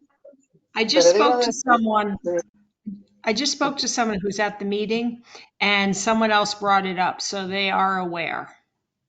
Oh, okay, great. I got on a little late. My flight got in late. Are they gonna let us ask questions at the end? They said that they were going to. Okay. Now, hold on. And I just got a text that they're fixing it now. Oh, great. Thanks, Linda. Yeah. Thanks for trying. Okay.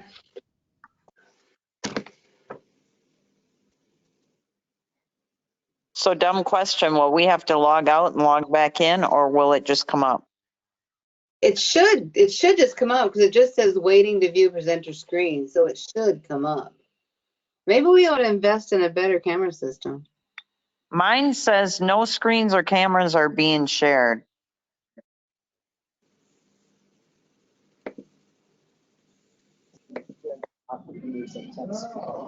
There they are. So you can't go tomorrow. Are they in now? Yeah, we can see and hear you.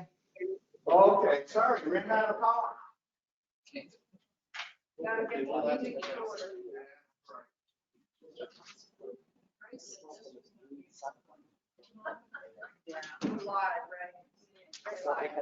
I got a question. It's not really. Yeah. If, like, the residents. Is there a difference between an owner and a renter? Nope, anybody? No, I mean, as far as. What did he? Oh, you son of a gun. I'm sorry, I was No. covering it up. I figured that was the case. I didn't know. Sorry. Cover up. People can come from Moscow to a reunion, Russia. Yeah. Thought you knew it was there. They say, "Bro, you're from the country." They go, well, I still want to comment. They can still do that. Really? Yeah, Wow. I know. That's why public meeting is a public meeting. Yeah.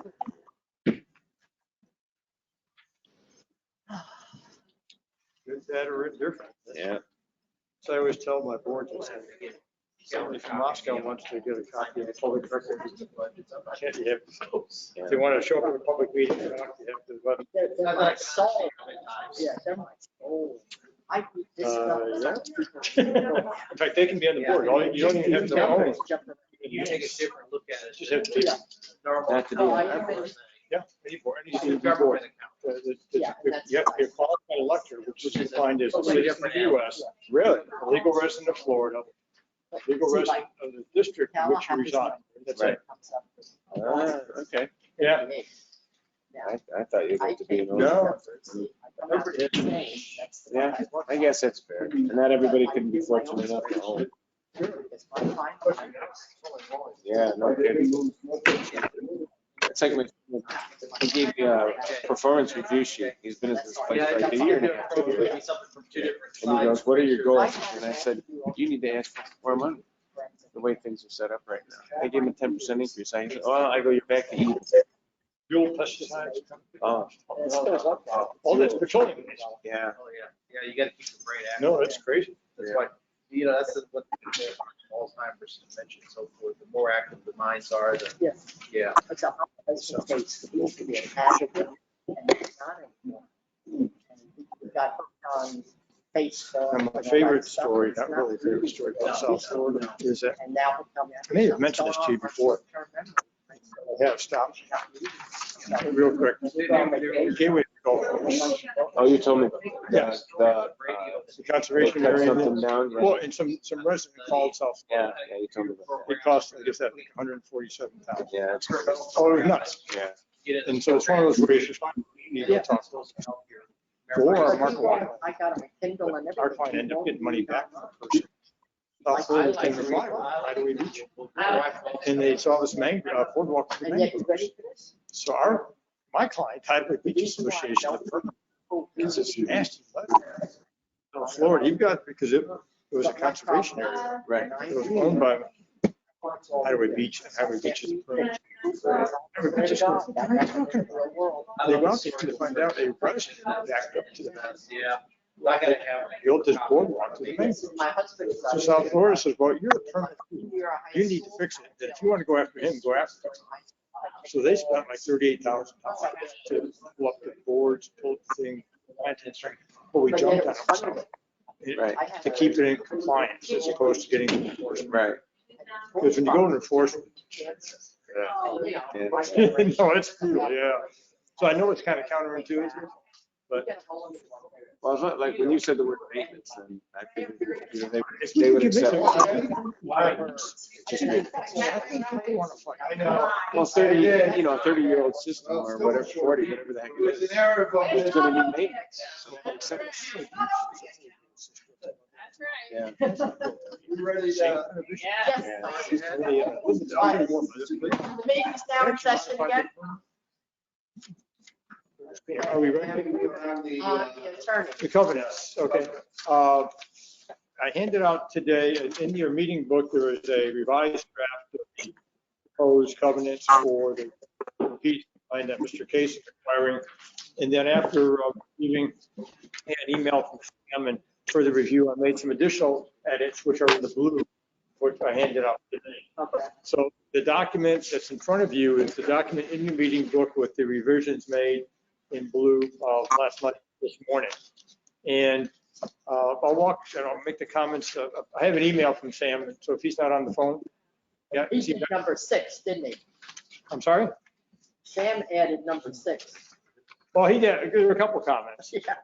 Yeah, I'll just go through, if I could with your indulgence, just go through what he put in the email. Yeah. On 1E, and by the way, Michelle picked up a mistake. I called it declarant or CDD, it should be CID. Fix that, but her comment. In 1E, small little e, Sam said he did not understand Right here. why that would be there. And I put that in there because I thought I heard, and I could be wrong, board 3 of 7, that the board was concerned about appearance of communities. If you go to Article 1, excuse me, Article 2, I'm not following this at all. Okay. We have two. Go to page 3 of 7. page 3 of 7, small little e. All right, but he says He 1. added this blue. Okay, the one with that. No, see, yeah, but see 1. Oh, There you go, 1. And then skip those that. A, B, yeah. Okay, go ahead. I'm just going by what Sam had sent me. He said he doesn't understand. So I put in E's, but no decorative objects, weather vanes, et cetera, can be outside a dwelling unit courtyard without the prior written approval of the declarant, which is the CID. You can't place the furniture outside a dwelling unit courtyard, lanai, or out the living space without the prior written approval. Again, I was trying to get at, I think there was a comment that sometimes neighborhoods look unsightly. There's no mechanism to enforce it. Now, maybe I overdid it, but I'd rather put it in than y'all can talk about it pared down. So that's why 1E is there, but that was his comment, he didn't understand. Next is G. His question was no trucks, RVs and boat trailers, same as county ordinance. So the next comment is, Kel, you know what it is? Karen, something's coming through. Can you thank you. And so what, I'm not sure if he meant when he says 1G, no trucks, if that was, it was double question mark. So I don't know if that's one of those like. Yeah, I disagree with no trucks. Yeah. I mean, Okay. I think it's a common vehicle for a lot of people, for and towing the boating boats community. or horses, whatnot, yeah, so. Almost a main. Yeah. How about commercial vehicles parked overnight or stored out unless, see, this is geared towards you can have it, but you have to keep it inside. Yeah. So the idea is, and we get down to passenger automobile vans, so I get rid of the, I guess that whole sentence that says only passenger automobiles. Yeah. That take that whole sentence out? Okay. What about commercial vehicles? Well, can't their HOA do that? Well, this is the, Is their This HOA? is- these are the He wants restrictive them to covenants, have yes. an HOA, so Right. he wants part of Us that to HOA to have be a the part of the HOA covenant. stuff. That's the part. Now, later on, language I added later on talks about the developer has to adopt covenants and create an association, and the developer can have more restrictive covenants, but these are the base covenants. So this, so it says here, no commercial vehicles of any kind. Yeah. Unless they're kept inside. I don't know how many people park outside commercial vehicles. Is that an issue? Everybody, because everybody fills their garages with junk. Yep. So do you want to not have this ban on commercial vehicles? I don't. I disagree with it, but I mean, that's. I don't like it either. I Should don't we like take it out? I don't have a problem. Some people make their living. Okay. And once again, I put it here for discussion a lot of times. I mean, we have it in Orchid Cove and it's ridiculous. Depends on maybe what size commercial vehicle. No, No, they have a car. No lettering, no nothing. No, I'm talking about, would you still want to allow like a tow truck, somebody who owns a tow truck service to be parking a tow truck there? Or a box truck that's commercial? I mean, I think, I hear what you're saying, but I think people buying a $600,000 house probably aren't apt to have a tow truck out here. Maybe we could I get what you're saying. Right. put a weight on it. Maybe Yeah. a commercial Weight limit truck or above a something might be a good certain weight. idea, yeah. Or dual wheels or something like, I mean, 6,000. I don't have a problem with dually either. I know what you're saying though, like, you've Yeah. had trouble with like employees who take their Yeah. vehicles home. They can't park in their driveway because it's got the company logo on it. How about just no vehicle in excess of, we'll pick a gross vehicle weight. What's a dump truck? That's a little on the big Well, side. no, you probably, I don't know, what, 8,000? What's the sub ban? I don't know what they. So I'll just say no vehicle, no Well, like a vehicle. box, a 16-foot box truck's got a GVW of 14.5. That would be less than, you'd want it less than that, maybe 10,000 pounds. Yeah. Okay, GVW. so no vehicle, I didn't get rid of the word commercial. Just say no vehicle of any kind in Yeah. excess of 10,000 gross vehicle weight Yeah. shall be allowed unless in enclosed structure, and good luck on getting one, right? I got that. Okay, how's that? Okay, and then the last one, how about the other parts, the last sentence about, we already talked about trucks. We talked about, Buses, campers. That'll eliminate buses because it'll be a vehicle over 10,000 pounds. how about trailers? Or RVs too. How about trailers? Yeah, motorhomes. No, I mean, Disney trailers. you can't have them outside? I don't think they should be allowed. I mean, I don't. How about boats parked outside?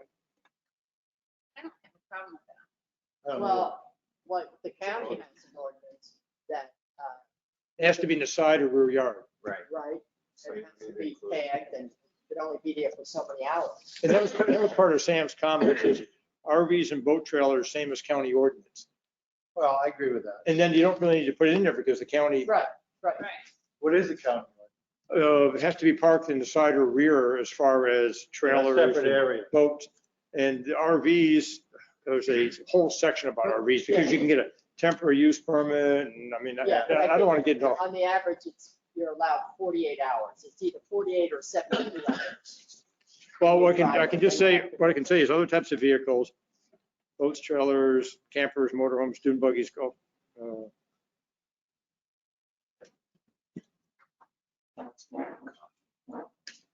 I can say same as applicable county code. How's that?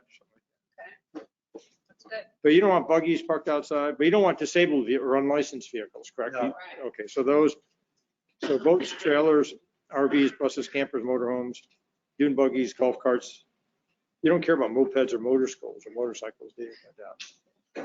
Tractors, semis, disabled operator. Yeah, probably don't want those. And ag vehicles. Okay, I'll modify that. And I'll work with Terry on those if that's okay. That's Oh, fine. yeah.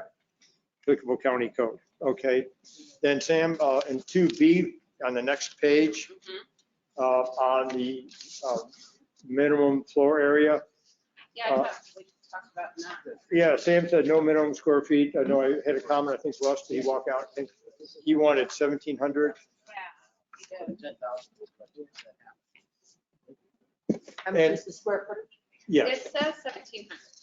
So we're Under questioning- there. I'd say Right. 15 or 16. Yeah, I would say 15. Yeah. Yeah, under hey, there. Like Sam said, if it's just two people, how big a house do you want? And we have, does it say in here? I think it says 2-car garage, right? Yeah. Yeah. So I think that kind of, you know, a nice size house. And, I mean, you could build a bigger one at your option. right. But Minimum 2-car garage. That's Yeah, right. That's so your minimum 2-car garage is 1,500 square feet. Okay. And last comment by Sam, and I added no lease less than 6 months. Oh, And, yeah. and I added that on page 507 under section 5. Hey, where's the part about, is that about the rental? Yeah, that is. Yeah. The lease. Where's the is part about renting a room and something else? That's in 5, page 507. That's in section section 5 under lease. No dwelling unit shall be leased more than 3 times per calendar year.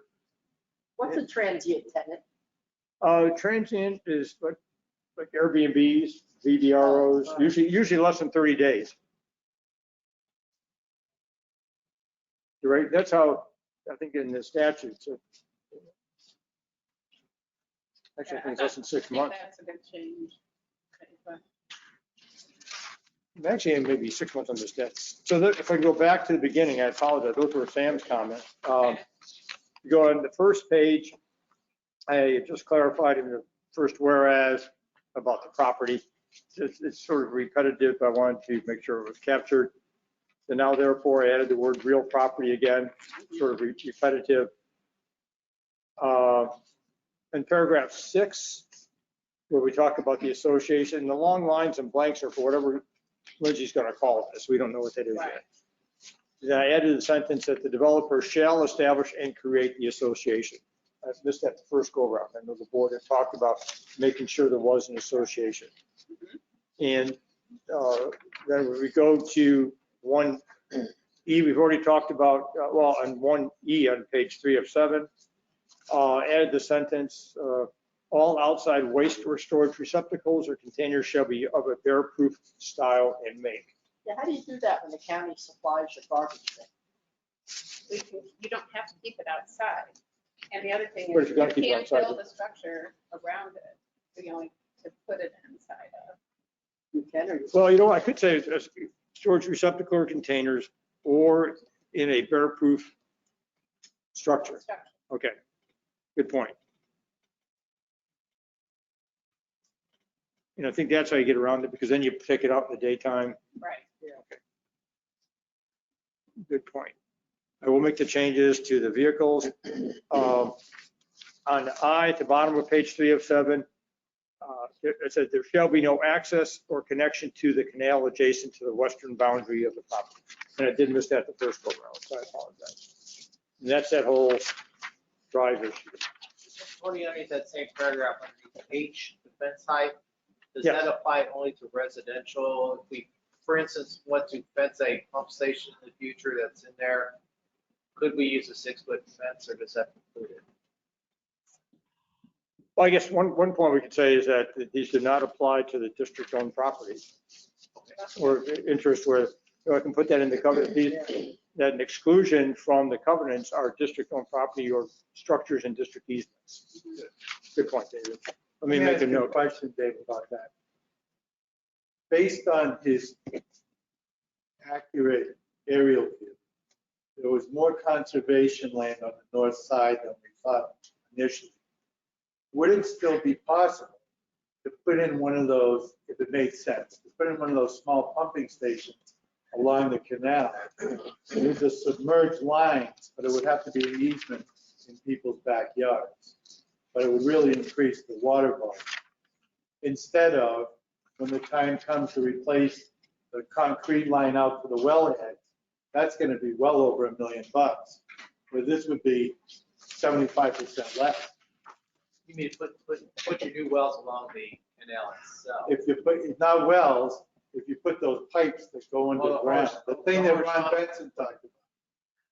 The problem with that, I think, is you have to reserve the land above it to keep it safe, that you don't have percolation of other things into it. So it wouldn't work. It wouldn't work. All right. Russ, while you were outside, we changed the minimum square footage to 15 because of the, having a double, but that was the thing, so I wanted to make sure you know. All right.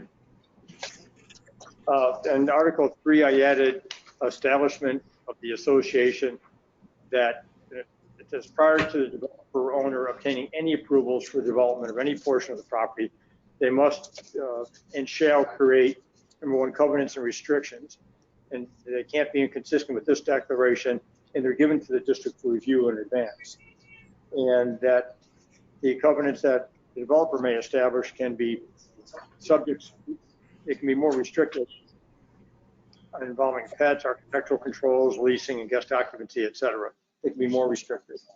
And then also I added a developer and owner, again, prior to the commencement or obtaining any approvals, has to establish an association responsible for the maintenance of the common areas and the enforcement of the covenants, including the maintenance of landscape, signage, entry features, green space, streetlights, roads, streets, water management areas, and open areas. And that the association is to perform the maintenance in a manner consistent with community-wide standards that need to be established by those covenants. And if the association fails to perform its maintenance responsibilities, the district has the right to go in there and assess the cost against all units and take all appropriate legal action. So that's just kind of a catch-all. That's nice. Because we don't know what. Yeah, we don't know what, you know. And again, one thing that's important is that we have, you know, if you recall in the contract, that the zoning approvals right now require the approval of the district. Once he owns the property, that unless we have a closing memorandum to continue that, that might be one of the documents as a closing memorandum.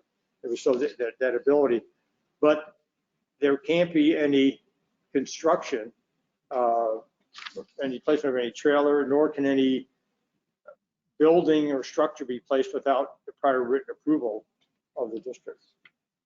Yeah. Okay. So, but we may want to have a closing memorandum. And again, I may put that in the First Amendment. The way we have to look at it is if, it's not going to happen, but if Lindsay were to flip it the day after, who's coming in next? You're correct. That's how I approach it. That's the way you have to approach it. And they're going to be bound. Right. That's the beauty of the deed restriction. Yeah, that's how I approach these. It's not the person that's in front of you that you're dealing with and you know. Right. It's the person you don't know. Yeah. And or the purchasers down the road, you know, for subsequent. So those are the changes. Of any other changes? What about roofs? Is there anything in there about roofs? No, I did not. I know there's a comment about whether or not to. It says something about metal, some say tile. I put metal. Yeah, I like They last forever. Good in hurricanes. Yeah, they're great in hurricane. I haven't had any. Asphalt was the worst. I haven't had any metal. We can say there should be no asphalt roofs. I mean, if you want to, but. I like that, but they can have a choice of tile and metal. Yeah, in fact, it's interesting. They have metal tile looking roofs, barrel tile. Yeah. One of my neighbors does, and you look at it, and it looks exactly like barrel tile. Tile that looks like cement tile. Oh, really? Yeah, I've seen it on Cage Yeah. Drive, isn't it? It's so it's thicker now and bigger? It looks like tile. Well, I thought it was tile. It's turning black. Yeah. So do you want to say no asphalting? Yes. No asphalt shingle. Yeah. Okay. Or asphalt period. Yeah, that's right. That's next, My asphalt, unbelievable. hardly any damage whatsoever. Wow. During the asphalt. Two hundred Arrow tiles gone. Oh, yeah, real tight, yeah. I have a metal roof and my metal roof withstood the pine trees shedding limbs this big, bouncing along on top of my roof. And all it did was put a few little dents in the ridges. That's it. I mean, it was like, okay, I'm good. And it's been there 22 years, my metal roof. Deborah, right now is the time, if I were you, that I would strongly urge you to start a petition that the county make the old hotel land open space. Because Lindsay's not going to buy it. We're not going to buy it. And it'll sit, I'm telling you, it'll sit in limbo forever. It'll grow mold, it'll be grass. And I think that there's an argument to be made and some open ears. If petition the whole district to make the old hotel land open space. And, you know, I don't see why they wouldn't do it. Because I approached the county twice now about putting an EOC in there, putting the fire department, ambulance, everything for the whole area in there. And they said, absolutely not, it was out of the question. Now, they're saying, well, that might happen sometime. It's all smoke. So I just think that would be a good starting thing. Because it needs to be open space. Board's already pursuing that property. It's a gift, right? Yeah. Well, Yeah, not buying it's a it. gift. You just said, We wanted to find out what they, were they going to sell it, were they going to give it to us? okay, well, I don't think they're gonna just give it. Right, right. But the most recent letter correspondence that Lindsay had with Jennifer, who's the property manager, was they're not gonna do anything with it. Now, they're doing one of two things. Like Castro's telling them to get rid of it. They're saying, well, you know, we might want to do this, we might want to do that, and it's all a game. They might be doing it to build value, or they might just stick their, you know, they might just stop. Well, I realize all that. Yeah. The board's given us direction to pursue taking that property. But not buying it. Well, It wasn't said, no, We it's can't- not Yeah, buying. the county hasn't said they're going to sell it, so that's why. So we didn't am I discuss buying. now being instructed, is the board reconsidering their position? Am I now being instructed? I mean, and if Deborah's telling people that, you know, you're not going to buy it, what's your position? I'm against buying it. I'm all, I don't want to we be a can real take estate it over. business again. Right. We don't have the money. I'm against buying You're it. not gonna be Well, able what to about buy it and sell it. You can No. buy it and turn it into Open open space. space. See if they'll give it to They won't. us. Did we ask? Yeah. They've got money in it. Why don't they give us anything else? Right. Use some of that book money if we want to keep preserving. Yeah, let Bill pay for it. Get the Everglades Restoration, do what about that Fakahatchee, Friends of the Fakahatchee or whatever they are, that cleaned all this stuff up over here. Contact them and see if they'll keep it. So I would say just pursue it and Yeah. give it to us. Yeah. They're not going to sell. We're not going We to. won't build on it. But see, that's what I worry about. Let's say we do get back on real estate and buy it. Well, they won't make it. Then you have another year or two, and then all of a sudden the community wants a community center. So what are we doing? Oh, you can do it. It's public space. They're just not gonna allow you to sell it. Right. For Yeah. commercial property. If That you would- want that to would- buy and put a community center in there, that's your option. That's still a public facility. See on the map. the back Absolutely, side. and that, the county, one thing is counties don't like to do like anybody else is have land they have to maintain. You know, whether they have to mow it, bush hog it, or whatever they have to do. And maybe that's part of the pot is, hey, you give it to us and you tell us we can only use it for community center, park, or open space. And then Yeah. And then they end up having the maintenance cost with But that. I need, you know, if you're changing, I need guidance. If you're changing, we need it, because you already authorized us to pursue it. But if you're saying that you're not gonna pay anything, that, you know, or. I say go ahead and pursue, and if they come back with a $400,000 tag, you know, we can just say, no, we're not interested. But if they come Okay. back with a $100,000 tag. Yeah, that would be might different. interested. They're not gonna come Just back. saying. They're gonna come back with what they own it for. Yeah. But I don't think you want Deborah saying the board is not going to buy. That's the Yeah. position, you know, that's Maybe. what I'll go to the county with and say, you know, will you give it? And if they say no, you know, I mean. And then they can do. I don't see, how can, even from the budget standpoint, you're not gonna put out that much money on something. And then how do you explain to the people paying taxes that you just gave it away? You can't. That's why I'm against it. So And they're not gonna give it we to can us. only pursue if they'll give it. Right. They're not gonna give it to us. They're in it for 400 grand. Back to the petition. I Yeah. think that's the only shot we've got. And I think if you pursue it for free and they say, no, we're gonna sell it at such and such, then you have a number, don't you? Right, because nobody's gonna buy it. Yeah. They're bluffing. And Lindsay said, he told him he's not gonna buy it. All he needs is a corner, and he doesn't even need that. I asked him, I said, what if they've got you over a barrel? Are you sure you wanna pay for this land while they've got you over a barrel? He's not concerned. That tells me there's something else going on behind the scenes. So, no, I'm against buying it. And the county holds on for lands for decades. Yeah, and they forget about it. They don't even know where this is. If, They don't. yeah, if that's the board's position, Yep. can we get a vote? Because you've already made a motion to Right. pursue it. Pursue it, yes. Pay for it, no. Well, that wasn't the motion. That wasn't the motion. Okay, I make a motion, we don't buy it. I second that. All in favor? Aye. Aye. Lashir. Hi, Oh, you got Yeah. I'm back. Great. So that was all in favor? Got it. Yeah. So then Deborah could start the petition and. Deb, you know, I'm not telling you what to do. I think you're the best person to do that, to head it up. You've got the most people, you got the mailing list. And I think you just get everybody in POI, any way you do it, what do they call it, a search monkey, you know, thing or something. And I really think if you get a lot of signatures that are voters, Rick LaCastro is gonna hear that. I just do, you know? I think that's the thing, they have to be voters. Yeah, it's gotta be voters. That's what would get him motivated. And then we can go talk to him and, you know, see if we can juggle it a little bit. You know what I mean? Florida voters. Yeah, that's right. Florida voters. Yeah, and they can be renters. They don't have to own, but they have to be Right. Florida voters. Right, but they have to be Florida voters, right?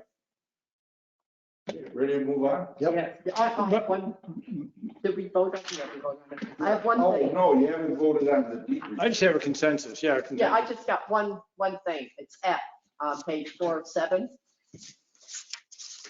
Or E, the developer and the da-da-da association shall be responsible for and shall maintain roads, streets in a clean, neat, and attractive manner. Does that mean we don't ever have to take it over? No, it all, again, I mean, that's the question. We know whether or not he wants to have a gated community? Well, you can't because of the 10 acres. Right, we asked him yesterday and he said no. But what I can just say is that shall be responsible to maintain all association streets, like in case there are some association like side streets. Okay, I'll clarify that. However, coming up very soon, it is our responsibility to repave this part of Union Road and Union Road all the way back to the water plant. Right, that's gonna. And that's a big one. Now, That's, They're a plan for I a would union. probably ask that you kind of defer on that a little bit, that commitment, because oh, I'm as he- deferring as on he, it. as he goes through his zoning and his permitting, The county may require certain upgrades as condition of approval of his plan. But the problem is his road goes to the left. And we're responsible for Union Road to the right. And he's gonna have houses on it, on the dormitory lane. Well, I would say he would be responsible for paving that portion of the road that will serve his new lots. Oh, okay. And that's good. And he wants his community to look nice. Yeah, well, that's good. It kind of won't allow him to put houses on a gravel road, So we're off the hook. at least for part of that, yeah. Now, my next question, what about from the water plant, the road section that the gun club owns? They own that road. Yes, I know, but, We don't have to pay We, for that. no, I know we don't. and most of your I would think at most of your obligation would be to pay for the property line. Right. Yeah. Okay, so then that might be really good then. So we're gonna- And I think he's looking to connect to the north end, his north end, His to north the gun club also. Yeah. I don't know if there's a cul-de-sac up there, if it's just gonna connect. Are we gonna vote on these covenants? We can vote.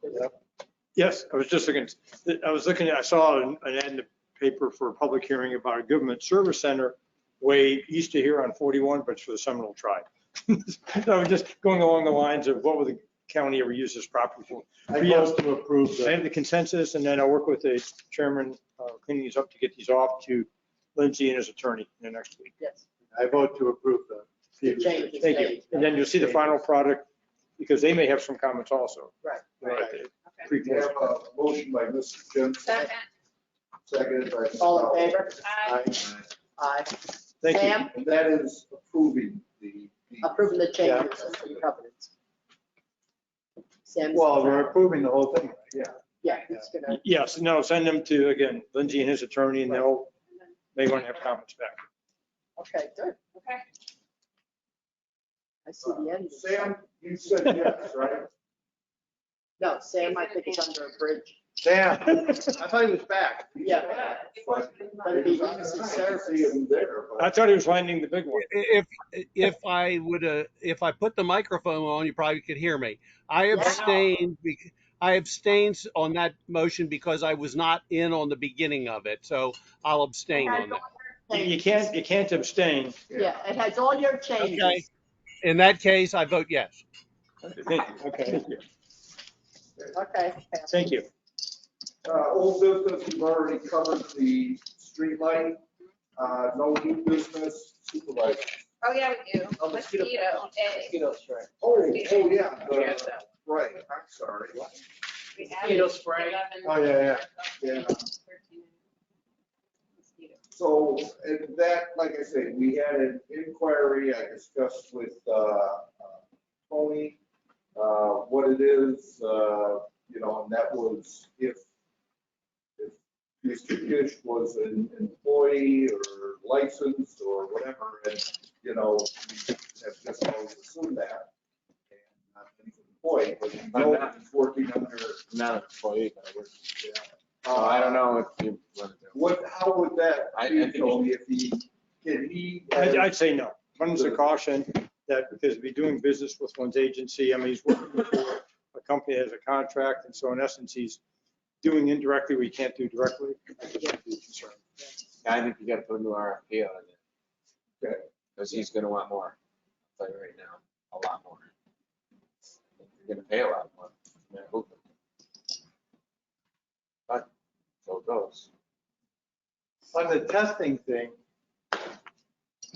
Right now, it's mostly suppressive spraying. Okay, for ponding water, that's why we started spraying twice a week. That's it, that's all we're spraying. We used to do 3. So he's only doing twice right now. But that's mainly it's got the larvicide in it, so it doesn't give them a chance to come out. Now, she may be right about the swamp mosquitoes. I have no clue. That fish guy or whatever his name was. didn't Derlin Fish used to stick his arm out and do the testing? No, he did the traps. Oh, he did the trap. Right. But they had somebody that used to When do. Derlin was gonna stop, he asked the board if they would go to the traps, and, prices were down. Couldn't find anyone to do do the. Like I told you, if I go out in my backyard at night to do the test, I just spray it 3 times a week. If I do it out front, once a week, but that's why I'm doing twice a week. Or my son is doing twice a week, just to keep it suppressed. If that's too much, if you want to, write up a petition and tell them, get people to say they don't want it, well, then go do that. I don't care. The Derwin and his neighbor, who's also a doctor of technology, they both did it, but that wasn't used to determine the spraying frequency. Robert Edge and when Severn Trent was doing it, they went out and did it like Russ did it. Yeah, did a lightning count. He did it. He put on the back of Lyle. I don't know what his name is. Wilderness and not Wilderness, Woodward and Kay's Drive. He went in his backyard and he hung a trap back there for 12 hours. And he got over 4,000 mosquitoes. But that was in March or whatever it was. Huh? One of them did. I don't know. One of them worked. There were two of them. Yeah, right. Yeah, they hung it in the because Sam knew about it. They hung it and I think it was 12 hours overnight, and they got over 4,000 mosquitoes. But that's that's the Everglades, man. I mean, and it's one of those CO2 crap things. So yeah. Well, well, go back there and shake a tree and see what happens. I mean, you're going to get bit. So, I mean, you go. Maybe pursue just doing it a little more scientifically, see about the cost of putting out traps in various areas. In neighborhoods though, right?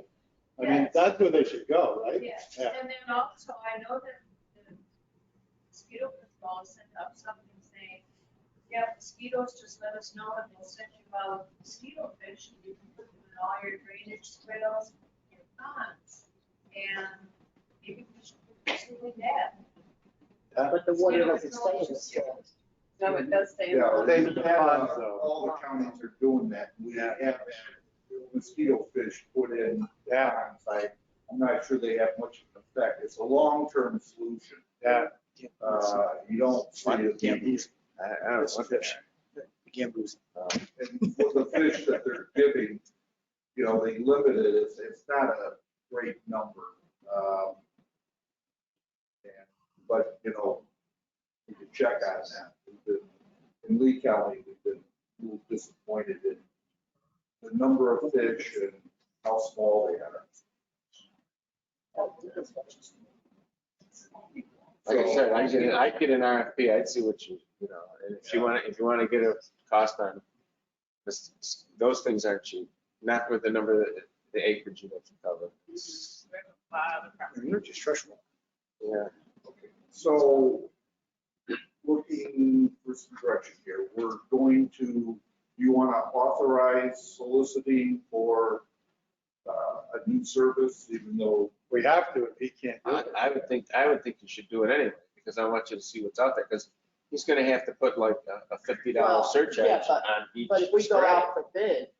He can bid for it. What's the difference? Because you're not employed. But I'm not going to do it. I'm not going to do anything. He won't do it. He'll hire somebody else. I don't do it every time. Or his son will come down every time. I was going to work something out like that and be an employee, but he says he can't do it, so we don't do it. But I think you need, as an employee, if he was a employee, could he or no? No. I think, okay, I'm not the ethics commissioner. I don't issue ethics. He's a board Yeah, member, but I suggest to completely stay away from that. Yeah. From Russ Bennett. Okay. I have no problem with that. You think I like doing it? Jeez.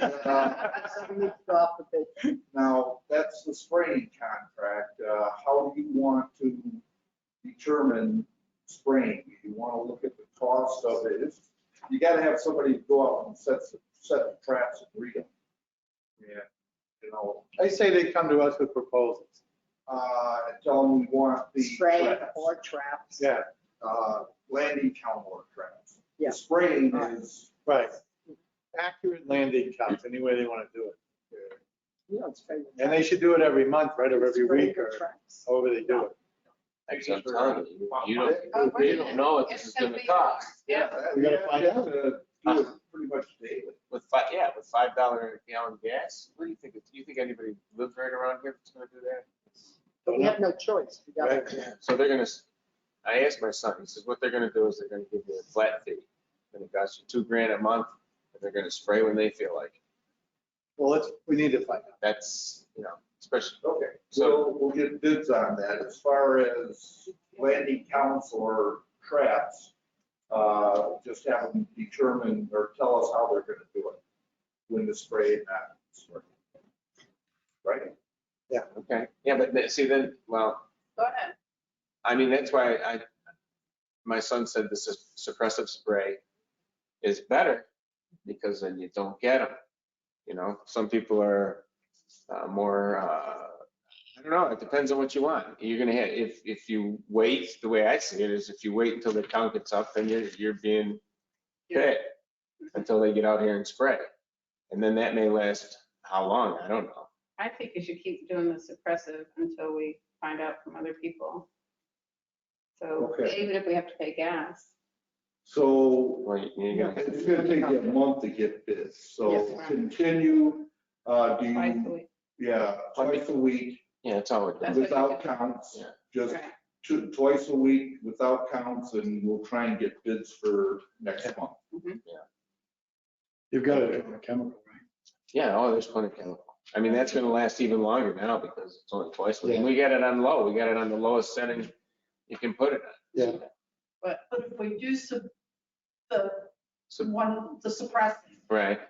that's gonna, when they start doing the counts, you're not gonna have an accurate count. Because. No, this is for the contract in the future, if somebody else comes out. The counts is just to determine when they spray and they don't spray. I get what you mean, there's not gonna be any mosquitoes. But once you go, if you go with a new contractor, then they're even him. I thought we were gonna do counts while we were doing the spraying. It's like. Oh, now? That doesn't make any sense. That's if you're gonna switch to a machine or something. I don't know. Okay, do we need a vote on that, Tony? Yes. Okay. So make sure it's So clear. the motion would be I was thinking of a to consensus from. continue the current spray contract with Kish Pest Control. Until you get a- Twice a week and rebid the contract.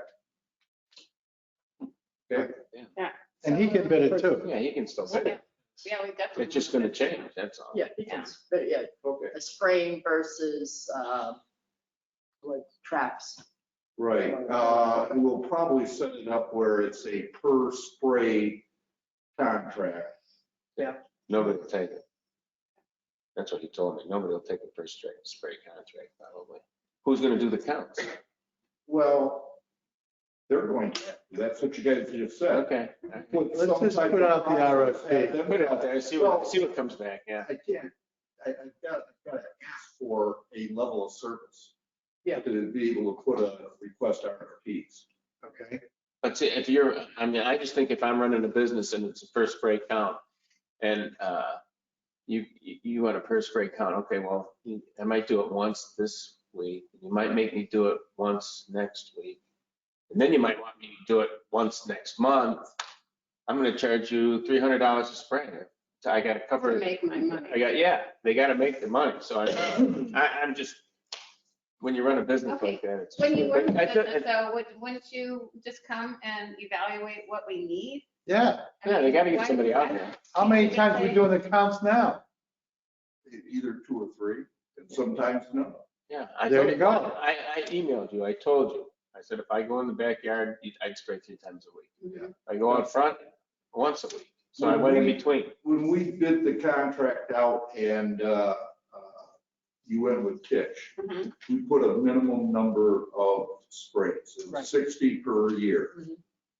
Okay. And Can we when say they that? went over that, then that's when we had the per spray and they, but it still was not a regular basis, spray As schedule. needed, more or less. Yeah, it was as needed, and somebody had to do the landing counts, which was, I'm here. they're the pin cushion. Okay, let's shoot. Can I even do that? Yeah. I don't get paid for it. I mean, Yes. You're actually giving stuff away. Okay, let's just do it. Yeah, that's okay. It's I think So volunteer. I make a motion to, Did you finish that motion? You're just a resource. yeah, Oh, yeah, no, I just want to make sure, because somebody, are we bidding it out as a per spray? Or, yeah, I think you should 60 was just- when it was really. I think you should just bid it out and let them tell you what yeah, they. I do too. That's Just their bid it job, out. they're the professionals, they should be Right. able to come out here and Let them say, tell "Oh, us what they gotta do for us. Right. I think so, but. Well, give them either or, Hey, Either or. like per spray or or what do you monthly suggest? or monthly or, Yeah, I don't know. Or both ways. Or both ways, yeah. yeah. And, What base bid and what is the alternate? and just put in there that it's gonna, you want it based on counts? I make the motion to do And that. then, okay. I said it. All in favor? Aye. Aye. Sam? Aye. Aye. Aye. Sam, do you remember what that guy had in that trap that time? I thought you knew about that. Yeah, it was like 5,000 mosquitoes in 12 hours. Yeah. It was ridiculous. And it was in March, it was either February or March, right? It was February. Yeah. February. Wilderness, I'm not wilderness, Windward. Okay. Case Drive. But it was in the back. Yeah, Yeah, by it the was canal. it's gonna be loaded. I didn't think it'd be Okay, that. so that's done. So now we have, During the winter, there's not a lot of activity. That's the Yeah. ones they But don't. they know spray. that. They know Yeah, that. Well, you're worrying too much. Let them come to us. that's their job.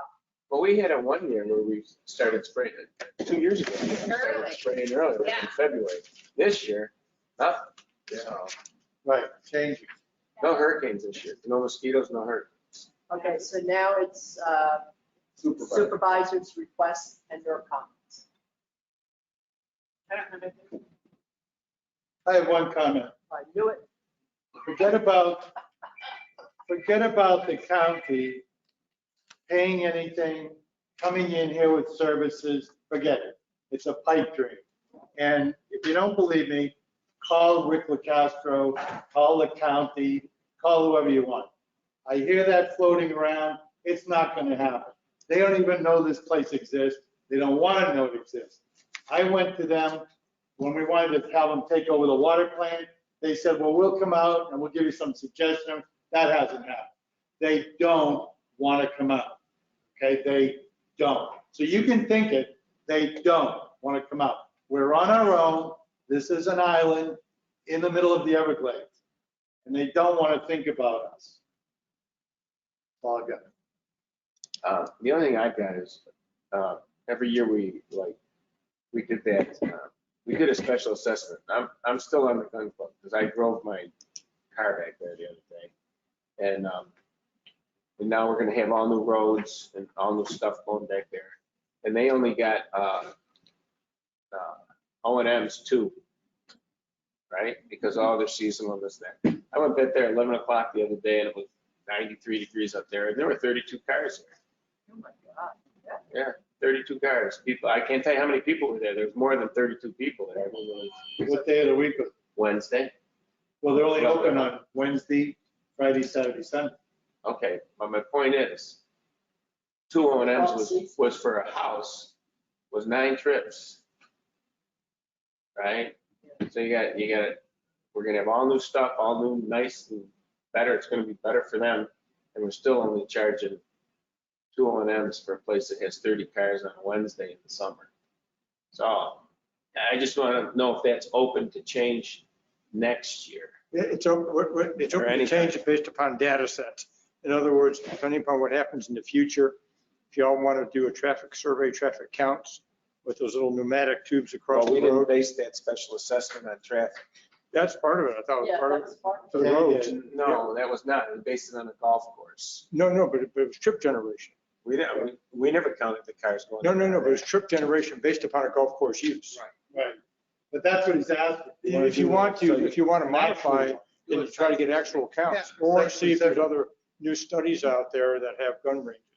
So that's one way you can always revisit it. You say, Oh, oh, okay. yeah, All right. You can always revisit it. Yes, that was my question.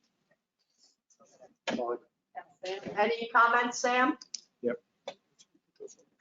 Yeah, the only comment I have, it's really about the audio quality. You guys, and I don't realize it either when I'm there. If you shuffle papers, you pick things up and move them, you can't hear a thing. And the other thing is when somebody's speaking out in the audience, unless they come up close enough, you can't hear what they say. So you're really missing a lot. But that's about, that's about it. Okay, we'll work on that. Okay. I'm speechless. Oh my God. Thanks, Russ. I appreciate that. So, okay, do we have any audience comments? Okay, guys, speak clearly. Yes. Paper. 1 second, please. We're going to handle the crowd here. And we'll go to the computer. Let me turn the volume down. It's working fine. Yeah. What'd you do to it? I broke it. Did you shut off? Yeah. Okay, good, turn it back on. So, Let's see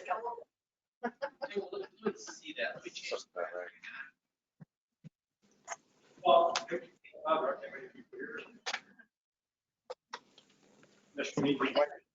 Come up by Yeah, come just up come by over the, here. so people can hear you. Yeah. Exactly. We can- Okay.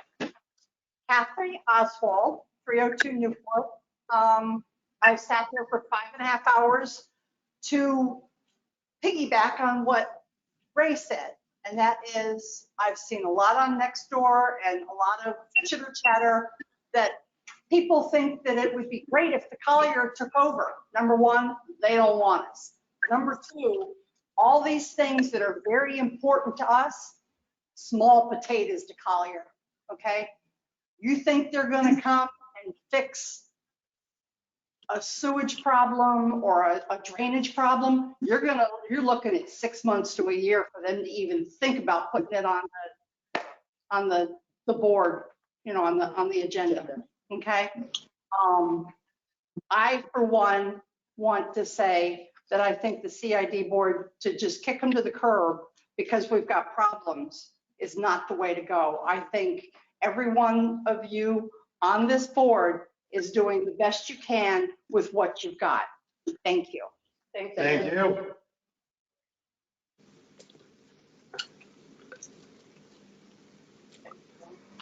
I have one question on the covenant. Now we're going to lunch. Is there? Deborah up here so they can hear you. Just up here for the mic there. One question on the covenant. Deborah Jansen, Sunrise K. Is there a height restoration? on the Yeah, covenants? 35 feet. Okay. And that includes, I asked the same question, How your panel house is too. 2 stories. Okay. And it also includes the elevation, the FEMA elevation and peak roofs. Okay, thank you. Yeah. Yes.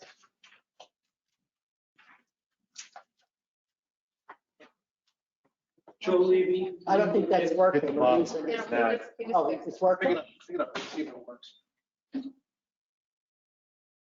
Tap the top, see if it. No. There. There. Joe Okay, we got it. Levy, 138 Windward K. I'd like to discuss now that we have a drainage plan, or somewhat of a drainage plan for the end of the cul-de-sacs. Why are we not implicating that on all the Ks right away? Or why are we only doing it at 162 or 163? No, we are. You're doing them on all right Yeah, away? we're looking at it. Yeah. You're looking at it.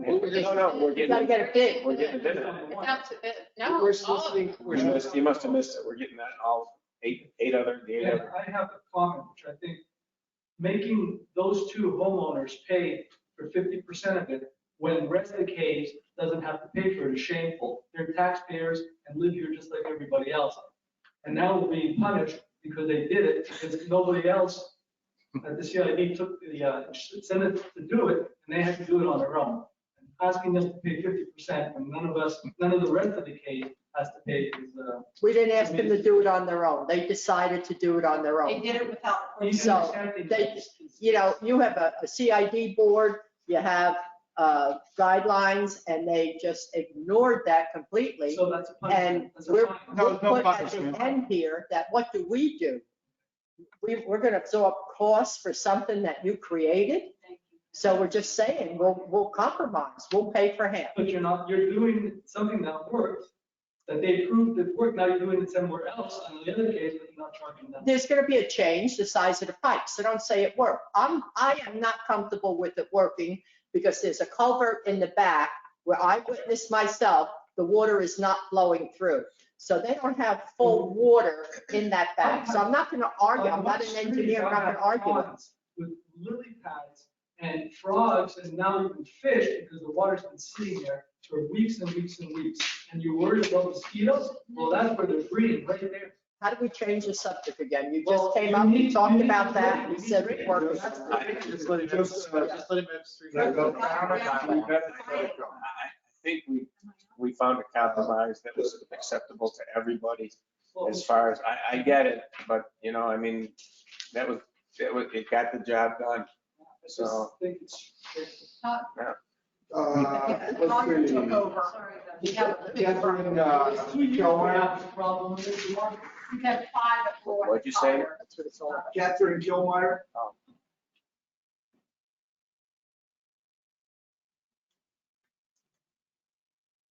Catherine Kilmeyer, 314 Newport.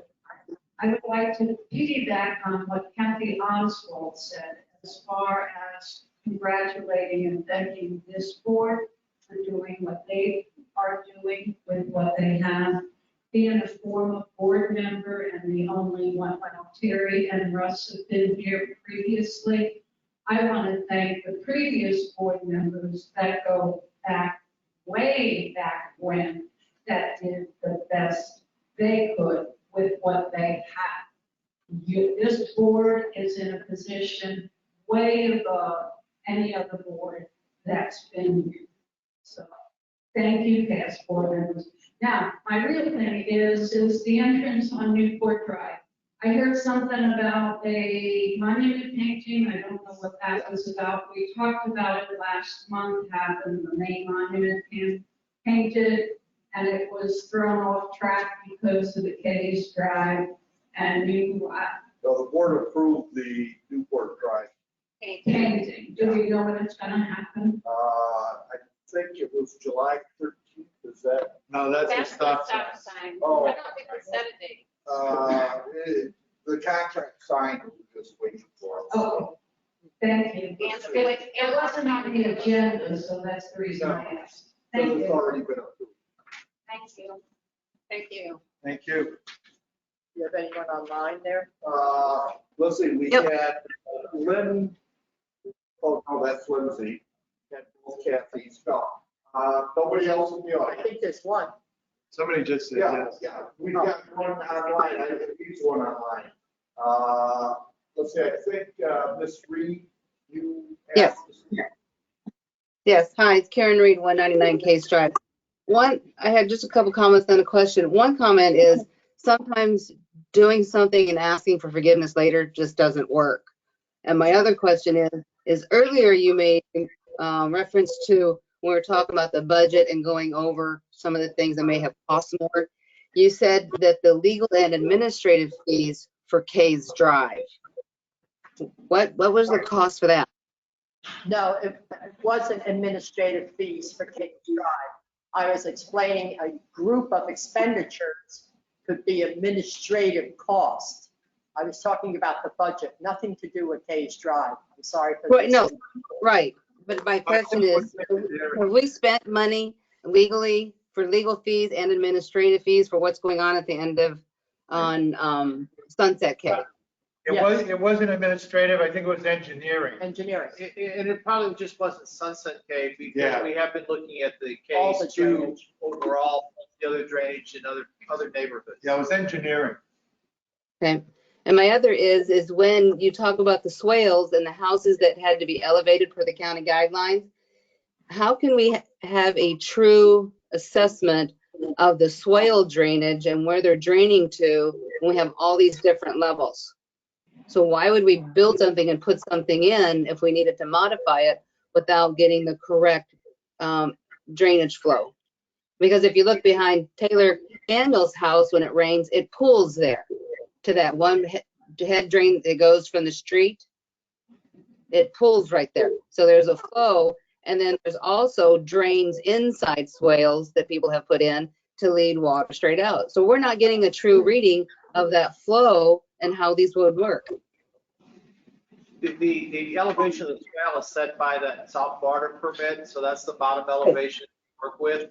And then you've got the top of canal berm that sets that elevation. And then from there, it's a return to grade within the easement. Correct, but that's what I'm saying is behind like our house and down, there's different levels of the swale because of the elevation of the houses. So you're not getting a true flow. And then in some other areas, you have where the riprap is lower than or higher than what the swale is. So we're not, I think we need to look at fixing the swales to see where our drainage and where our water's going for the end of the cul-de-sacs and how we fix that. I think that's part of the review. That's going to be one of the later projects in the scope of things that we're going to be looking at restoring these swales and trying to eliminate all the low and high spots. And then maybe taking it a step further and looking at what we can do to maybe provide some kind of yard drainage also to mitigate where we do have some low spots that do farm over time. Yeah, part of it is the regulations from the county on the building codes that has. Right. So we're trying to find an even balance here to get it all to flow right. Right, but should we be starting that to get a good flow before we put in at the end of the cul-de-sacs? The county should have, and they didn't. Not us, county. No, I think she's talking about the cul-de-sac on Sunset K. Is that what you're talking about? I think she's talking No, Yeah. she's talking about where she lives. Yeah, Sunset K. Oh. Yeah. Yeah, the two elevations are pretty much set. At the end of cul-de-sac, and actually at the mid-block drainage, the drainage elevation is set by the roadside that we've got existing right now. And then it's Right. going to be set as far as what the grade of the swale at the rear yards. That's going to be setting the other elevation for the pipe discharges. Right, I mean, because you've got to fix your highs and your lows. And I guess my last one is, on the last meeting, I asked about the complete agenda packet being set out, and it wasn't, there's issues with being ADA compliant. What's being done to make it ADA compliant so that we are getting the packets per the contract 7 days prior to the meetings? Or having them. Contracts or the packet 7 days before. The board also voted that it would not be put on the website. But you can call him and get it. Yeah, you can call it. You just call him ahead of time and get it. The management company and request mail it. it to you. It'll get mailed to you. Or text, email it, email it to you. You can call for it anytime. Yeah. 7 days before. Yeah. Just, And then Monday, right? yeah. Okay, I just thought we're paying for something, we should get it. I'll just do a standing letter and just have it standing that every time one's put together, just to be automatically emailed out. And I'll ask others to do the same.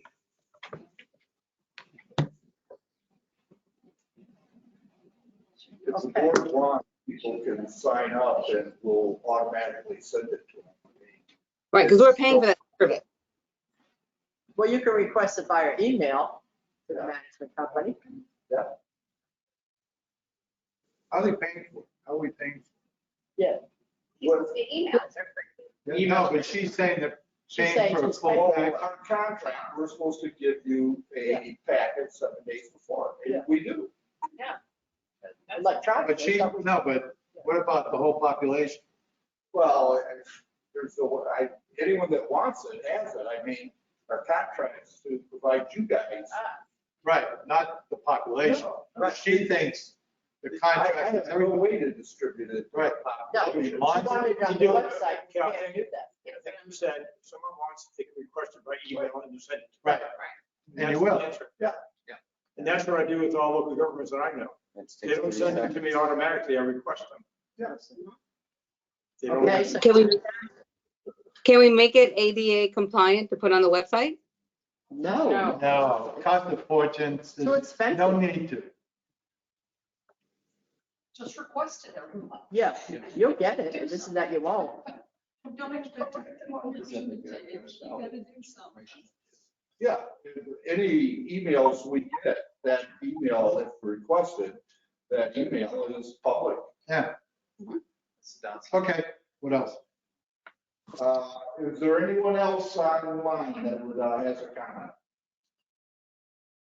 Motion to adjourn. I second it. All in favor? Aye. Aye. Sam? Aye. Okay, that was, moved by Big one. Michelle. Yeah. Who supported it? Stationary though. I did. I think great. Everybody seconded it. I know. I see her, I know, I hear it, because she's never wrong. She never listens. Yeah, we may have. Right? That's on the batteries.